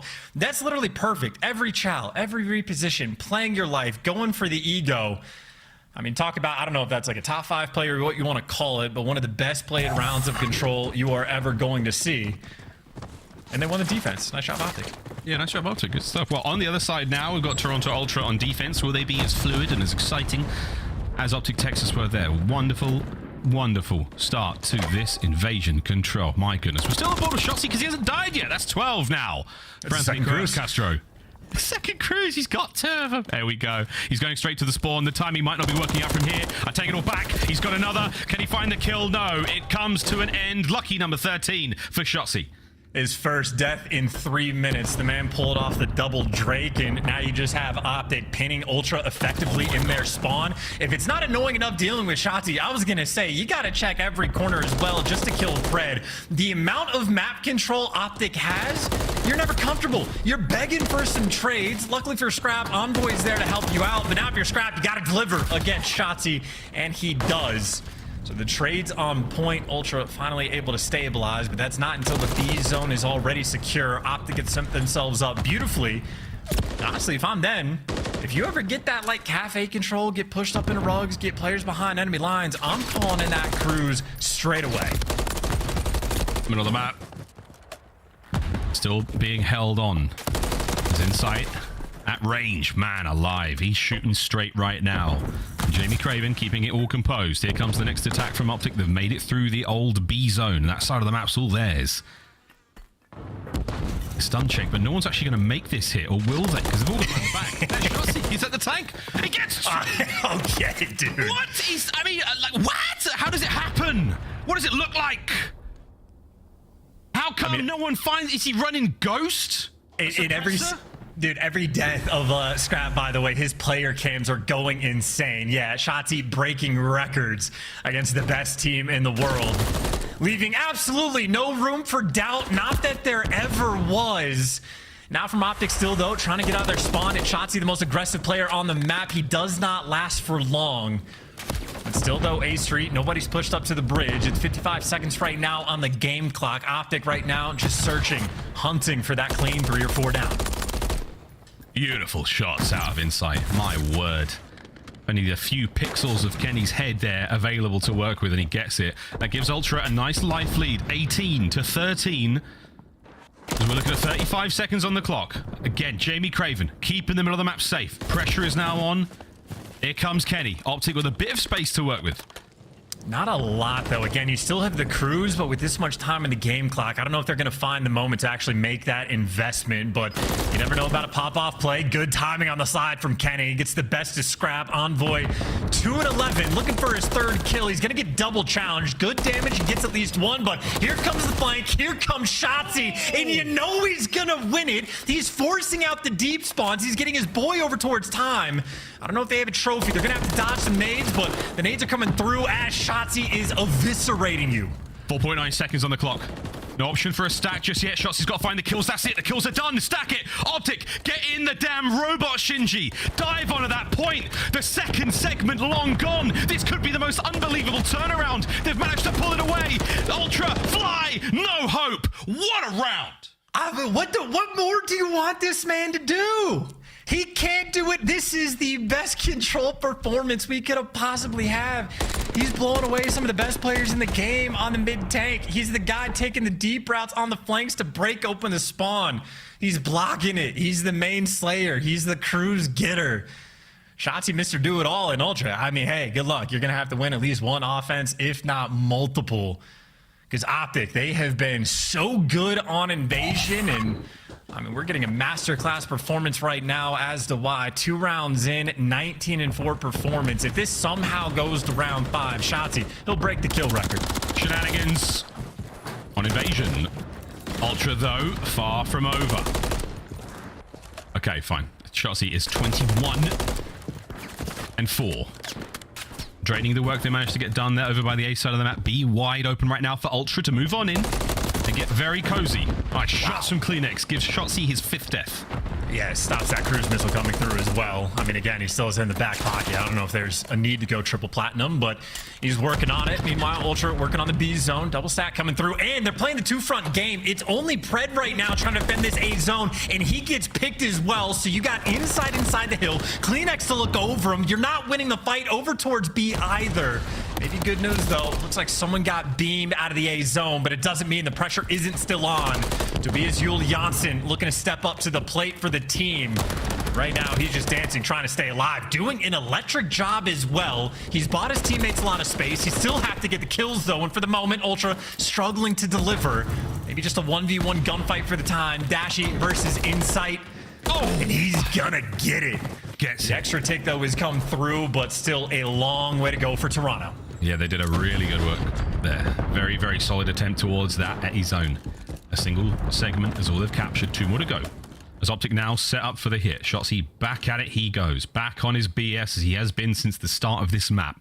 We are looking to try to break the kill record. But at this point in time, all he wants to do is keep those boys away from the zone. I mean, there ain't going to be a kill record that you're just not going to be able to go to round 5. In the meantime, by the way, Scrap has 21 as well, so it is certainly a battle in the kills department, but Shotzi, the man, impossible to weed out. Ultra, you're able to get a decent amount of map control, but as soon as they get to the 50-yard line, they are getting completely shut down. Yeah, it's been, you know, it's corner-to-corner close quarters battle here on Invasion. Very, very little long-range gunfights outside of what we've just seen. And everyone from Ultra doing what they can to find these kills decisively. Pred's on a massive flank right now. He's about to get himself a couple. Slowing down the hit from Ultra as they are just unable to really get the ball rolling. Unable to find that momentum. Optic still holding it together. He's got the right gun for the job, too. Dash is going to be calling out there's 2A Street. The shots he want to flank, or does he want to rat back and help his teammate when this happens? He's going to rat back. Again, the call-out's coming through from Bruce. But playing so smart as well and so patient. But everybody's grouped up. Everybody's right here. This is the big hit. Ultra to get the first blood. Find a few more kills here, and you're laughing. That could be it. We could be now onto the point. Dashy's got to do something absolutely unbelievable here and take down many members of the Toronto Ultra roster. 2 of them on the inside. Dashy goes for the slide. They can get the win right here. Big Bruce finds one. Somehow manages to get in. The reinforcements have arrived. Pred takes care of Insight, and the defense has held. The cruise is here. There's 20 seconds to go. That's the stamp on the game, too. 3 players out, completely exposed. He only picks up 1, but it is the funnel system. Optic, easy gunfights, but that is a masterclass performance. And if these 2 teams meet at the Major, I would be shocked if Ultra run Invasion back again. Slammed. Top right-hand side of your screen had a very big part to play in a historic Invasion control. Optic have got to be feeling sensational after that one. It's the composure and the resolve of Toronto Ultra that's going to be saving them for the rest of the series. Will we get to that terminal S&D? For now, we're basking in what has been a very good series so far. Hey, dude, I know around Shotzzy there's been a lot of yapping just for like the sake of it in a sense, but I think maybe the most telling thing was an interview Shotzzy had a few weeks ago where he was just talking about through stage 1, he's playing with new teammates. Like, he goes from playing with Hook in Modern Warfare 2, who, believe it or not, has a slightly different play style than Pred, and there's an adjustment period to get used to it, but Shotzzy said that he's found his stride, that he is much more comfortable, and my God, is he showing it off. He went on a 13 spree. That's ridiculous. He double cruised in control against the best team in the game. Yeah, top stuff.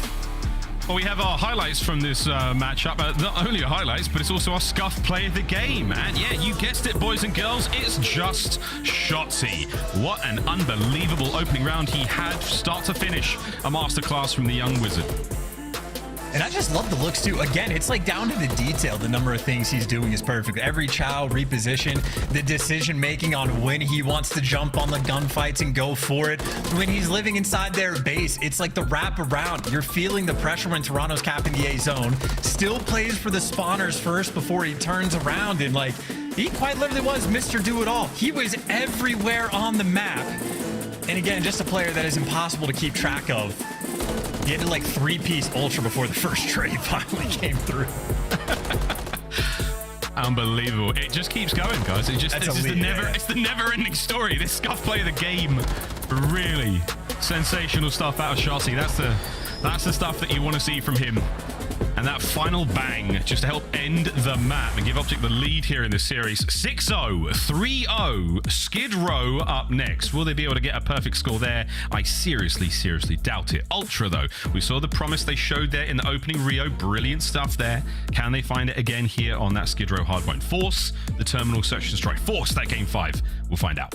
Well, a lot to talk about and break down, but I do want to give a quick shout out to the observers as well, just for staying on the Shotzzy cam for that long, because I think when we're switching perspectives all the time, you feel the pace of the game coming at lightning speed. But Shotzzy had a life where he's playing over by the A zone, just around Cafe, didn't get a kill for 45 seconds, but you can see the sort of work he's putting on and able to like just understand the map control that is going to be important on the map. So basically what I'm saying is, rank play teammates, please learn from Shotzzy.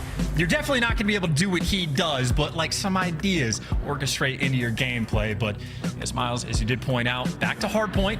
But it's another square up map. Optic was so good at Skid Row at the start of the year that it almost became the auto ban against them when teams wanted to play. Optic are happy anytime it slips the net and gets into the series, so they are absolutely going to be poised and ready to go for the map 4. Of course, the same thing from Ultra.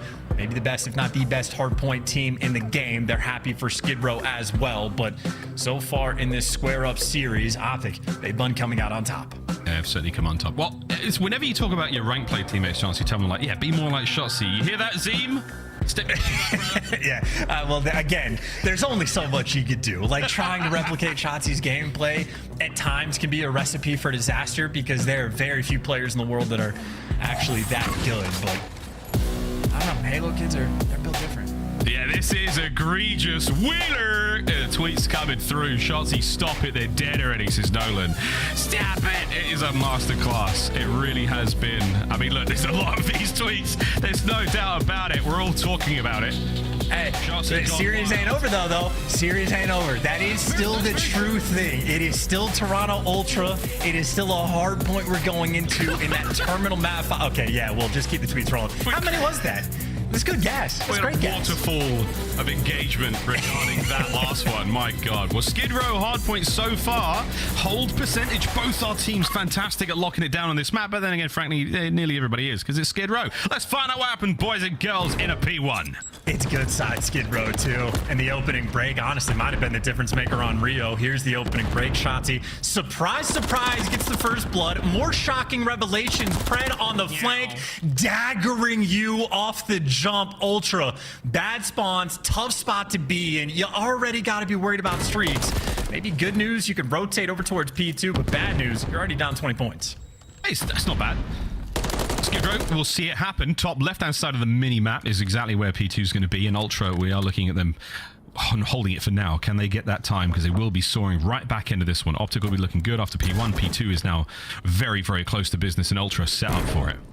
And for Optic, we saw the stats as well. They don't rotate like crazy on this map, but that's because their holds and breaks are basically second to none. So they're happy to take that exchange. We get 50 seconds on P1, and we trust ourselves to break down the money hill. Because even if they don't, it's virtually just going to be a tied-up game. A couple trades, though, getting exchanged. At least no flanks are coming through. Maybe Envoy toying with the idea of working through Garage, but right now, Optic just trying to pressure the man on point. Pressure is the name of the game, and they are winning it so far. Forward we now fly. You've got a bit of space to work with. Kenny checks every possible corner. You know those players will be coming out of tunnel have to move quickly. Get involved, Kenny. Can't get it down against Kleenex up close and personal. The tags are there. The trades are done. Last two members of Ultra. The walls are closing in around them, but in sight, Diamond. Absolute diamond that boy is. Doesn't go down. Ultra hold. Yeah, absolutely on point. Ice in your veins. It is not easy. Well, it's extremely easy to be the guy in the hill in those moments if your teammates have good comms, but it gets a little bit nervy when the jump ups happen. And maybe better news from Ultra. Not only do they get the full 60 effectively on P2, but on rotation, an opportunity to at least be a nuisance. Envoy being forced to try to make the big play, can't quite deliver. Certainly makes an impact, but at the time, Optic again, you got enough time on P1 that you're allowed to stay ahead of the rotation game, set up on P3, and potentially just go ahead and retake that lead. Here it comes. Envoy gets it done finally. Contest. Oh, wow. 4 down for Optic. That's a big win for Ultra, and lots of time there. 36 plus seconds. That's a huge victory. I was busy yapping. By the way, Insight 3-0. Hasn't died yet this game. 4-0. Nice. He's a diamond. Kleenex. Oof, nearly gets the second there. Pred. Hot hands still from that last matchup. Optic now with another chance to hit this one. Try to get the break. One side dealt with, the other done. Ultra. A brick wall in that back alleyway. You don't want to be going there. Rotation now towards that barbershop. Envoy trying to get involved. Dashy on the god steps. Yeah, now Insight still playing his life. This will be P3 or P4, excuse me, gonna pop. He still hasn't died. Talk about the longest life. This is 3 minutes straight. He's got the cruise missile. He's blocking the back spawns. Insight trying to set his teammates up for success. A 4-man stack at the backside of time. Yep, here go the boys through the front. Nays there. An exchange of gunfire on the inside. It's a very, very close space to be battling in. Looks around, nobody home. That's fine. Envoy pushes out. Can he get another here? As the break is there for Ultra, they've got to dig in now and try to deal with the counterattack as Optic's still very close. Tunnel, steps, you name it. From the hip, Shotzzy walks away with it, but the win is done and Ultra are back in command. Yeah, now they got to read the spawns to the right. 3 players in back, and as soon as you ask for them to read it, everybody turns around. Insight. There's number 7 trying to keep him at bay. He's finally going to fall, but on the rotation, Ultra way ahead of the game right now. Players already pushed back to crates. You got P2, so you might lose a little bit of scrap, but now you are in prime position to run away with this lead. Kleenex unbelievably involved so far. 13 and 11. Put them together, and what have you got? It's not bibbidi-bobbidi-boo, it's engagements. And now Ultra engaging with a new hardpoint, an early rotation once again. Time going their way. And they're just like, I mean, what do you even do? They're going to get grouped up together and work through Ticket, but you can see they're concerned about the garage flank and start running down. Scrap's got an angle, getting out some damage. You got insight there for the cross and team fire with Envoy, and the setup is perfect. The execution even better. Freebie kill there from Kleenex because the nade is on point, and Optic right back to square one. Shotzzy tried to find a route, but you know, Ultra, every door is closed, and this is as good as a perfect 60 is really going to get. I mean, this is exactly what I was talking about with what is going to save Ultra here is their resolve. It's how cool they are. They have handled that unbelievable defeat on Invasion, and they've bounced back magnificently. A couple down, though, here. Is that enough to turn the tide in Optic's favor? We'll find out. But as the first set's done, Chance, a very strong look out of the purple team. Yeah, not a perfect full 60 on P5, but Ultra is certainly happy and going to cut their losses for the final 15. But right now, Ultra have dominated the Money Hills. And now even towards P1, this is where Optic got more than half of their time was on this very P1. And right now, Ultra, you can see they've got the swarm and the kills still flowing their way. And Insight is 8-2, the least active, best hardpoint game we've seen played. Indeed. Rival at hand. Can he take care of any more of these players? Shotzzy finds a 2 beast on the inside of the hardpoint. Here come the rest of Optic to try to back him up. And it's non-stop. As this hardpoint is an absolute bloodbath. They contest it for a moment. For those of you wondering at home, yes, it is Ava Unit 1. One for the Nerds. Pred. Nerds is way into the fight. Can't get the second. Kleenex is there for the trace. 20-14 once again. Kleenex working overtime here on Skid Row. Ooh, big gunfight tunnel too. Ends up going the way of Kleenex. Pred is not ready in that moment. Kleenex, though, maybe a bit too quick on the jump. Insight couldn't quite rip him out. If there's any opportunity for Optic to get back in this game, this is how Skid Row plays out. It is just chain the Money Hills together. You are down by 100, a full 60, though, and you can make it a competition. If Ultra, though, if they get the break, they will win the game. There we go. Ultra trying to get the break so far. The Money Hill is in USD. No currency conversion just yet. 45 seconds to go, though. A little bit of time to get it done, as Ultra will not be winning it here, even if they get the break in the next few moments. But doing what they can to keep that pressure on. But not when Dashi is shooting like this. It's like a different game when you're playing against, I mean, there's a lot of pro players that have a shot like that, but Dashi especially, that there are just certain things you can't do on the map. That's a moment where I think you get up to the craze 99 out of 100 times, but Bruce gonna be the man that stamps it. These are the big gunfights to win, by the way, but it's Kenny from down low that helps him out. So there you go. The full 60 Optic was looking for. They are able to secure it. The opportunity to get back in this game very much alive. On the rotation, though, Toronto Ultra going to be holding the back spawns. They're going to be towards new first, and it doesn't look like Optic are sending anybody in the flanks just yet. Shotzzy going to do it from up top. Hold them all together. Oh, Shotzzy, the slide. Not enough to get the second, though. Alley's open for business, and now Ultra have still got themselves in there. Last time, they got a great break onto Optic. Can Optic now do the same? They want to get this done ASAP and keep Ultra away from the finish line. They just can't get through, though. I mean, again, no opportunities to really flank. If you go through top P1, players for Toronto were nearby, and any kill they get from Optic is just getting traded, and if they don't get the trades, you get the deepest spawn, and unfortunate right now from Optic, not only do they have to rotate, which there's no time to do, you have to flood into where the time is now. You're not going to be able to get it done, and you talk about a bounce back game. Ultra absolutely throttling Optic on Skid Row. That late spawn not going to come in time, or maybe the 249. Ruin the final call, why don't you? Well, there you go. Game 5. We wouldn't have it any other way. A final moment for our two teams to recoup, talk strats, and get things going.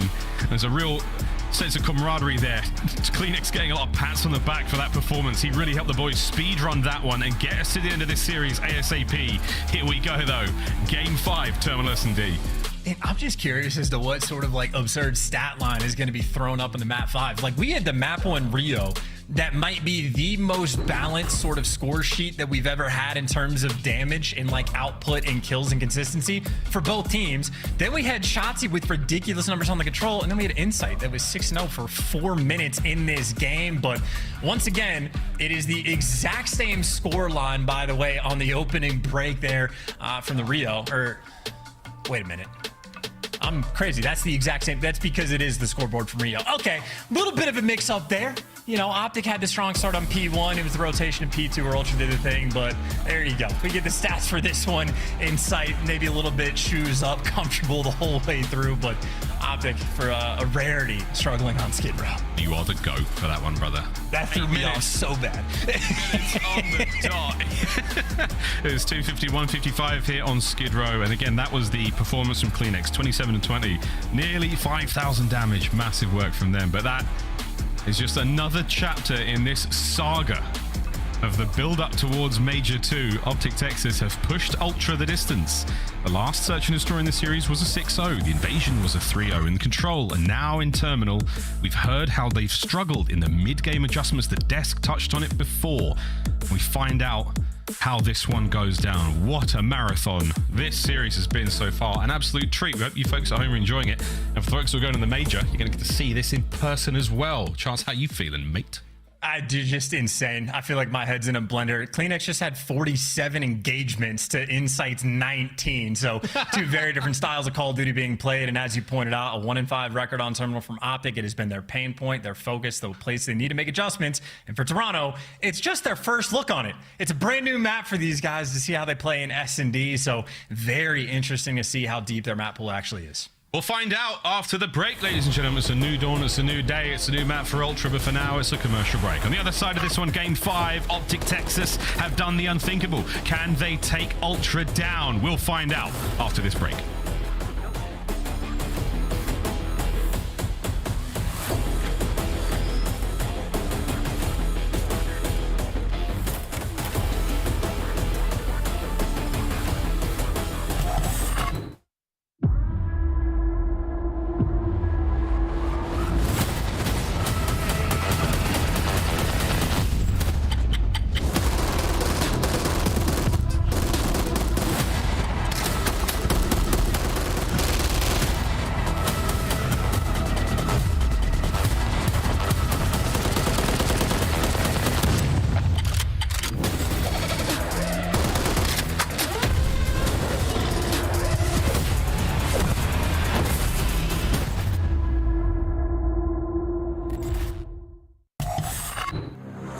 Upgrade your game with the Scuff, the official controller of the Call of Duty League. Slice up your competition with the Executive Chef Operator, now available in-game in the Call of Duty store.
ladies and gents, welcome back. Game 5 is moments away. Terminal S&D, we've got Toronto Ultra, we've got Optic Texas, and it's going to be an absolute delight. The series so far has been a nail-biter for one reason or another, and whatever side of the fence you're on, it's a fantastic day for COD fans. Here we go, mate. And a scary sight from Optic as well. You don't want to sort of idealistically be in a situation where you have to rely on your S&D to actually win the series. They get bullied out in both of the hard points, but going into game 5, obviously from Ultra, perfect. The team KD of 1.63 is absurd, and a big factor in that KD is Envoy doubling up on the damage there. 2.33 is completely absurd. But again, this is the first look we have seen from Toronto on this map, and I know for FaZe, it was the exact same story yesterday of just these teams pushing their map pool right before the major. On the attack first, Shotzzy, maybe one of the guys to lead the charge. A little bit of intel coming through and doesn't waste much time. He's already on the hunt. Slinky shoulders there from Envoy. Shotzzy not taking the bait just yet, or will they? Again, decisions now. How do we take back that plane? Try to get that bomb down over towards A. Gunfight over by B. Slows down Dashi. Now the mind games continue. Yeah, Envoy trying to disrupt the timing after you clear out the cockpit. Maybe that's when you slide in, so that's why he's chucking out the nade. But you know the plane hit's coming. You know it's going to happen, and it's Pred that gets that first blood. And they got the pressure down low, and Shotzzy is already hunting you down in your own spawn. Scrap can't make the play. Pred is gunning players left and right. Maybe a slight mechanical error there from CleanX. Can't quite hop the box. Insight now. Takes one. Tagged up. Takes his time. He's got 40 seconds to play.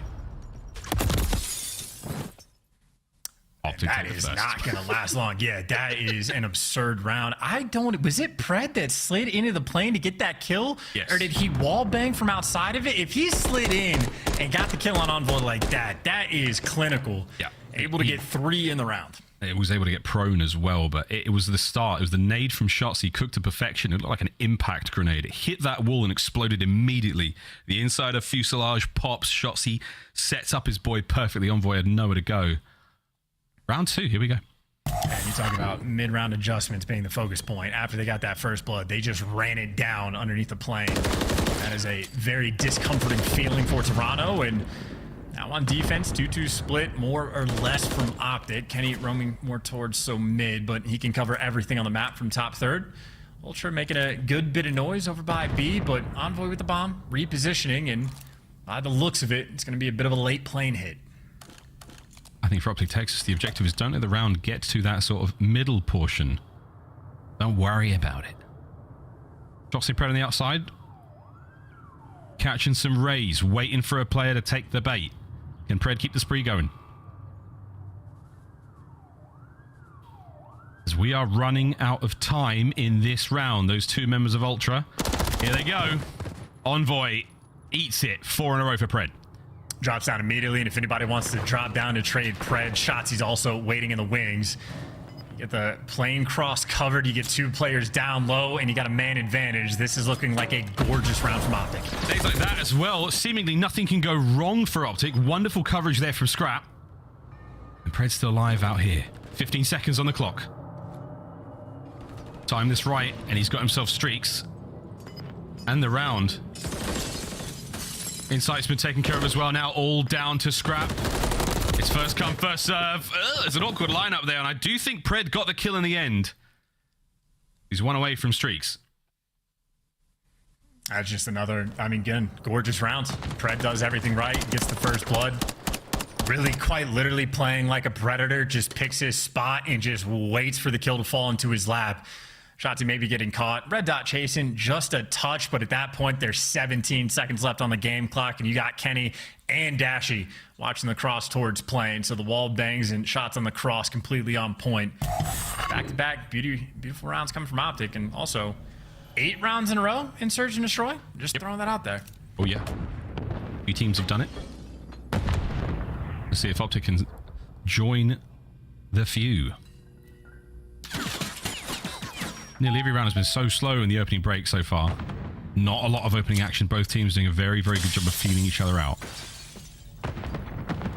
Nice Nice nade. It is perfect. Yep, I was going to say, you could see everybody trying to line it up, and CleanX going to be on the bitter end of that one. Kenny gets active freebies for him.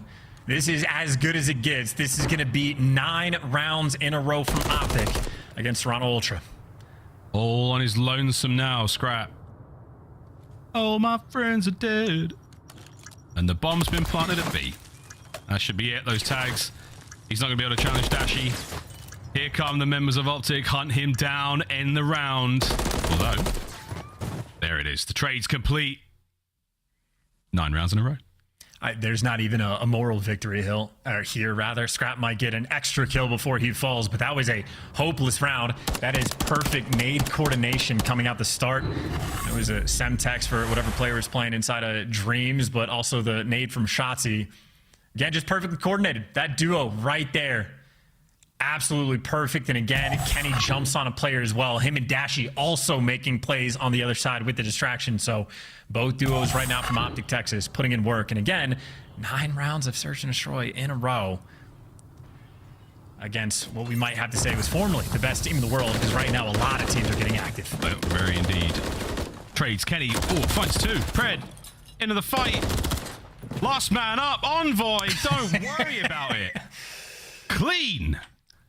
As the writing is on the green wall, these boys are absolutely running Ultra over. Don't want to deal with Shotzi by the plane. Have fun dealing with Kenny over by Eskies. 3 in the round and 7 overall. Maybe the only pain point for Kenny so far this year has been an aspect of the S&D game, but right now, absolutely thriving. 10 rounds in a row. This is a spectacle. Make no mistake. This is Optic. Again, game plan on absolute point. And you have on the flip side from Ultra, I mean, everybody's struggling. Scrap has only been picking up freebies when he's the last one alive. Yeah, and they barely count. Consolation kills. All members of Optic, they've got priority boarding, and they've got the plane. They're in. Massive damage. Kenny walks away with the first blood. They know Envoy's at the backside. They're set up here for this one. Just over a minute to go. Should be able to plant that bomb any second now, but they are waiting for the counterattack from Ultra. Well, Pred's got the hallway. You got Dashy looking for the flank, and the other 2 doubled up in the plane. So if you try to make the move, someone's going to catch it. Pred able to get it. And now a 4 versus 2 with so much time. Optic simply not making any mistakes. Oh, not at all. Oh, Pred. Bit of awkward timing. That player may be able to get behind them. Dashy, though, no problem whatsoever. Take care of its sight, and it is an immaculate round from Optic Texas. Once again, I cannot believe what we are seeing in search out of this team. And, you know, the conversation maybe long-term needs to be the maybe pick and ban decision-making for Toronto Ultra. We're not going to get our answer until the major. But right now, Toronto Ultra might be dishing out some confidence to the other top teams in the game. They are getting obliterated in Search. And it's one thing if it's just Terminal, the map that they've never played. It's their first look on it, their first repetition. But even on the Karachi, their bread and butter, Optic are just blowing them out. This match point and the way the Search and Destroys have gone so far, you are rubbing your hands together if you're an Optic fan. Ultra, though, a sign of life. Snuffed! Okay. By Shotzi. And he's gone. Optic's ghost. He is uncatchable. He might be able to get another hit. Oh, it was close. Those are clean shots, but still a 2 versus 2. Shotzi did get the intel that someone dipped out the back of the plane, and obviously they know about Insight, but Insight's going to be dealing with 2 different players, Pred and Kenny. Maybe just waiting for their moment, or maybe Scrap in the meantime actually finds the pick. That's from downrange. Those are good shots, but this is Pred's opportunity to clutch and dagger them with the double 6-0. And this was the worry. The mid-game adjustment, they didn't quite have it. Scrap's now on the flank. The timing of this one. Wait, I don't believe it. Damage. Scrap's out. Pred holds his irons. Will he chow this? Ultra, stay alive. And that is all it takes. Just a massive clutch with Scrap winning 2 huge gunfights. And that is absurdly icy and patient as well. Hold on. It looks like Pred lost the match. It's the worst thing that's ever happened to him. He's going to hear about it later. That's like a trash talk 1v1 that Scrap's just going to hold that over his head. But game's not over. Ultra maybe thinking about the concept of what it's like to have a comeback. But right now, Envoy, the man in game 5s, has the 2+ KD right now on a goose egg. 0-6, still looking for his first. I think Pred's buying the boys a steak dinner tonight. His card's on the table after that one. 5-1 though, Ultra. Uh-oh. Kobe. Shotzzy says goodnight. Man advantage, Toronto. I do wonder if that's either him just being a moron or if someone threw a frag that landed on his feet and he tried to toss it back and just like accepted the kill. I think it's probably just unfortunate, but you never know. Either way, first blood. Ultra, congratulations. We'll see if they can make something of it. They've kept Optic on their side of the map. All these shots from Scrap. Really nice shots. It's going to slow him down once again. Clock still ticking, 40 to go. Very difficult to be comfortable in these moments. You do have Dashy in prime position to get a freebie. There it is. Even up the odds. 3 versus 3. The B site much more open now than it was before. And Scrap, if he wants to make the play, might be jumping straight into Kenny, but Scrap not getting active just yet. But even with the way this round started, Optic, this is incredibly clutchable. They're very capable of getting this one done. Ultra now scrambling to find the approach towards the bomb site. Kleenex, the closest man. Shoulders thrown, doesn't see anything, commits. Dashy gets them both, the last man, Scrap. Can Bruce find another one on the round? No, Scrap gets it. And Pred puts in the bed, Optic Texas, with an absolutely disgusting display in Search and Destroy. They win the game 5. Not that I'm going to ever doubt Optic's confidence to begin with, but if they weren't before, they are certainly infinitely more confident now going into the new major. That was absurd S&D gameplay. They started to troll a little bit in like the very final round, but outside of that, the Karachi, absolute spectacle. Every single round they had a game plan, the mid-round adjustments on point, hunting down the players on Ultra right from the jump. No fear in their hearts, all the confidence in their world, and a very solid game 5 victory. One thing that has certainly been true from Optic Texas, they have been clutch throughout this entire stage, and well, more things to add to the pile. A donut there from Dylan Envoy. And another 6-0 defeat as well. Ultra, this has been an incredibly interesting like qualifying stage for this Toronto team. And honestly, I just can't wait for the major. Can't wait for the major, but yep, another donut. Another man in the running to be the next James Bond, as Daniel Craig is getting a little old. But there we go, Search and Destroy done. Game 5 complete. Optic. CDL points go their way, and confidence more than anything is something that we'll be looking at for time and time again from them there. 6-0, 3-0, 6-1. No way, they Neslo'd Ultra. There you go. But the scorelines in the Hardpoint still very, very promising from Toronto Ultra. Plenty to work on there on that terminal and the Karachi. But Invasion Control is another one, actually. These are really tough ones for Ultra. They certainly said we will square up on your best maps and see how it goes. It didn't go that great. So for Ultra, maybe a major takeaway here is we have a lot of work to do in those game modes. My God, what a good day of COD. Myself and Chance say see you later, and we say hello to the desk. Thank you to Colorado's coldest color caster, Chance, and his good buddy Miles. And congratulations to Optic. You put on the show proving you are the most clutch team in the game. The question I have to open up this segment is, can you settle this for the FaZe fans in the chat? Is Shotzzy the best player in the game right now? Ooh, he might have to take that title. He's playing like it. Yeah, I mean, it's tough. It's any given day with the top 5 talents. That it's any given day. Let's take a look at what went down in this series, and a shout out to Toronto Ultra for taking this to a game 5. But the Search and Destroys, surprisingly one-sided. It was a dominant showing from Optic on both of these maps. What went right for Optic, and what was going wrong for Toronto? Well, for Optic, I mean, they just, especially in this terminal, it was just new looks, right? Like typically, terminal SD can be really one-dimensional in the fact of the way the setup work is typically going to be a 2-2 split with somebody saying top AC, but Optic took a different approach with that split. That first round where we saw Pred, and I believe it was Shotzzy sitting outside of plane, Pred watching inside of the terminal, and Shotzzy watching his back. We have yet to see a team do something like that. Typically, it's somebody cockpit, somebody's back plane, so that's what Toronto Ultra is playing for. So Optic Texas just weren't giving them any information. Yeah, I think, for Optic Tex, they have a lot of reps on Terminal S&D. They have a lot of losses, so they were able to make some huge adjustments. I think one of the massive ones was like Shotzi just getting more involved in front plane. A lot of times he would just sit in the back of the plane, pre-aim the stairs with a pistol, and they would try to retake together. It wasn't working. They changed that up. And also not trapping yourselves after you post-plant. Get active. We saw Pred doing it plenty of times. We saw it in the last round where they backed up and pushed all the way around back Burger, just allowed Dashy to completely focus on his hallway and 3-story. Like, these are the changes that they need to make to win the map, and it works. It's really interesting to see the top 4 right now. Subliners, they beat Atlanta, haven't played the other 2. Optic has now beaten Toronto. Atlanta has beaten Toronto, but lost to New York.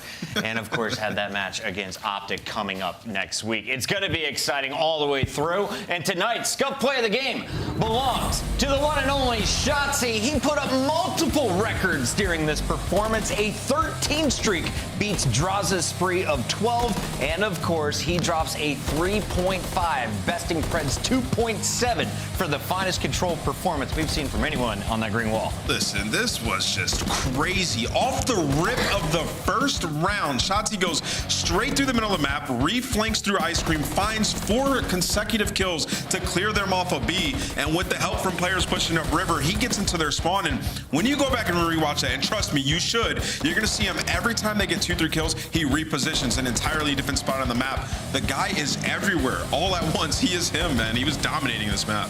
For me, obviously this was an incredible map out of Optic Texas, but I said it in the pre-match when we were looking over the maps and modes that the first 3 maps in the series were heavily in favor of Optic Texas. And I think the most impressive for me definitely had to be the fact that Terminal and that Karachi were both basically 6-0, 6-1. Like, now Toronto Ultra certainly is something they have to go back to the lab and work on. Can't believe Pred choked that 1v1. Would have been so much cooler. 10-1 finish. Just kidding. Congrats again to Optic. And here's some social reaction to our Scuff Play of the Game. Anthony Wheeler saying it's egregious. It was. Nolan was getting fired up. You can't let him get away with that. Everyone chiming in on Twitter. And a big shout out to Esports Engine, our production team, grabbing these social members on. Dude, they've been adding something new every week. Broadcast has been doing great. Crushing it. Alley Cat, what was your favorite tweet of the night? My favorite tweet of the night, it's got to be the one we just saw out of Ant. Egregious. Egregious stuff. Keep your tweets coming and get ready for another Monster Winner Spotlight, because right now we got one coming your way, and we are joined live by the one and only Pred. Pred, how did you choke the 1v1, bro? That's crazy. I'm not even kidding. I was actually so mad when we lost that 1v1. I felt like it was like around 11. That's how mad I got, because I knew it was Ernie too. But yeah, I was upset, honestly. No, we saw it on your face. You had the hands over your mouth, and you could just see you were shook. Lost the series. But you guys came back and you finished this one strong. Clearly, S&D has been evolving in the Optic camp. Is this Damon Karma Barlow stepping in and coaching you guys up, or who do you give credit to all the improvements? Honestly, it's a collective. Our coaching staff has been on us a lot about getting improvements in S&D and just going on the map and just running around together and just figuring out ideas. I feel like that's something that really harped on us to do. So it's a collective group. We've been in the lab, honestly, just trying to get our S&D better, because we knew that was one of our weaker flows. Pred, you guys have now surged to being 6-0 heading into Major II. I feel like it's been a while since we've seen this dominance of a performance from Optic Texas. Assuming you guys make it to that grand final, what other team you think is going to meet you there? Honestly, we don't know. We know the top 4 teams are, they're all really competitive. New York, Ultra, and FaZe. I think us 4 are we're all gonna probably meet each other on Sunday. So at the end of the day, these online matches are obviously good reps, and I just think between us 4, it's gonna be one of us in the grand finals. So hopefully it's us. Pred, talk to me about the Hardpoints in this series. It seemed like they got away from you guys a little bit, especially on that Rio. A lot of times it felt like it was just Shotzi making the huge plays on the rotation, and you guys getting scrap a little bit. Talk to me. What was happening throughout these HPs, especially that Rio? When you play a good team, there's going to be a lot of situations, and sometimes the better teams just end up playing situations better. So I think it comes down to a lot of the comm things. I feel like sometimes if we come and understand where the pressure's coming from, we can react better. So I think it's honestly, it comes down to that. When 2 top teams play, there's going to be a lot of situations where it's going to be like a one-hill situation where, for example, we end up getting that P4, they probably end up winning the map. So it's just going to come down to stuff like that. Listen, Pred, man, it's loud in there. Tell those guys to shut up so we can hear your answers. Just kidding. They're doing great. Those Razer headsets pick up everything. Pred, I do want to ask you a little bit about the final matchup. Earlier it said it was against Atlanta. Excuse me, it's against New York. 2 teams with 6-0 records. You're playing for the #1 seed. Is there any reason to hold some cards back here, or are you guys going to be giving it your all next Sunday? Honestly, we're just going to treat the match like we always do. We're just going to head in and just play the game. We're not really going to be treating that match any differently. You know that if we win, we're going to have the number 1 seed. So it's going to be the match for the number 1 seed. And obviously having the number 1 seed is obviously a good thing, but we're not too worried about that. We're just making sure that we get prepared for LAN. So that's the number 1 thing, is just get into that tournament and win the tournament. Somehow you guys have managed to win the round 11s. You have clutched up every step of the way, and I know everyone in the chat is fired up for your final fight next Sunday. Good luck. Appreciate it, guys. Have a good day. That is Pred. That is Optic Texas with the surprise upset if you've been looking at the overall standings. But clearly, Optic now a strong team entering Major 2. Let's recap all of the action on the day. And Alley Cat, I got to get your thoughts on this first battle because Nameless and I, we picked Attach. You had faith in Dan Ghosty's crew. Let me just flip my book on back to that series. At the start of the day, for me, for LA Thieves, it was just the fact of, their slaying just had to be on par today when it came against Vegas-Legion. And it was. They have talented players on their roster. It was just about when all of that started to click. We talked to Cramp afterwards, and he was like, you know what? After that first win, that's when it really felt like the ball started rolling for us. It was just an incredible series overall. I think the most impressive for me had to be that control, because that's where they have been finding a lot of struggle, and it really started in that round number 3, where they had LV pushed to mid, they got A, they were about to cap B, and then it was the fact that Purge was pushed up to try and play for those spawn kills. What does LA Thieves do? They push through mid instead. They re-wrap through the backside of Helicopter, find some kills,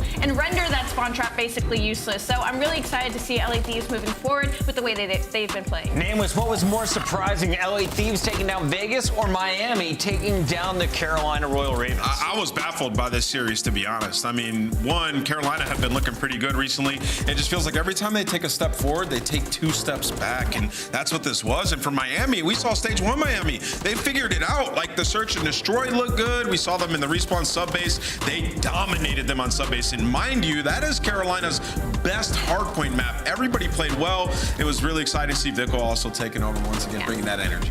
I'm really happy to see Miami get a win today. I do feel like this is a situation where Carolina Royal Ravens might have just had a bad day, because sometimes that happens, because it did not feel like the Carolina Royal Ravens that we had seen in the previous matches that they had shown us. So hopefully it was just one of those days. It was an awesome day of matches, and we hope you all enjoyed tuning in for the last 3. We have just 3 days left of qualifiers before we all head south to Miami, and we hope to see you all there in person. Nameless, one more time. If they're tuning in the broadcast for the first time or seeing technology for the first time, how do you use it? Listen, scan that QR code with your phone, pull your camera out, scan it, and go get some tickets and meet us down in Miami, Fort Lauderdale. We're going to have some fun watching some Call of Duty. Listen, man, we haven't had a LAN in a while, and I can't wait to watch these guys. I haven't had a margarita in a minute. It's going to be great. Taking a look at these 3 days of action, of course, everyone's looking at that Optic Texas versus Subliner, 6-0 versus 6-0 showdown. But what are the other big matches we need to key in on going into the final week? There's a lot. The Vegas-Legion and Seattle Surge is a big match to see if they're going to continue to be in that top 8. Same with the Carolina Royal Ravens the following day, and Boston seeing if they can kind of force their way in the top 8. So there's a lot to be desired here when it comes to next week and figuring out who places where. And of course, if you want more Call of Duty, you don't have to wait till Friday. The ladies are back in action Tuesdays and Wednesdays. Matches are kicking off at 6:30 Eastern. If you want more information, follow my friend Alley Cat. Rosalie's got all the info for you, or you can check out twitch.tv/WX Call of Duty. Allie, that's kind of awesome. That was awesome. You Thank you. You killed that. I am happy. We technically have matches Monday, Tuesday, Wednesday, and Thursday, so you can go to the girls' streams and find those matches. Nate, so you streaming tonight? Yeah, actually, I might, yeah. Rank Squad is taking you all on. Come see the caster desk as we face off amongst the finest in Call of Duty. And you get to watch our best teams face off once again on Friday, 2:45 Eastern. We'll see you then. Blah, blah, blah.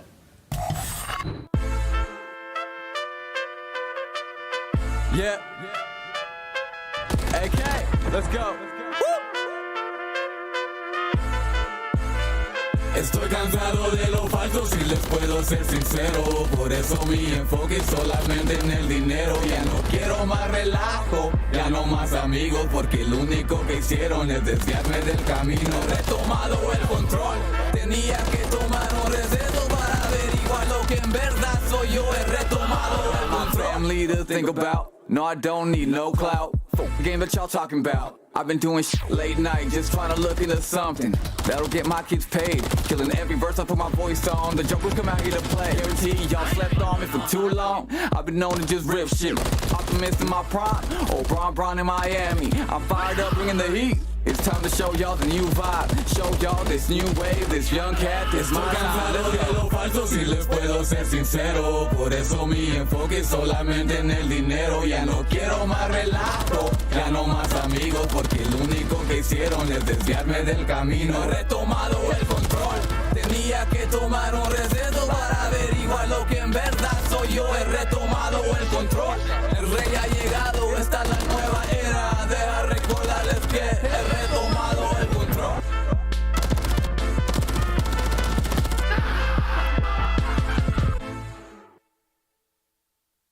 Fondo, salen mal. ¿Arriba oscuro se va al punto? Yo no sé, tengo el push, Eric, túmbate. ¡Joder! ¡Así me gusta, hostia!